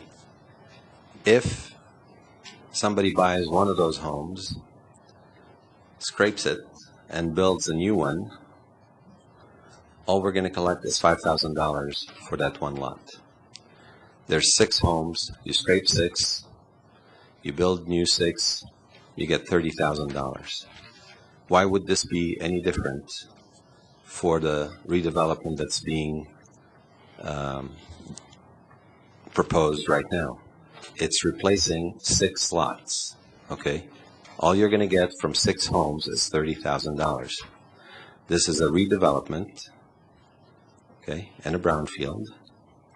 It's not new area, and you're not getting any revenue from those homes right now, period. And we don't have to worry about having it become the standard because it's in the downtown development district in a TIF area, which the other areas will not be that way. So I don't really understand your objection to it, because the parks on the west side wouldn't be getting any benefit at all if the existing homes stay in the condition that they're in. Or if somebody rents them out as is, there's no new revenue for any of those parks improvements, maintenance, or etc. Councilmember Bagley. Thank you, Mayor Coombs. I actually have the exact opposite concern of my fellow council member Levison, and that is we've got other high density residential areas coming up, and if I remember correctly, Councilmember Finley brought up the retreat, a concern that we have too much red tape, it's unfair, et cetera, et cetera. I thought that we had instructed staff to actually move forward with coming up with a plan to equalize and make it more fair. I would like to instruct staff that we put that on the front burner, because we've got, we're going to hear that if we did it for them, we're going to have to do it for Mill Village, and maybe we should do it for Mill Village. And so if we wait a year, or I don't know how long it is on the agenda, my concern is that, other people will be paying more than this, and it's just not fair. I think we should approve this, but at the same time, we should be fair with other high density apartments, which we currently need. So I don't know what we need to do. I'm not ready to pass a motion that says, do this for Mill Village, but I think what we need to do at the very least is instruct staff to move forward, come up with a fair plan, and then apply that to Mill Village. Because I've heard rumors in the wind that, yeah, they're going to expect the same thing. And even though we wrote it as a general ordinance, or we're going to pass it as a general ordinance, it only applies to one developer. And subsidizing one and not doing it for everybody, not fair. And life isn't fair, but it should be. Well, one argument, at our council retreat, even I was saying, well, it's not quite fair if someone's building a 10,000 square foot house, they pay $5,000 park fee, and if someone's building, a 1,000 square foot condo, they pay $5,000. But another side of that argument is how many people, like if you're living in a condo or townhome, generally you use parks. If you have, 10,000 foot home, you have a big yard, you generally might not use it, and it should be, the people that use the parks and the number of people, the density. So it's not just square footage. It's somewhere in between those two extremes to figure out a fair way to assess park fees for condos and high density versus single family homes. And I don't know what the right answer is, but one extreme or the other is not the right answer. Councilmember Levison. So when I'm hearing kind of the logical progression here, it sounds like that we're going to possibly consider it for one-time exemptions for other multifamily, but if a single-family home builder comes and says, you know, that $5,000, darn it, gosh darn it, that's just too much. Are we going to say to them, well then, for this, we're not going to do that either?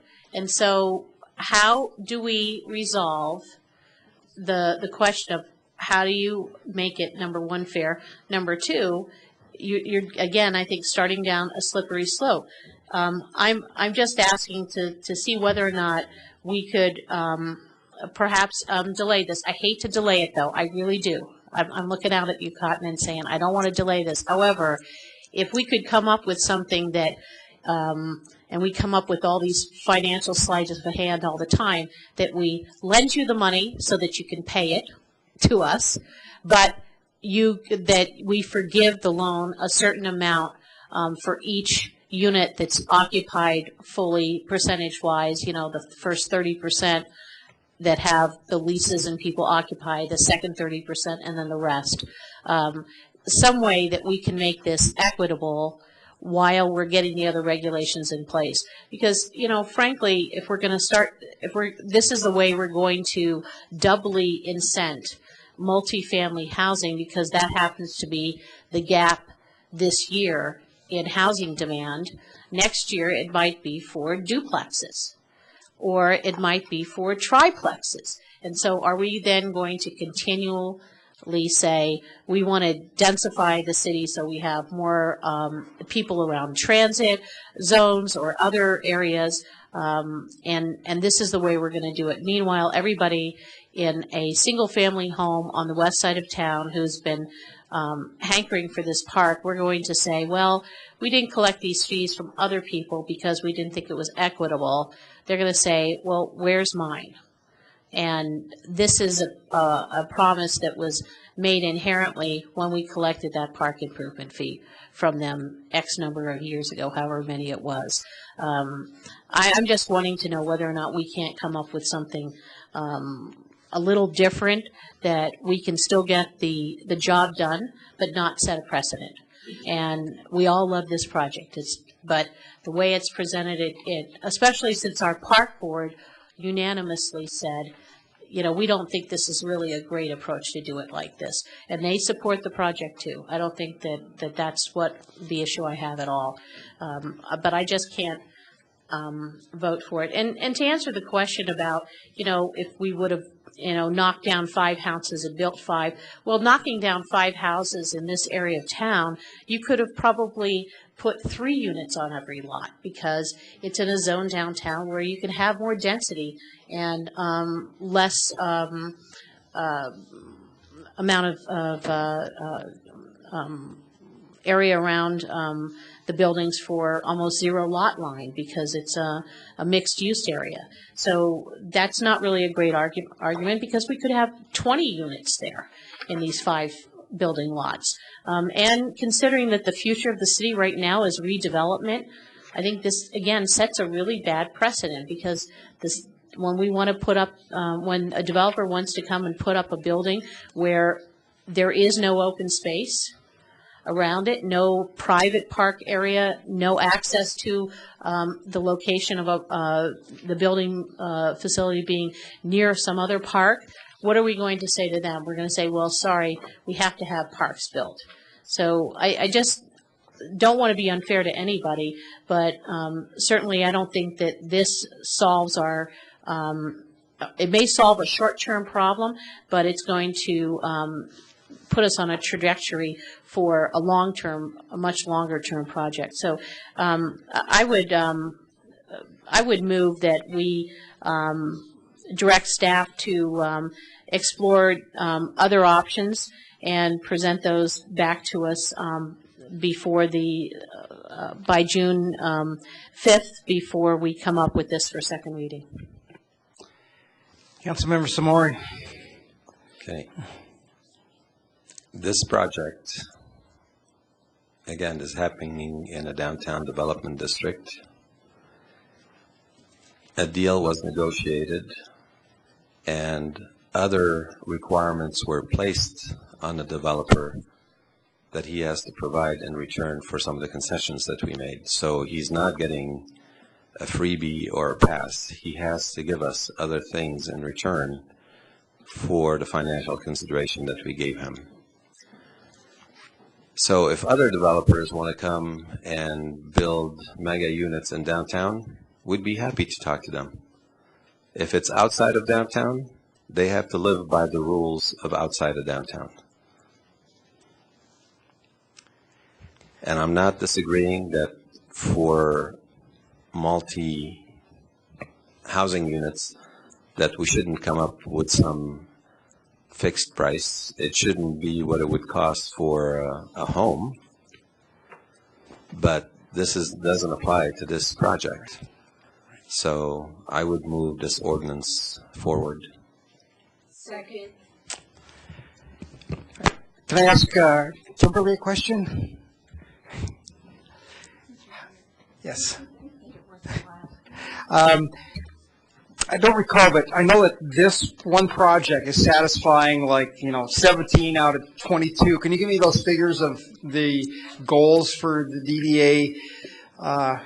Can you expand on that, please? Oh, yeah. Sorry, I thought I did. Thank you, Mayor Coombs and members of council. It is 15 of 29 goals on the investment in this project. Okay, thank you.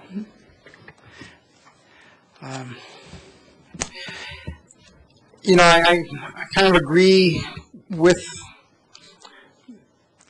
Councilmember Levinson in a way, but I also think this is a unique project. It is downtown, and if other people want to do a big project like this downtown and want to come to us and get the same kind of deal, I'm sure we'd be willingly and openly. We've always wanted to get high density downtown, in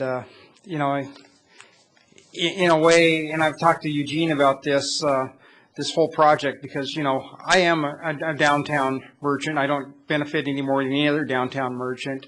We are putting restaurants that will compete against my restaurant. So in a way, it's kind of a two-edged sword, but I think I'm pretty justified in, thinking this is a great project for lots of reasons. So anyway, the motion's been made and seconded, so I guess it's time to vote. All right, it passed 6-1 with Councilmember Levison dissenting. Mayor Coombs, the next item pulled was the exceptional benefit tool, the elimination of that, and Brad Hall is here to answer any questions. Councilmember Bagley. Thank you, Mayor Coombs. I'd also like to move that we instruct staff as a council that they actually put on the front burner how we're going to fix the fairness of the parks fees so that we can have that prior to the Mill Village issue coming before us. All right. Mayor, Council, if I can. Sure. Part of that discussion, if we recall from the retreat, was actually part of that 9-month deadline in bringing all the parks information. That RFP is actually already out on the street, and so we're pushing that along. But what I will do is also work with staff to look at the formula component of this so we can potentially bring back some discussion points. But in terms of the overall discussion, that development fee is based on what we really want to see in the future in terms of the parks and the level of that. So that is going to be part of that master planning process, which we are pushing very aggressively. And as I stated, I think the RFP's been out a week. It's already been out a week, but we will also have some other discussions to try to bring something back, at least some options to look at as part of that process. Councilmember Bagley. Thank you, Mayor Coombs. So what you're saying is there's no need for the motion because it's already occurring? We are moving as fast and furious on this. All right, cool. And then I guess the overall motion then would be to make sure that we're treating Mill Village fairly, even though we don't know exactly what we're going to be doing and how we're going to be changing it. What I'm saying is let me have some discussions with staff, and then we can bring back different concepts for council to consider. Motion retracted or withdrawn, changed, canceled. Thanks. Councilmember Levison. Yes. I pulled this item because I I always read the exceptional benefit tool when I was before we do annexations, and when I was first on council, I was trying to figure out, well, what was its purpose, and I understand the reason it's on our consent agenda this evening is because most feel that there is no purpose to intentionally, raise the bar. I'm just wondering whether or not the exceptional benefit document would help us when we determine something that would give us pause, like if we were asked to annex a Superfund site. Would having an exceptional benefit tool give us anything different than what we have in the comp plan? So I don't know, Brad, would it help us if we would be offered to annex a Superfund site in the future? Mayor Coombs and Councilmember Levison, I'm Brad Skoll, Planning Manager.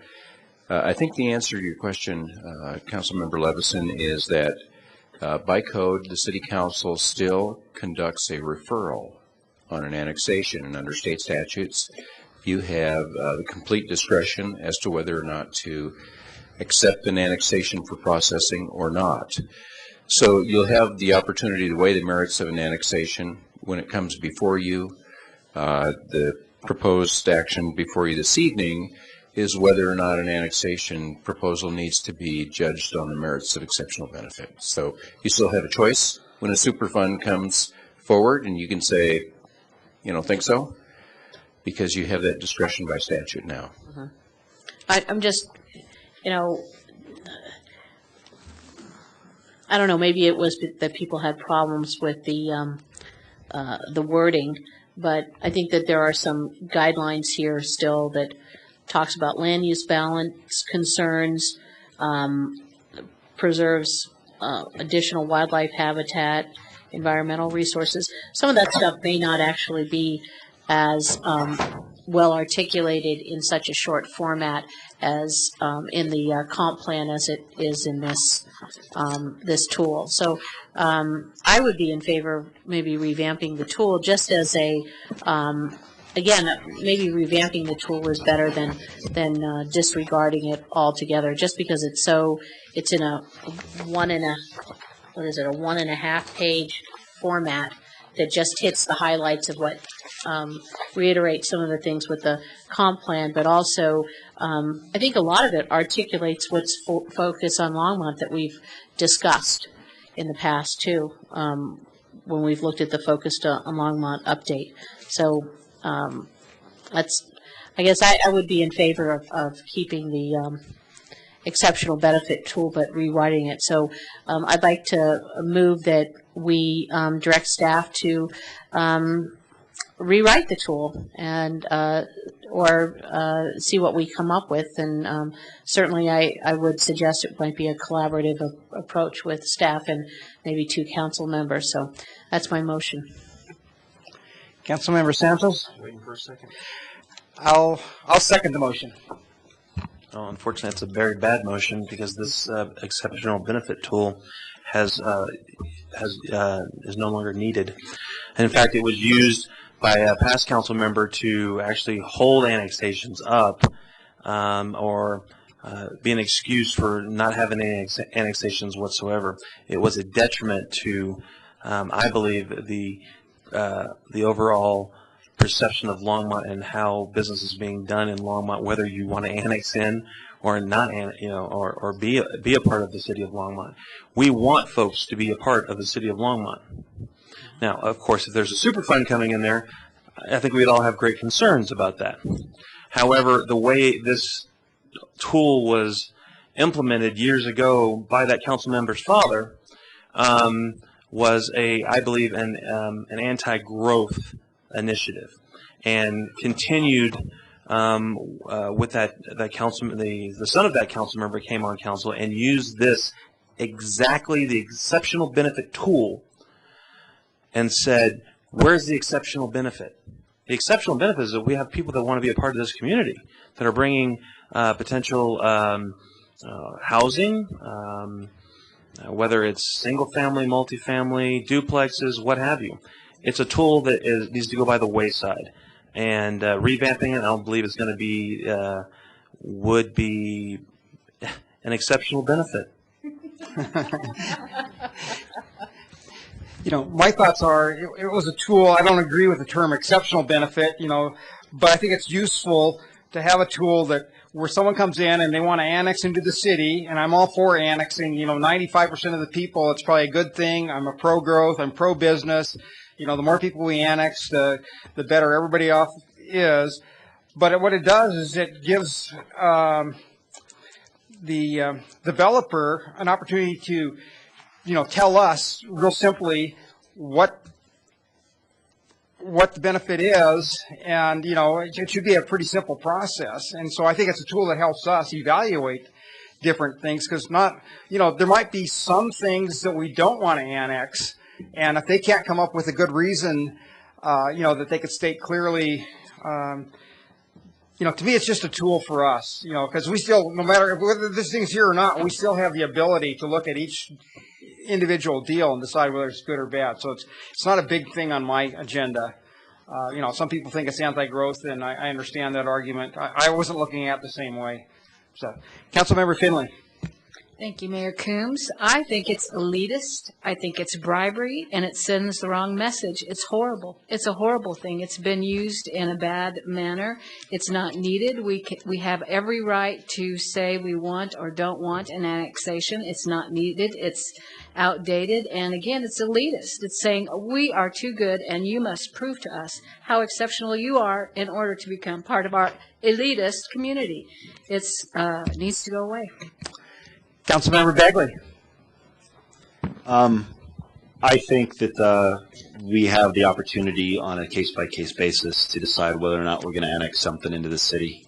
And so I don't think it's necessary. I think it's something that, as the Mayor Pro Tem has alluded to, it's been used in the past and abused, and we should just get rid of it. So I suggest we vote, although I see Councilmember Samori has something to say following me. Sorry. Yeah. Councilmember Samori. I just wanted to follow you. I really didn't want to say anything. Yes.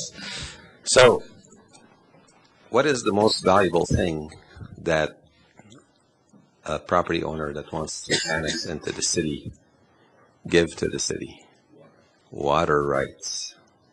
Isn't that enough of an exceptional benefit to the community when we want all the water that we can get, and some of these properties may have senior water rights that would be more valuable than whatever other exceptional benefit they may bring? I mean, they have to give us water rights, or they have to give us cash in lieu of 3 acre-feet of water per acre-foot of land at roughly $10,000 per acre-foot. You can do the math.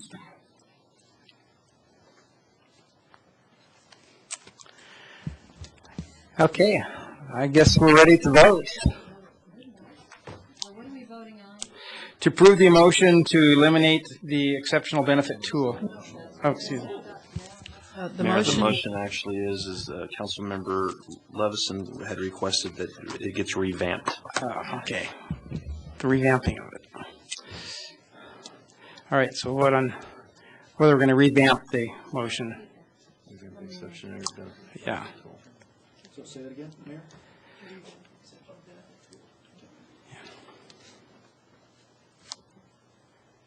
Okay, it fails 6-1 with Sarah Levison voting for and everybody else against. So it was a 1-6 vote. Yeah. I move, I'm sorry. Councilmember Santos. Thank you. I would move item 9M, approval to the motion to eliminate the exceptional benefits tool. All right, let's vote on that. Okay, that passes 6-1 with Councilmember Levison dissenting. Councilmember Santos. Just waiting on 9-0. Send that as your emergency ordinance. I've had time to read it. So Mayor and Council, Eugene May, City Attorney. I guess this is my item. 9O, it's an ordinance to extend the moratorium. And so I can walk you through the changes I made. The title is to amend the ordinance 01206 imposing the initial moratorium. That was 90 days, and then 01218 extended the original moratorium by 60 days. So we had a 180-day moratorium in effect. So I added paragraph 2, which recounts council action on ordinance 2012-18 on March 27th, extending the moratorium to 180 days. Then I added paragraph 5, which I paraphrased Charter Section 4.5H, which I'm handing out to you now, and that sets forth the procedure for adopting an emergency motion. It needs the finding that it's for the immediate preservation of public peace, health, or safety, and would need to be approved by at least a 3/4 majority of council on final reading. If it was to be approved by a majority, it would just be a normal ordinance effective 10 days after final publication. Finally, in section 2, we amended the length of the moratorium from 120 days to 225 days, which is the 45 additional days, which was part of the motion by Councilmember Samori, and that is line 1718. And the rest of the ordinance is exactly the same as the one that extended it to 180 days.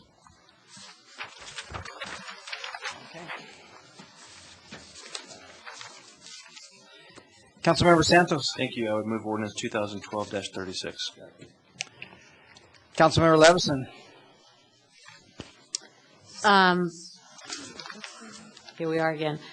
So what happens if we don't, now we're getting to the, the Russian roulette showdown on June 5th. So if we don't have we don't have 6 people vote for something for this ordinance on June 5th, then everything goes away. The moratorium goes away, everything goes away. Mayor and Councilmember Levison, there would be a gap between the expiration of our moratorium and the effective date of this moratorium of 5 days or 10 days. Could there be a motion to approve the ordinance that we didn't approve tonight on June 5th? Because technically we haven't finished that ordinance. We didn't vote it yay or nay. We took no action. That motion could be taken off the table, converted to an emergency motion requiring a 3/4 vote of council, which would then be effective 5 days after publication, which is about the 14th, I think. And then we could conceivably have a council meeting on that date too to. No, we wouldn't need one then. No, then we would still be okay. Then the regulations would be effective. Okay, all right, and that requires it's not just 3/4 of the council. It is 3/4 of the council, not 3/4 of the council in attendance at a meeting. So, like if I get hit by a bus and Bagley gets hit by a bus. I will not walk across the street with you.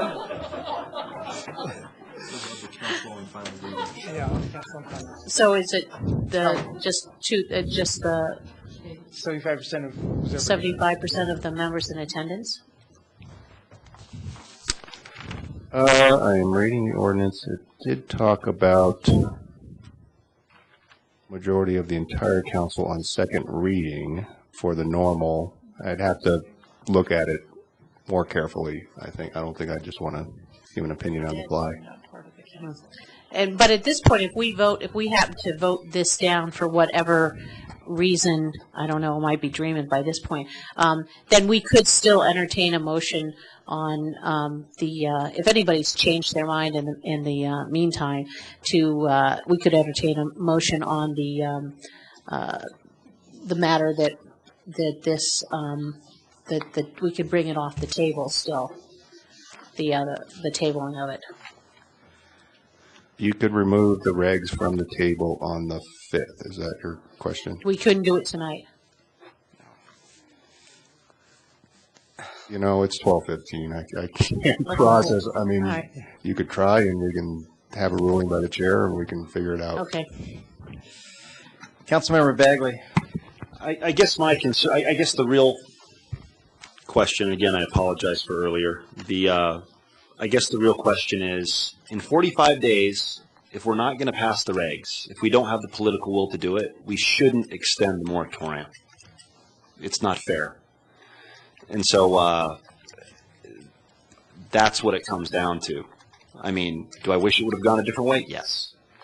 But the reality is, if we're not going to pass the regs, we can't keep doing this. And so, how's this supposed to work? I mean, are we gonna 45 days? 45 more days? Or 42 days? Okay.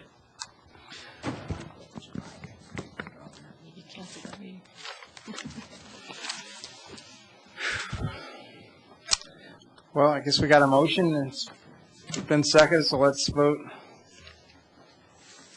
Oh, I'm sorry, I didn't stop your last one. Yeah, we're going for the. This is 4.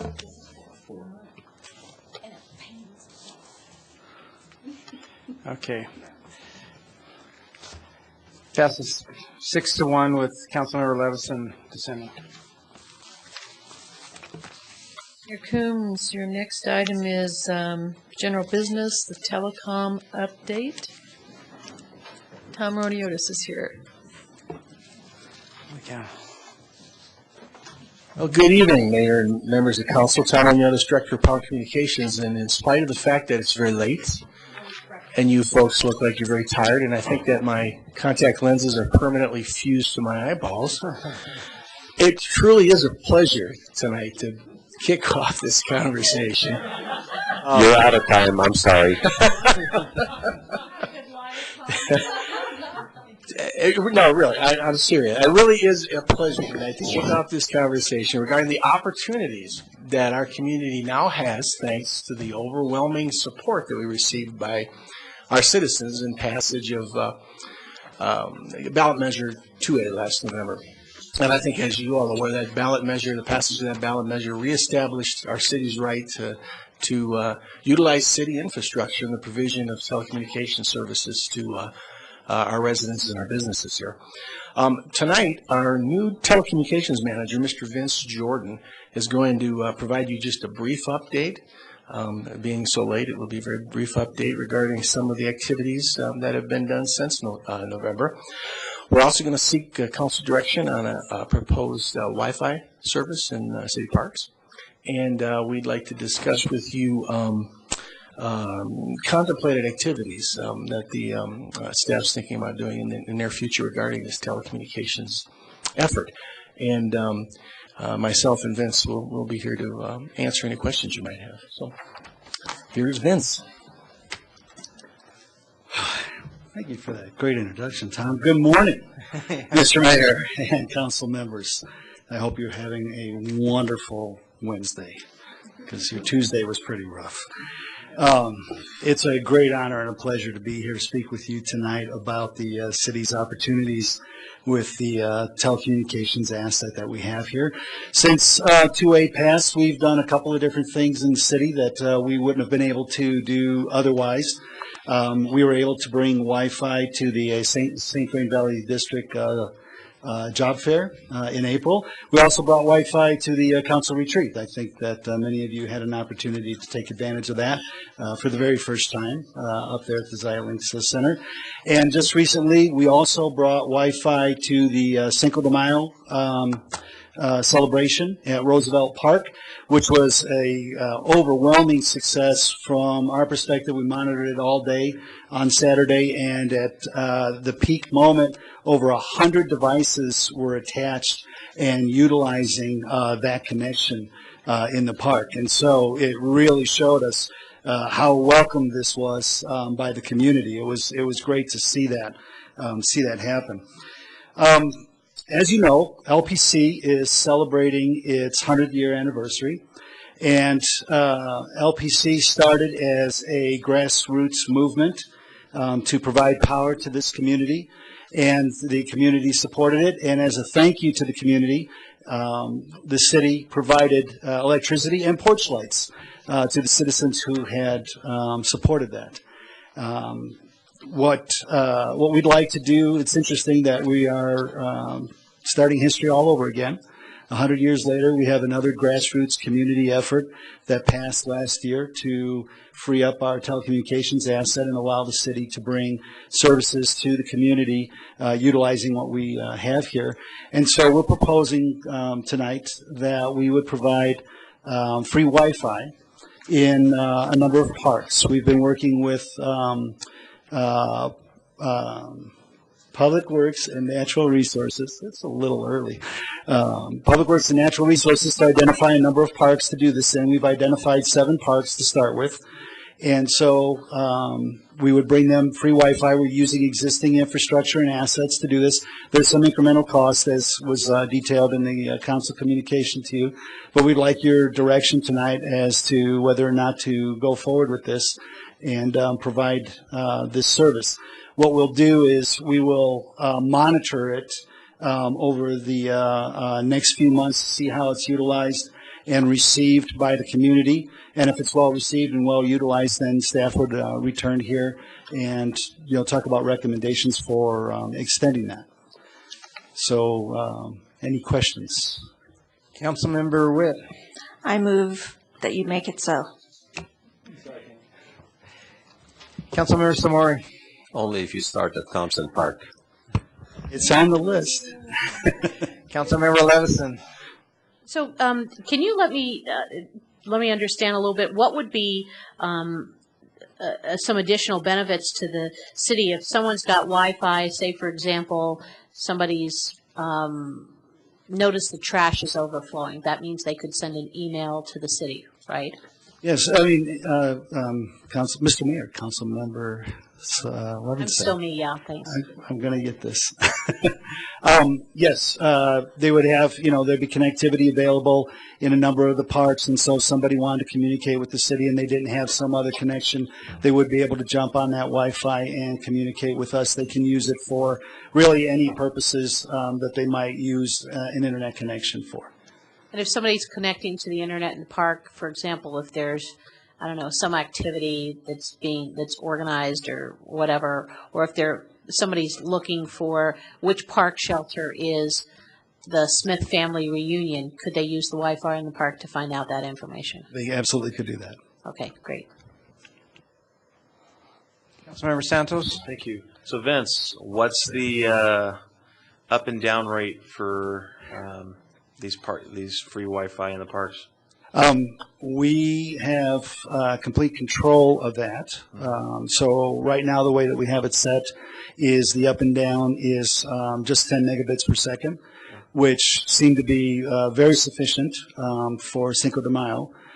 There was one point where somebody must have asked a question because everybody went out to the web at the same time, and it peaked right up to the ceiling, and then it settled back down and was flowing like you would expect it to. So, but if we need to bump that up, we can absolutely do that. We can manage that all remotely from the LPC offices. Well, and you know that I'm looking forward to a gig up and a gig down. Yes, sir, I understand that. So that's going to require something a little different. A little different, no, and I think it's, I heard some people say, why would you have the Wi-Fi at a park? I can think of several events that happen around people that have actually rented the parks and are doing a fundraiser whether it's Relay for Life or Light the Night, and they have online fundraising, but you can't really access the Wi-Fi that's there. So if we can provide this, I think it's a great 100-year gift back to the residents who allowed us to restore our right to allow telecommunications back in the city. So keep up the good work. And we have 4,900 miles of fiber. Is that correct? 4,900 miles of fiber optic cable in 55 miles of cable plant with an 18-mile loop. But yeah, we do have 4,300 miles of fiber optics in this community right now. Well, I'm looking forward to the next project and almost saying, and I got people asking me all the time, what is going on with the fiber? So now we can actually say, you're going to be able to have free Wi-Fi, but people are looking for the next option. Yes, sir. So, good luck. Councilmember Samori? So have the porch lights been grandfathered? Mayor, Councilmember Samori, actually, if we won't remove a porch light unless we're providing street lights. That tradition continued throughout history, and LPC continues to provide street lights to the community. Do you have a free porch light?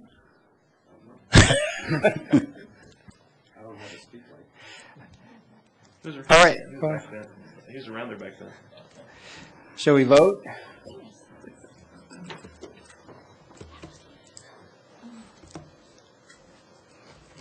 Passes 7-0. Great. Mr. Mayor and council members, I know it's late, so I would like to share with you very quickly a few other things that we're doing because people are asking what's next with the telecommunications network. So one of the things that staff is looking to do is to start a public information process where we will meet with the community who is so supportive and so vocal about getting us to this point and further educate them about the capabilities of the network and what we could potentially do with it, what's really here and what the city could possibly provide. And then we'd also want to hear from the community about the kinds of things they'd like us to pursue, to think about, and look at providing back to them. And so we would do that and then maintain that process through a variety of social media. We've revamped the telecommunications, LPC's telecommunications page on the website to make it more interactive with the community and so really get a good information flow going with them. We want to start that this summer and probably hold a couple of sessions with the community there. The other thing we're looking at doing is developing bandwidth rates in support of providing services to businesses and residents. So today, we only have rates for dark fiber leases because up until the passage of 2A, that's all we could do. So we do not have rates that support fiber by the bit, if you will. If you wanted to get fiber from the city prior to the passage of 2A, you had to take the whole fiber, even though a portion of it would satisfy your needs and what you were trying to do. So we'll need additional rates to support us selling it by the slice, if you will. Tom uses an example all the time. We used to be able to only sell the pizza on the dough. You had to go get your own oven and your own gas and cook it yourself and slice it up yourself. And now we can actually cook it, slice it, and deliver it to your doorstep. So, but we need rates to be able to do that. So that's part of what we're doing too, is looking at developing bandwidth rates. We're looking at other cities, municipalities around the country that are providing these services, and we're also understanding all the costs involved with the variety of services that we might provide the community here as part of that effort. We're also doing a complete infrastructure review of the communications network.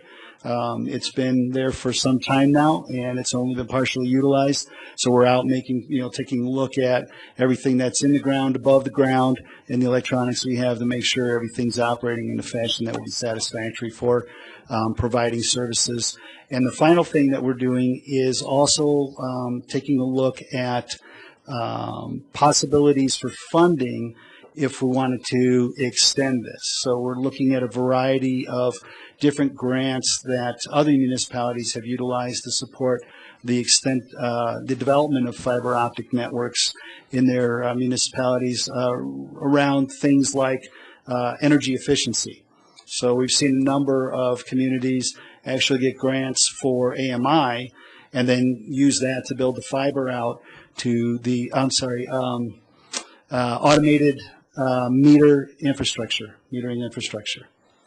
So they've used that to actually build those grants to build fiber out to the businesses and the residents in the community. And so you get kind of a double benefit there of more energy efficiency, and at the same time you get your fiber network built. So we're looking at things like that as well. Any questions? No. Thank you, Vince. And Tom. You're welcome. Thank you.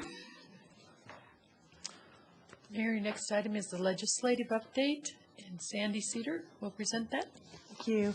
Mayor Coombs, members of council, Sandy Cedar, assistant to the city manager. I would request that if it's okay with you, I'd like to move this to another meeting. We actually, my legislative intern that's been working for me for the last 6 months had to take her mom home after all of the hearings for the oil and gas piece. So if it's all right with you, I'd like to bring this update back at a later date. Fine by me. Then the last item on your agenda is for you guys to designate a representative to the Boulder County Resource Conservation Advisory Board. It's one of the boards that was on the list when you were first elected, and nobody showed an interest in it at that time. The county has asked us now for a Longmont representative. We've given you several options after talking with the county. It doesn't have to be a council member. It can be a staff member. It can be a board member. It can be a citizen appointment. So we've tried to lay those out there and ask what your pleasure is. Councilmember Santos. Thank you. I see one of the options is to appoint Charles Kamenides. Well, we suggested Charles. I don't know that Charles knows we've done that, but he attends that meeting now as the staff person, even though. Right. You know what I would do is go down the list. Are there any members of council? My suggestion would be is go through these one by 1, 2, and 3, 4. If no member of council, then check with Charlie to see if he wants to do it, and then check with the Board of Environmental Affairs. So that's would be my suggestion. Councilmember Levison. Thank you, Mayor. If we would, first of all, I am not going to volunteer. Pretty much every Thursday night, I have a meeting to go to. I need one Thursday night off a month.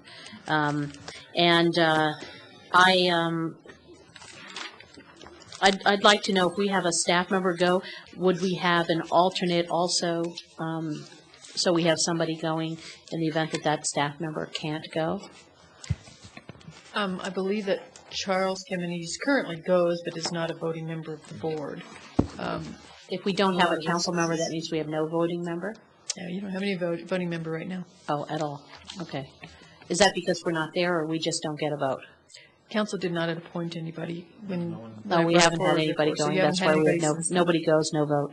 Okay. And then I would just like to know if we have a staff member go, would we get a periodic update of something quarterly in the information index? Yeah, I see a nod of head, yes. I see 2 nods of heads. Yeah, I would feel comfortable with that, but I'd wait for others to chime in. Councilmember Santos. Thank you. Charles goes now as the alternate. He just goes as a staffer. I'd like, I have no problem if you're not here, you get appointed to a meeting. I get appointed to go to a meeting, but I'd like to check with Charles first to see if he would like that, and then. Yeah. He's probably watching. Yeah, that's right. Charles. Well, again, I don't mind appointing him, but I feel kind of awkward appointing someone who's not here to say, yeah, I'll go. Do we know? He's fine doing it, Dale? Okay. Then I move that we appoint Charles Kamenides to fill the position. All right, let's vote.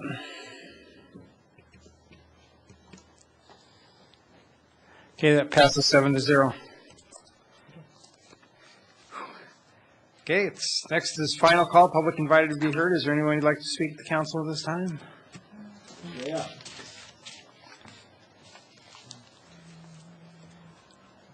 Actually, it was yesterday. Strider Bunston, 951, whatever street, 17th. Just a couple of points. I think the debate was obviously lively and pretty much well thought, but I strongly agree with Councilmember Bagley that we really needed to act on what we've done. I partly supported what Gerald Champion said about, all right, let's take a look and see if we can work out something, and staff and COGA and COGCC. Well, that's what we've been doing the last 6 months. That was the entire point. And what we came up with was the regs for the city, which I think, minimal as they were, should have been voted up so we would at least have a step, somewhat to defend. I respect Councilmember Samori and Santos's. Let's make them COGA and such. Really, are they going to work with us? Well, that has already been on the board, and I think we've seen that they don't really much care.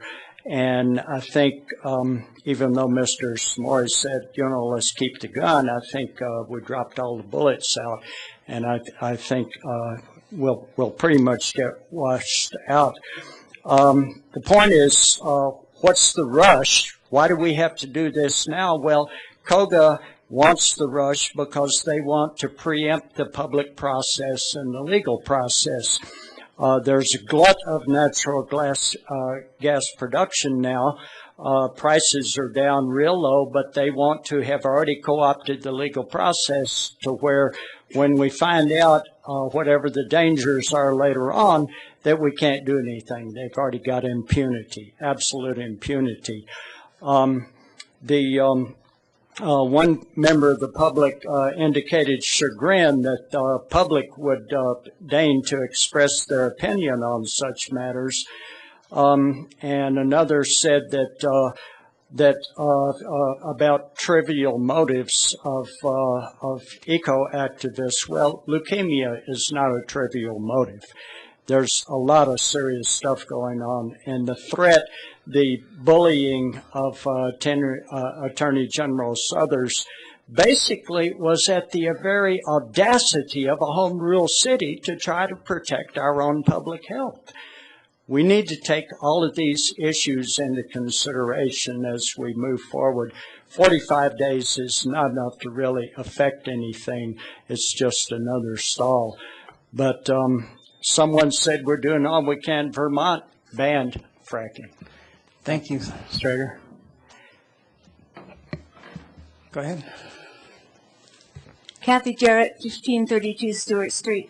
I just have a question. With this Wi-Fi that's going into the parks, was there any kind of system to keep people from getting pornography or whatever on their little computer in the park?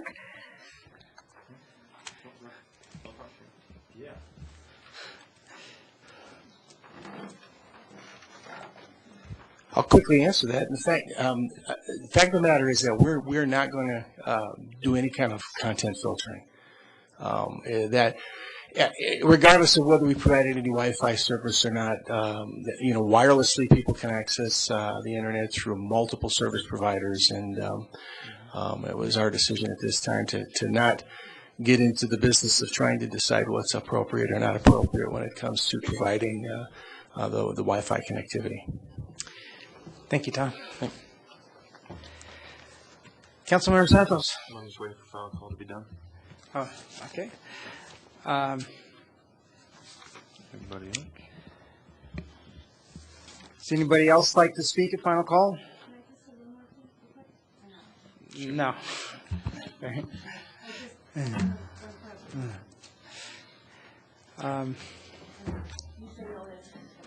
No. Any other persons? Final call, public invited to be heard? Yeah, she does it. All right, we'll close. Final call, public invited to be heard. So now, Mayor and council comments. Are there any council comments? Councilmember Santos. Thank you. Normally we don't allow you to come back up. If you have a question for staff, they can address it. So I see Tom's doing that. So thank you, Tom.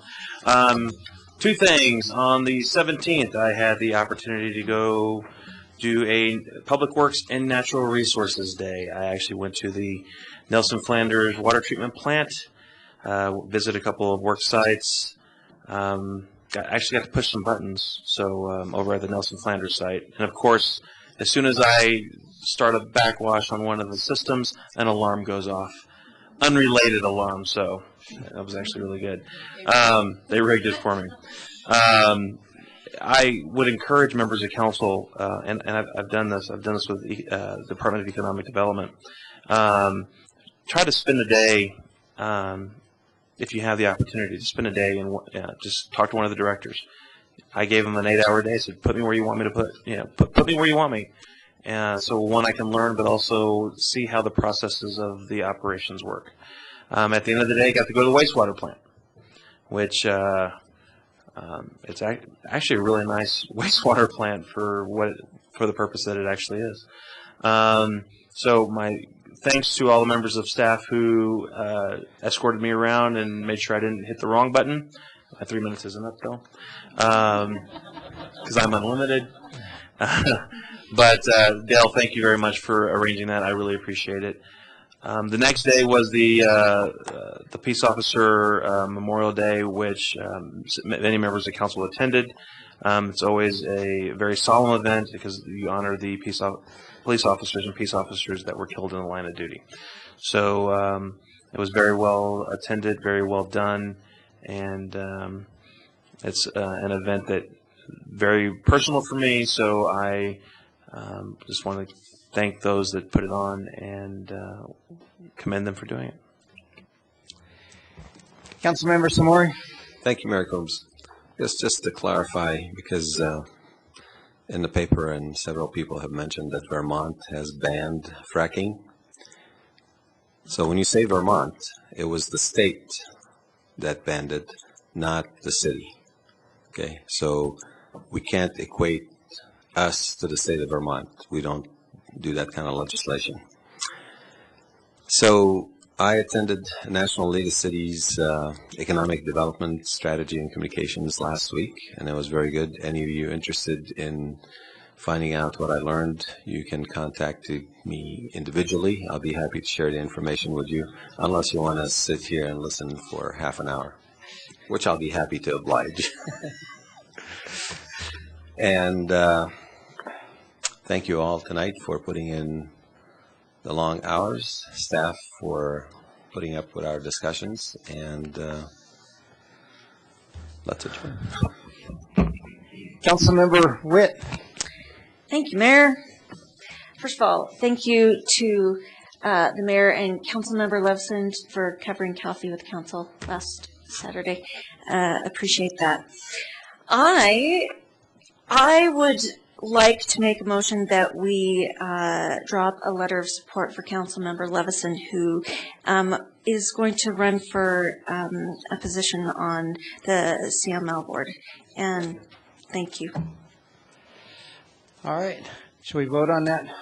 Oh, first of all, let Councilmember Levison speak. Go ahead, Councilmember. Thank you.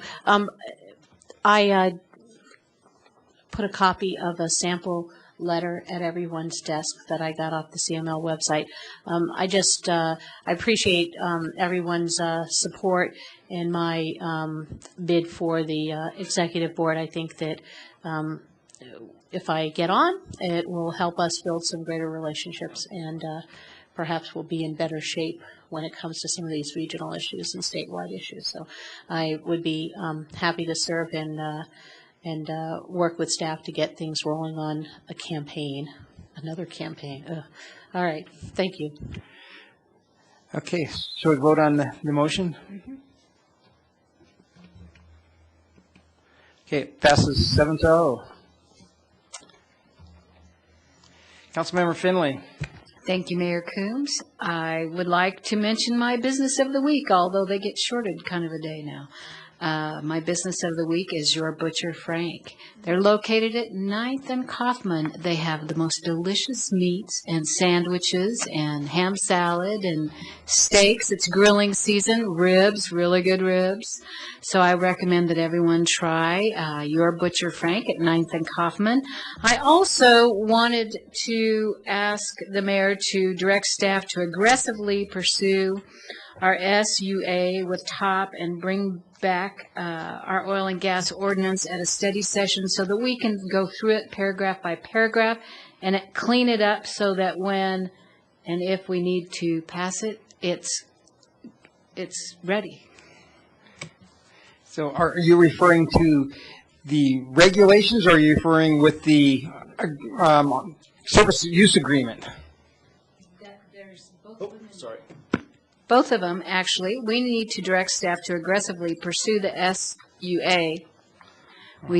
And give us updates on that. And as soon as we have one, let us know. Secondly, I would like for us to bring back our ordinance on oil and gas at a study session so we can go through it paragraph by paragraph and clean it up. Councilmember Bagley. Thank you, Mayor Coombs. If you'll notice, I always speak, but I don't make comments at the end because I want to go home. I just want to read it one more time for my outburst earlier. It was inappropriate, and I'm always told that I need to stop apologizing, but when I'm wrong, I'm wrong. The reason I wanted to say it again is because I love council. I mean, not council, but you guys, I think that you're fun to work with. We're a good team. Everybody has different viewpoints. I was just trying to push people. And part of the reason I did what I did was only because I was already taking political heat, and I just wanted to push you a little further, and I went too far. So, again, I hope you'll forgive me.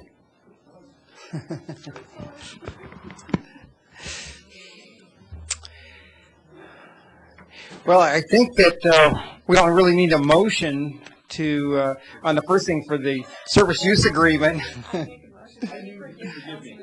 Yeah. We all agree. We all love you because we already know that they're working that issue as hard as you can. So, I mean, what's the point? I mean, that's your top priority. You're already working the service use agreement. So, you don't need us to push you. You already know that you're running fast and hard and on that issue. I don't mind, if we want to have a study session and kind of go over, the objections, of some of the preamble or whatnot. I'm fine if we want to do that. I would rather, if something's going to make Councilmember Finley happy that she's, she's really close to the borderline, I'd really like to get those regs that we've got on the table passed. So whatever it's going to take to move in that direction, I hope we can do that. Councilmember Levison. Yeah, you know what? We had an opportunity on first reading. We had an opportunity tonight to start pulling things apart. I say let's just wait and see what flows out the next 30 days. And we already, if we want to have a study session at after 30 days to look at the regs, but again, we can start stripping everything out of the regulations. If that's the purpose, is that we're going to take a study session and then we're just going to start stripping things out, then we're going to have a packed house again because they won't be the same regulations. That means we'll have to introduce it as a new ordinance and go through that whole process. And I think that, if we're going to trust what the council majority voted on tonight, which was to table the regs and to give 45 days to work things out, then let's just leave it at that for now. I guess that kind of makes sense to me. So I guess no other comments from council. So city manager, any comments? No comments, Mayor, council. City attorney. No comments, Mayor. All right, this meeting's adjourned.